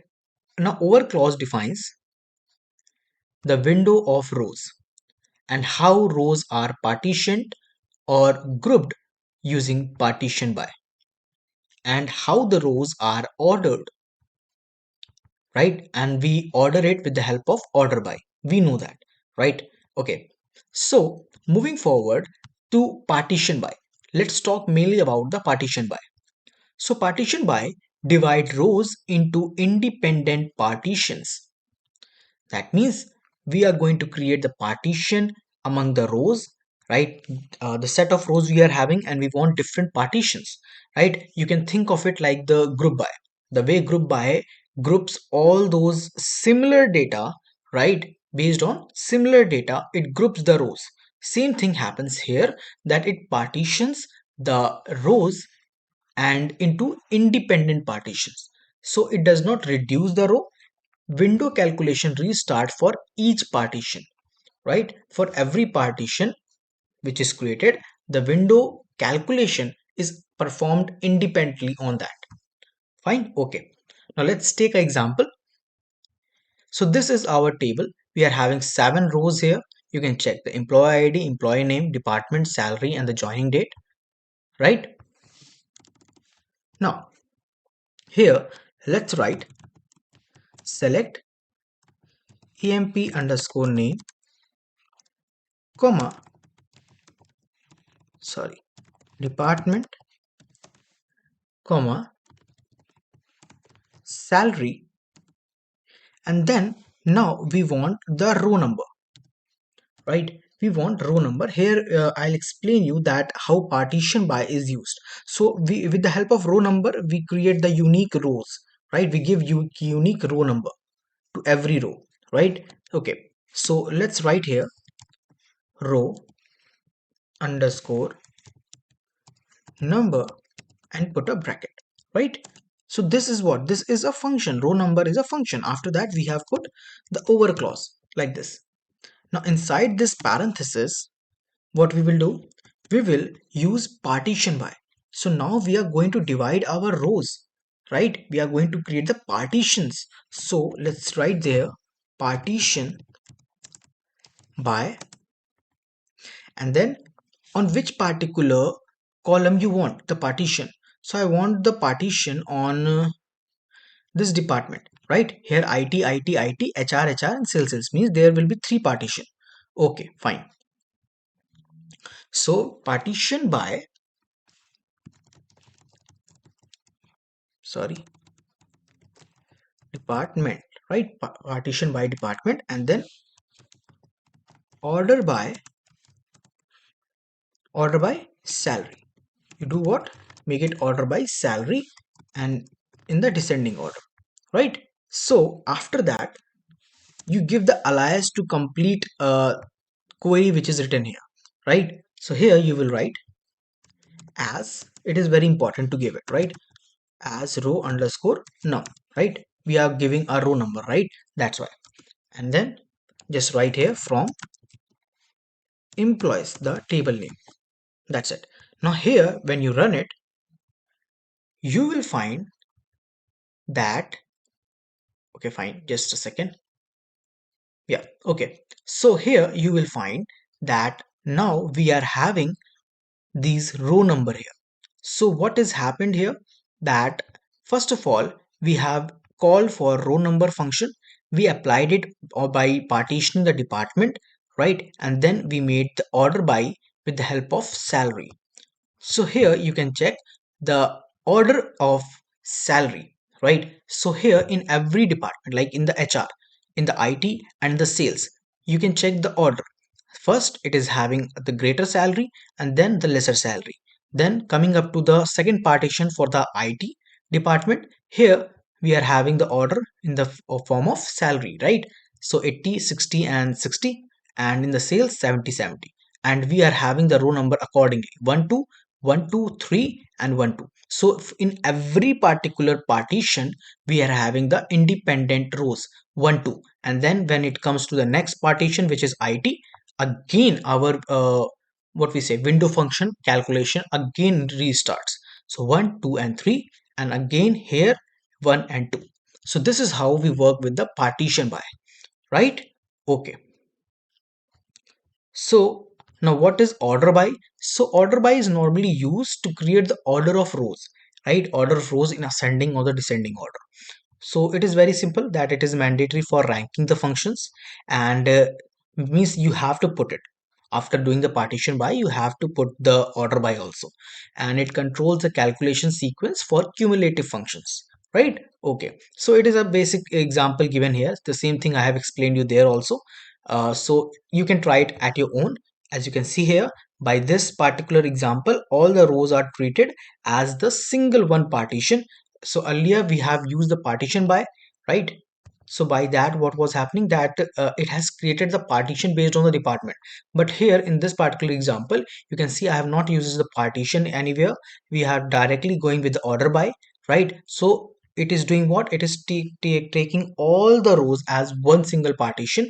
So the thing which we have observed here, that 1, 2 and then 1, 2, 3, this will not have occur, right? It will take all the rows as the single partition, right? So you can try it at your own. And yeah, this is all about today's video. Thank you so much for watching. Goodbye. Hey, hi everyone. In this particular lecture, we are going to learn about that how to read, explain output, and analyze queries using the explain analyze in PostgreSQL, right? So in the first part, we will understand that what is this explain output, and then we will move forward toward explain analyze. So first thing, that what is this explain and why do we need this? And what is the use of it in PostgreSQL? Well, explain shows that how the PostgreSQL plans to run a query. So it will give you the part of behind the scene, right? That how the PostgreSQL is planning to run that particular query which you have written, right? So this explain give you that. Why it is important? Well, query is not executed. Output is an estimate, and it is used to understand the planner decision. It helps you to decide that whether this query will be right or not, right? Because we always try our best to run a query which takes less memory or space and the time, right? So this helps you to basically plan that whether this query will be good for my particular task or I have to return some more optimized query, right? Okay. So the basic syntax is this, that when you write your query, any query which you want, just put a explain on the top like this. That's it, right? So let's do one thing. Let's go to our PG admin and see that how it works, right? So here you can see I'm having a table named employee, and this table is having employee ID, employee name, department, salary, and this is the data inside of it, right? We are having some 5 rows, as you can see, right? ID, name, department, salary. Okay, fine. Now here what I'm going to do is that I'm going to write select all from employee where salary is greater than, let's say, 60,000, right? So this is the basic query. So if I run it, you will find I am getting just one particular row, right? But if I put explain on the top like this, and now if I execute it, you will find that I am getting no result, but I am getting a query plan here. This query plan is showing that the filter is the salary greater than 60,000, and here on the top is basically giving you the sequence scan, that the thing which is going behind the part, right? So first thing is your scan type, then there's a cost, then there's a row, and there's a width. Now what are these things? Let's understand. I hope you get the understanding that what kind of result you are going to get after executing with the help of explain, right? Now what are the things which is mentioned? Let me show you. So how to read this output? First is your scan type. So here you have seen that we got sequence scan, right? Sequential scan. That means that we don't have any index present in the table. We have not created any index, right? So that's why we are getting a sequential scan. As you can see that this sequential scans means that PostgreSQL scan every row, right? To get the result, it need to scan every particular row, and there's no index is used, right? Some more scan type except this sequence scan is your first, like your index scan. It will be shown in the result if you have any index in your table, right? And index only scan is that only index data, right? When only index data is scanned, at that time you will get index only scan. So three main scan are there: sequential scan, index scan, and index only scan. Fine. What is this cost? Well, you have seen this kind of result there, right? As you can see here, this kind of result, right? This kind of. So this is there. Now what is this? Well, 0.0 means the startup cost, and this number, right? This number is basically your total estimated cost, right? You only need to work on this, that what is the total estimated cost. Otherwise in the startup cost mainly it is zero. Maybe you are working in part by part, at that time startup cost can be other. Otherwise you will find and you will work on mainly on this, that the total estimated cost of running this particular query is what. So here it is 18.10, as in the example, right? So the cost is relative, not time. Fine. And the lower cost is better, of course. Now row, as you can see here, we are having a rows, right? So what this rows means? Well, it's meaning that planner execute two rows, planner expects two rows, and this is just an estimate, right? Okay. And width, then what is width? Well, it estimates the row size in the bytes, and it is used for the memory planning. That's it. Fine. So here it is, and here you can see the filter that we applied, right? So since filter actually works a lot on every particular row, filter works and search out that whether this particular row is according to the condition or not. So definitely the filter is mentioned here, that what filter is going to apply on every particular row. So condition applied after reading rows, right? Okay. Now let's talk about that how to analyze using the explain analyze, right? Now what is this explain analyze? Earlier we have understood about explain. Now we are going to work on explain analyze.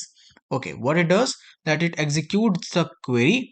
Earlier the execution of query was not happening, right? But this time it executes the query, it shows the actual execution, and it displays the real time and the real rows, and it is used to find the performance issue. Fine. This is the points about the explain analyze. Basic syntax is like this. Now if I just copy it and take it to the pg admin, right, and if I run it like this, okay, if I run it, you will find that after executing all the particular rows, right, it has given me a lot of information here, okay. Let me just give you a sample explain. Okay, this is, here is a sample output, right, and through this we will understand that what actually we are getting as a result. Fine. Okay, so how do we read this? So first thing, that estimated row versus actual row. So the rows are 2 and the actual rows equals to 1, as you can see here, right. So here it is given, and after that it means that a planner expected 2 rows but it actually got 1 row. This is the thing, right. So the larger difference is the bad estimation. Actual time, if we talk about the actual time, so it is the, like, the first time which is given is the time to first row, and the second time which is given is the total node time, that the complete time which is needed, right. So here you can see the planning time and the execution time, okay. And then the loops, this means that the node executed once, and if the loops are high, that means performance can degrade. Fine. And the last planning time versus execution time is given like this, right. Okay, fine. So this is how we work with explain analyze. It's basically give you a lot more information, as you can check here, right. Sequential scan is there, that it is scanning all the thing, and the cost is given, row width is given as given in the explain also. But when we use explain analyze, then you get the actual time, then you get the rows, then you get the loop like this, and along with that the filter, that the rows that remove by 4, buffer, the shared hit 1, planning time, execution time, everything, every information that you get required for the performance of your particular query, you get with the help of explain analyze. So I hope you understood the concept that what is explain and explain analyze in PostgreSQL. And this is all about today's video. Thank you so much for watching. Goodbye. Hi everyone, in this particular lecture we are going to learn about that how the transaction works using the begin, commit and rollback in PostgreSQL, right? So first of all, what is a transaction?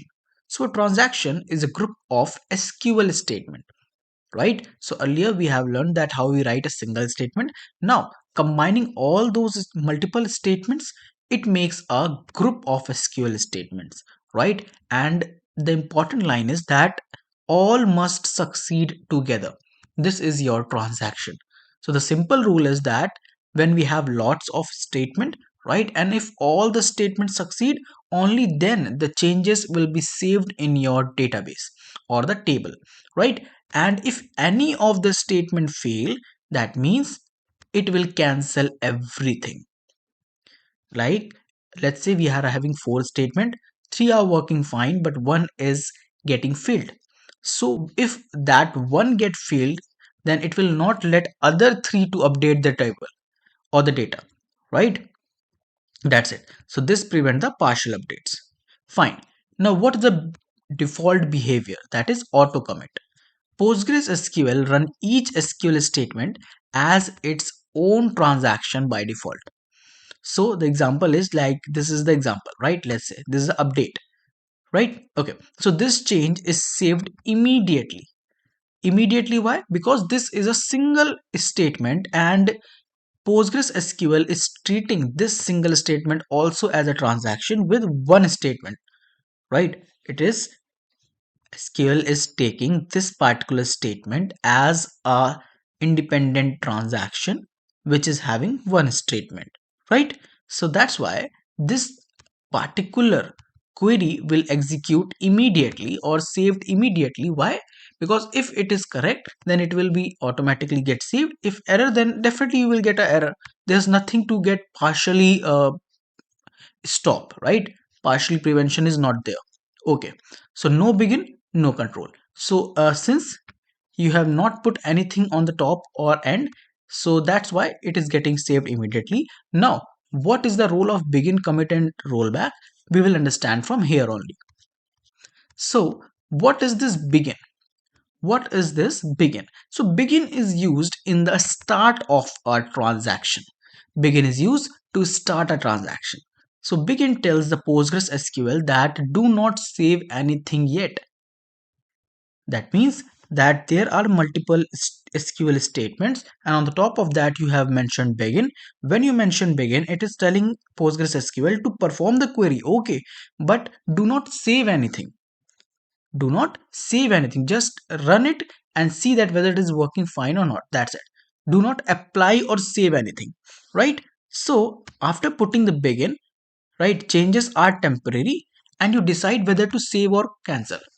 That means when you perform or put the begin on the top, it makes all the SQL statement working as a temporary, and it let you to decide that whether you want to save it or cancel it, right?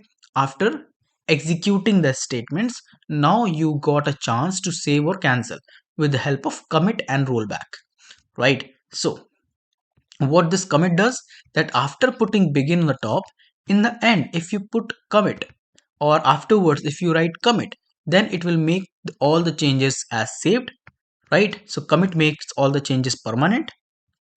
As you can see here, we have put the commit in the last, and here in the top we have put begin, right? And there are multiple statements, one statement and there's a second statement like this.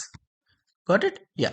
So what this commit does, that both the updates are now saved and money is transferred. That is basically, that's the logic behind that particular query, right? And what this rollback is, well, rollback cancels everything. So commit saves everything and rollback cancel those changes, right? But important point is that you cannot use rollback after putting commit.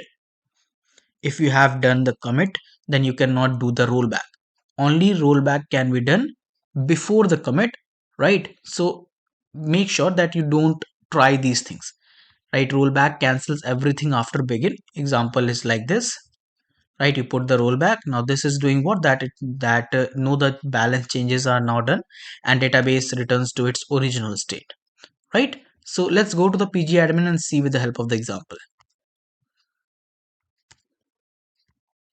So here you can see that I'm having a table named book accounts, right? And the structure of the table is account ID, name, and the balance. Now here if I write select all from bank accounts, and if I execute it, so this is my table, right? Easy, right? Okay, fine. So after putting the table, now I want to do what? I want to do some updation.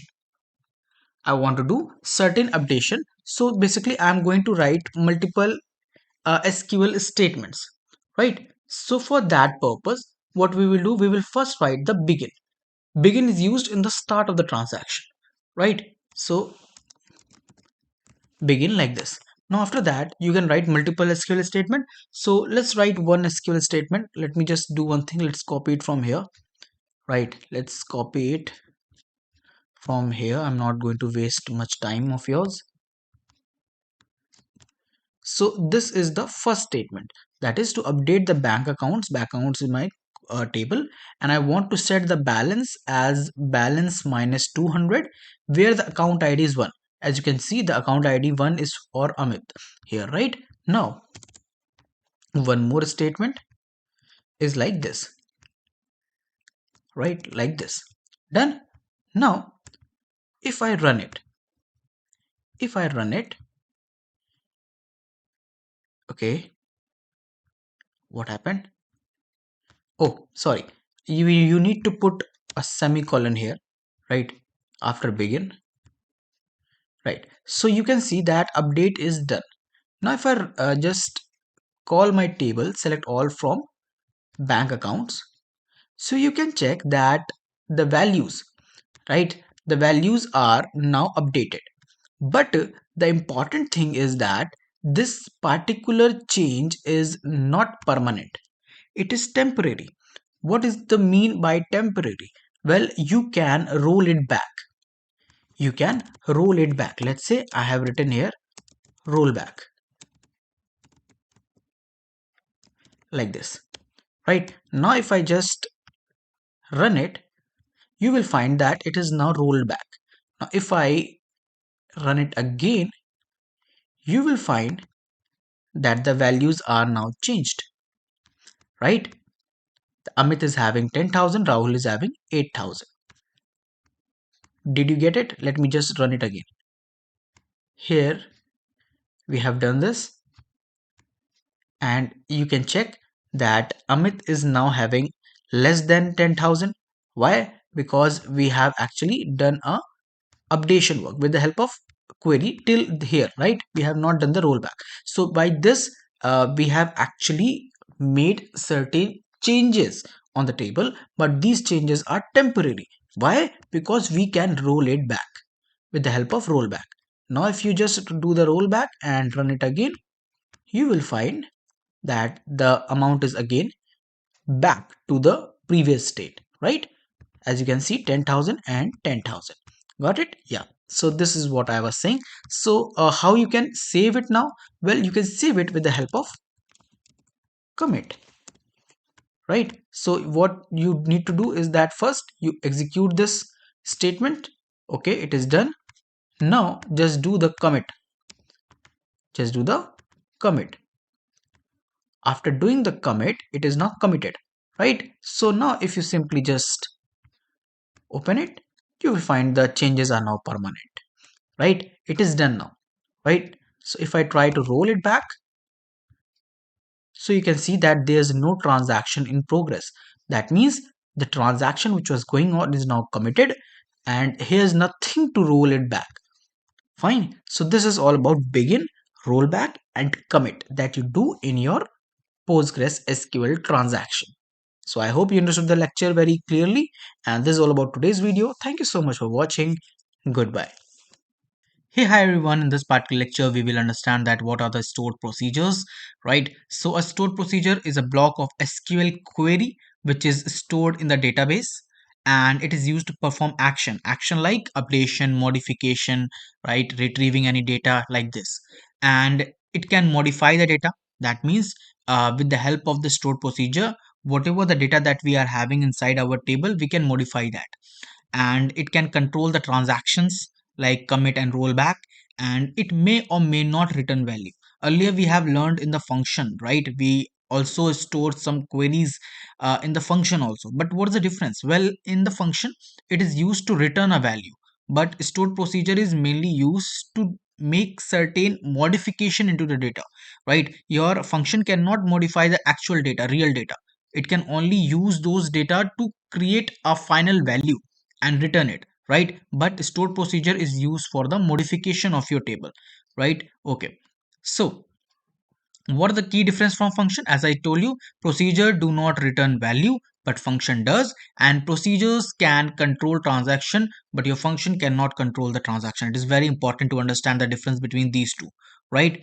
Okay, so let me show you the difference between procedure and function in the tabular form. So first thing, that whether it returns a value, so function yes, procedure no, and your function is called using the select and your procedure is called using the call, right? We will understand that what is this call here, how we use it.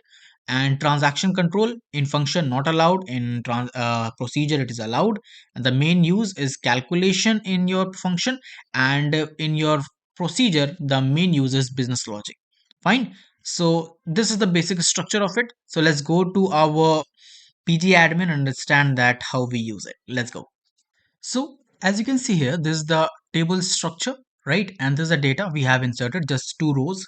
Fine. Now let's start working towards creating our stored procedure. Fine. Okay. So here, first of all, you need to write here create or replace. This is mandatory, right? Create or replace. After that, mention procedure like this, and then write the name of the procedure. That is, let's say add balance. This is my procedure name. Now I want certain parameters, right? So for the parameters, what you can do is that simply just write the name of that variable. So let's say account ID, right? And now define the data type. So data type is int, and I want another one more parameter, so I will write here amount, and its data type is also int, right? Now after doing this, so this is the starting part where you define the name of the procedure and that parameters, fine. Now after that you need to mention the language. So for language you need to write here language like this, and then you have to write PL PG PL PG fine. Now after that you will write as, then a dollar sign, and then move forward. And now here you will write, let me just take you a little bit upward, yeah. So now here you will do what? You will write here begin and end, and after end again put a $2 sign. Now in between begin and end, here you will mention your query. Here you will mention your query. So first thing, it is update, then bank underscore account. What is this bank underscore account? This is my table name, right? Bank underscore accounts, fine. And now here I'm saying set balance equals to balance plus amount, and then where account underscore id equals to, so I'm saying what, that you please update the balance with extra amount which I am giving as a parameter. So I want that add this particular amount which I am giving to the balance where the account id is equals to the account id which I am giving in the parameter. So like this, got it, right? It was easy.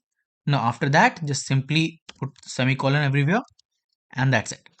Now if I run it, so what will happen, that a procedure will be created, right?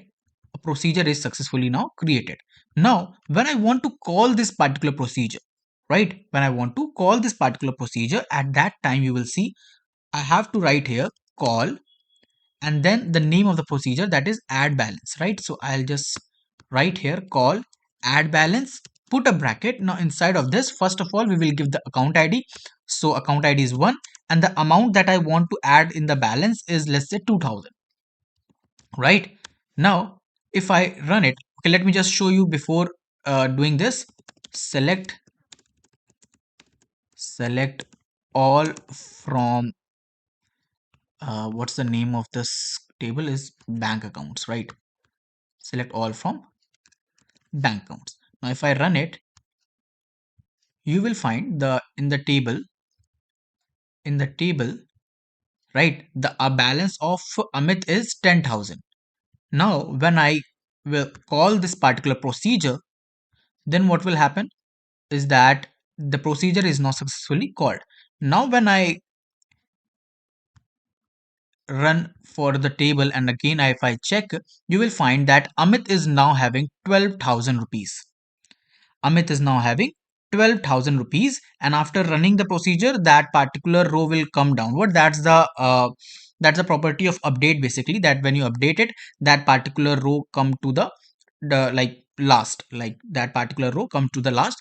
To maintain it, you will need to write here order by, right? So you can do it at your own, or uh, okay, that's your task, right? You can do it, fine. So you have understood. Now if I again call this particular procedure, so again it is called. Now if I run it again, so you will find that now again my value is increased by 2000, right? So you can call it any number of time that you want, fine. Okay, now let's do one thing. Let's just copy it and paste it here. This time I want to update the second, right?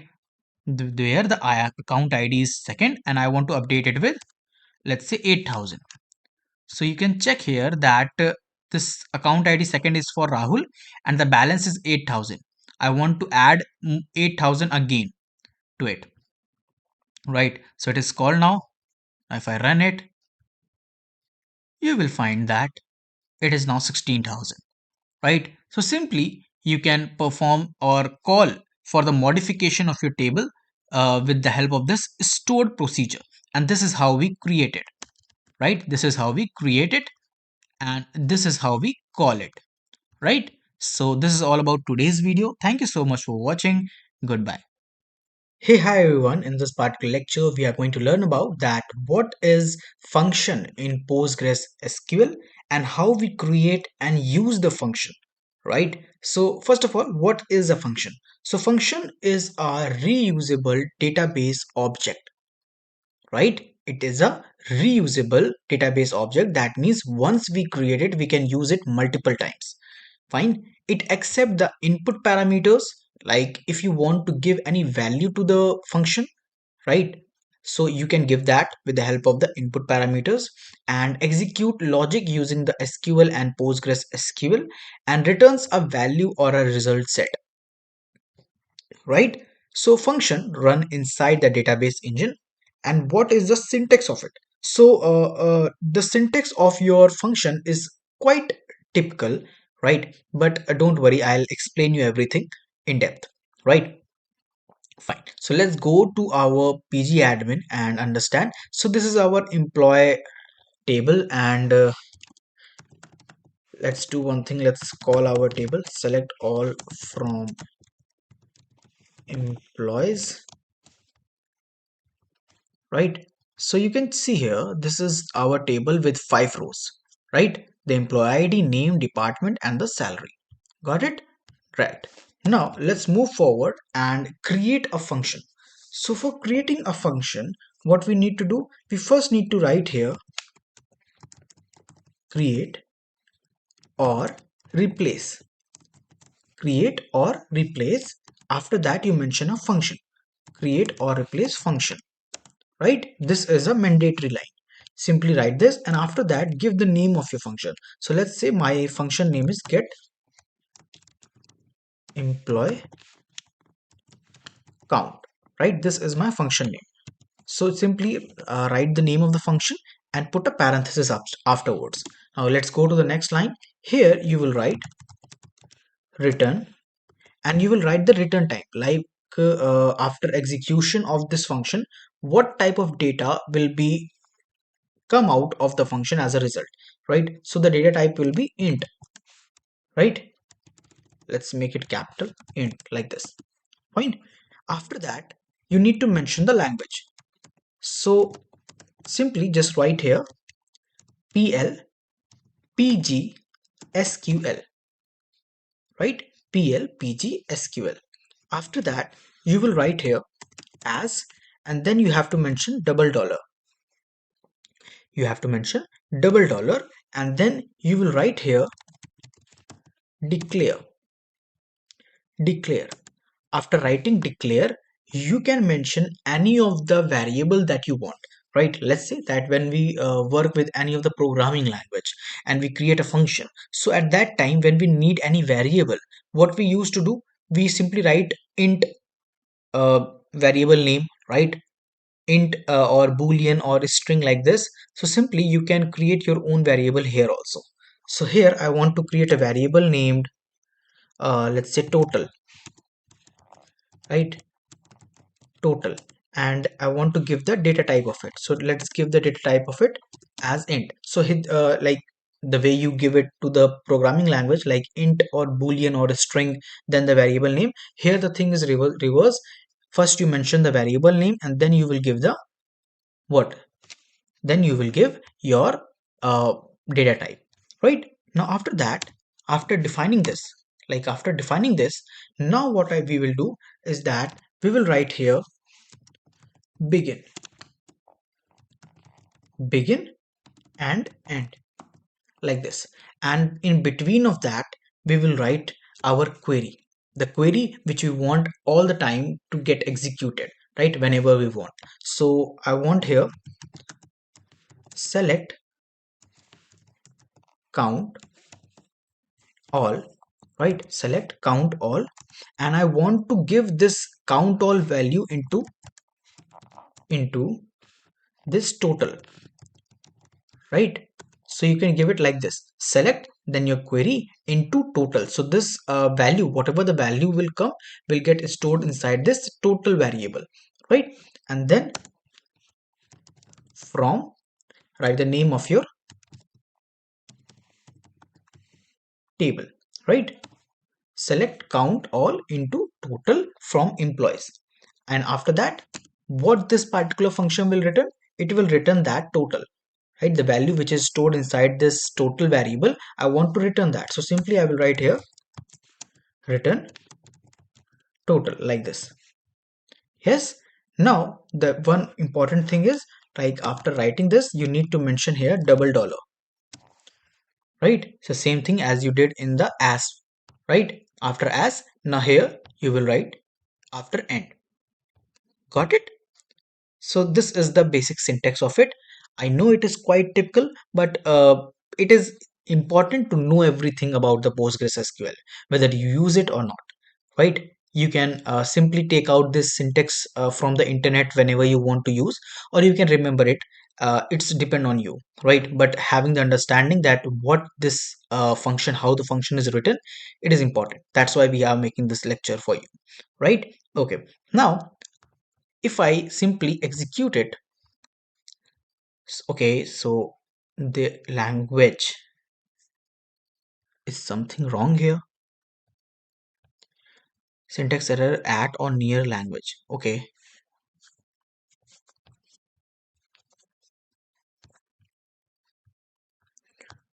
fine. So the mistake that we are doing is basically this return, right? It will not be written, it will be returns, right? It is returns. So when you have to write it correctly, so just replace your return with returns, add a s after it, right? And now if I run it, you will find that my function is simply created. Now, if I simply just want to run this function, so I can just have to write select and write the name of the function. So the function name is get employee count, right? So if I write here get employee count, and if I run it, you will find that I got the result. I got the result here by writing just a single word or the single name of the function. I'm getting the result. And result of what? Of the complete employee table, this complete query result, right? I'm getting with the help of this simple one line.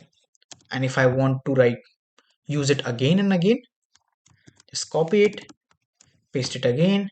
Now again if you run it, you will find the same result, right? So you can use it multiple times when you want, right? So this makes your work quite easier when we are working with the very large and the complex queries and the data set, right? So yeah, so this is all about today's video. I hope you understood the concept that how we work with the functions in PostgreSQL. So goodbye. Hey, hi everyone. In this particular lecture, we are going to learn about that how to monitor the active queries using the PG stat activity, right? So, what is this PG stat activity? Well, PG stat activity is a system view, right? It is a system view that shows that all the active database sessions that are running, right? And all their running queries, their idle connections, blocked queries, everything, right? So it is the first tool which is used to debug the slow or stuck databases, right? So if you want to go inside the database to check the system, that what are the queries which are running, what are the connection which are idle, which query get blocked, which is affecting other queries also, right? You can get everything with the help of this pg stat activity. So if I just show you that how we do it, so to see everything, we need to just write this. Okay, let me just take you to the pg admin. Don't get worried if you don't understand anything, don't worry. We don't need to understand everything. It is just showing that what are the things which are mentioned. As you can see here, the data id, data name, pid, right? Leader pid, user id, username, application, client id, client host name, client port, backend start, everything which is running, right? You can get the complete detail. As you can see here, all these running sql queries, right? Everything is mentioned here. is like what are the on this particular database, what are the tables, and what are the data name, what are the IDs, username, everything is given, right? So you can read it from there. So it shows all the sessions which are connected to the Postgres SQL, right? Okay. Now these are the things which you have seen here, that is PID, username, and application name. These all things are mentioned here. What are these and what are their meaning? So PID is the process ID, username is the database user, that particular database user, date name is the database name, right? And the state is the session state, query is your SQL current running, query start is when the query get started, backend start is your when the session is started, query start for the when query started. Okay, let me just show you that this is your query start and this is your backend start, right? Okay, and application name is your client name, and wait event is that what the query is waiting for, right? Wait event, if I just check here, is there any, yeah, so here wait event is what, that it is waiting for the client, it is waiting for this particular our session is waiting for the client, right? This is the what the query is waiting for, this is the wait event. Fine. Okay, now you don't need to worry that what are these things, just few things are there that when the session states, like session state which are very important is just we normally what we do is that we just check the common state value, right? So what we do here, we just simply check this, we simply just check this PID state and query, right? That's it. This is the thing which is mostly used and mostly asked in the interviews, right? So you just need to worry about these three things, that is PID, state, and query, right? Okay, now let's move forward toward using this thing among about actually when we are working on any query on the large database. What we do is that we when we want to see only the active queries, that we want to check that which are the queries are currently active. So for that we write this query. Let me just copy and paste it here, right? You can see PID username query is query start from PG state activity where the state is active, right? Where the state is, like you can check here, here state is idle, idle, idle, and one is active, right? One is active. So if I just run it, you will find that there is only one particular session, right, or the stat which is active, and you can get the detail of that, right? That when the query started, what is the query which is running, and the username, and this like ID, what is a Postgres ID, right? You can get it from here. Now the second thing is that when you want to see that which particular query is the long running, right? So for that purpose you can just use this particular query. Let me just paste it here. You can see, right? Select PID username now minus query start, right? That means that current time minus when the query was started, right? So show it as a runtime, this is a alias, and then comma query from this pg stat where the active, like when I want the query to be active, and order is on the basis of descending order, right? On the basis of this runtime. Fine. Okay, now if I just run it, you will find since there is only one state which is active, right? So this is the query which I'm getting, this is the particular session. Fine. Okay, now for the idle transaction, like which is the transaction which is creating the problem, so you can simply just get that with the help of this query, right? Where the state is equals to idle in transaction. When you run it, you will find that there is no such or the state, I guess it is not idle in transaction, it is just idle, I guess. Okay, let me just run it. Yeah, you can see, right? You can check from here that these are all the those session where the state are idle. So you can get the report of that from here also, right? So these are the session which hold the logs and block the other queries, as I told you, right? Okay, fine. Now to see the queries which are waiting for the log, to see the query which are waiting for the log, so for that purpose you write this query. You can check from here, right? We take the wait event type, wait event, and then where the wait event is not null means there are certain wait event for that particular session, right? So if I just run it, you will find all those sessions where what, where the wait event is present, right? So these are the queries which are waiting for the log. Okay, so this indicates that blocking or resource waits. Now to identify blocking versus blocked queries, So for that purpose, you write this. I'm just showing you, you can get these queries from internet, right? So at that time, if you want to use, you can use from there, right? uh, it is just for your knowledge that you have seen these queries working for once at least, right? Because no one can remember them, and there's no need to remember them. So there's nothing which is having any blocked or blocking, right? So yeah, so this shows that which query is blocked and which query is blocking it. Fine. So yeah, this is all about today's video. I hope you understood the concept that how we use the pg stat, and to check the complete detail about the session and the things which are affecting their execution and execution of other state or the session, right? So this is all about today's video. Thank you so much for watching. Goodbye.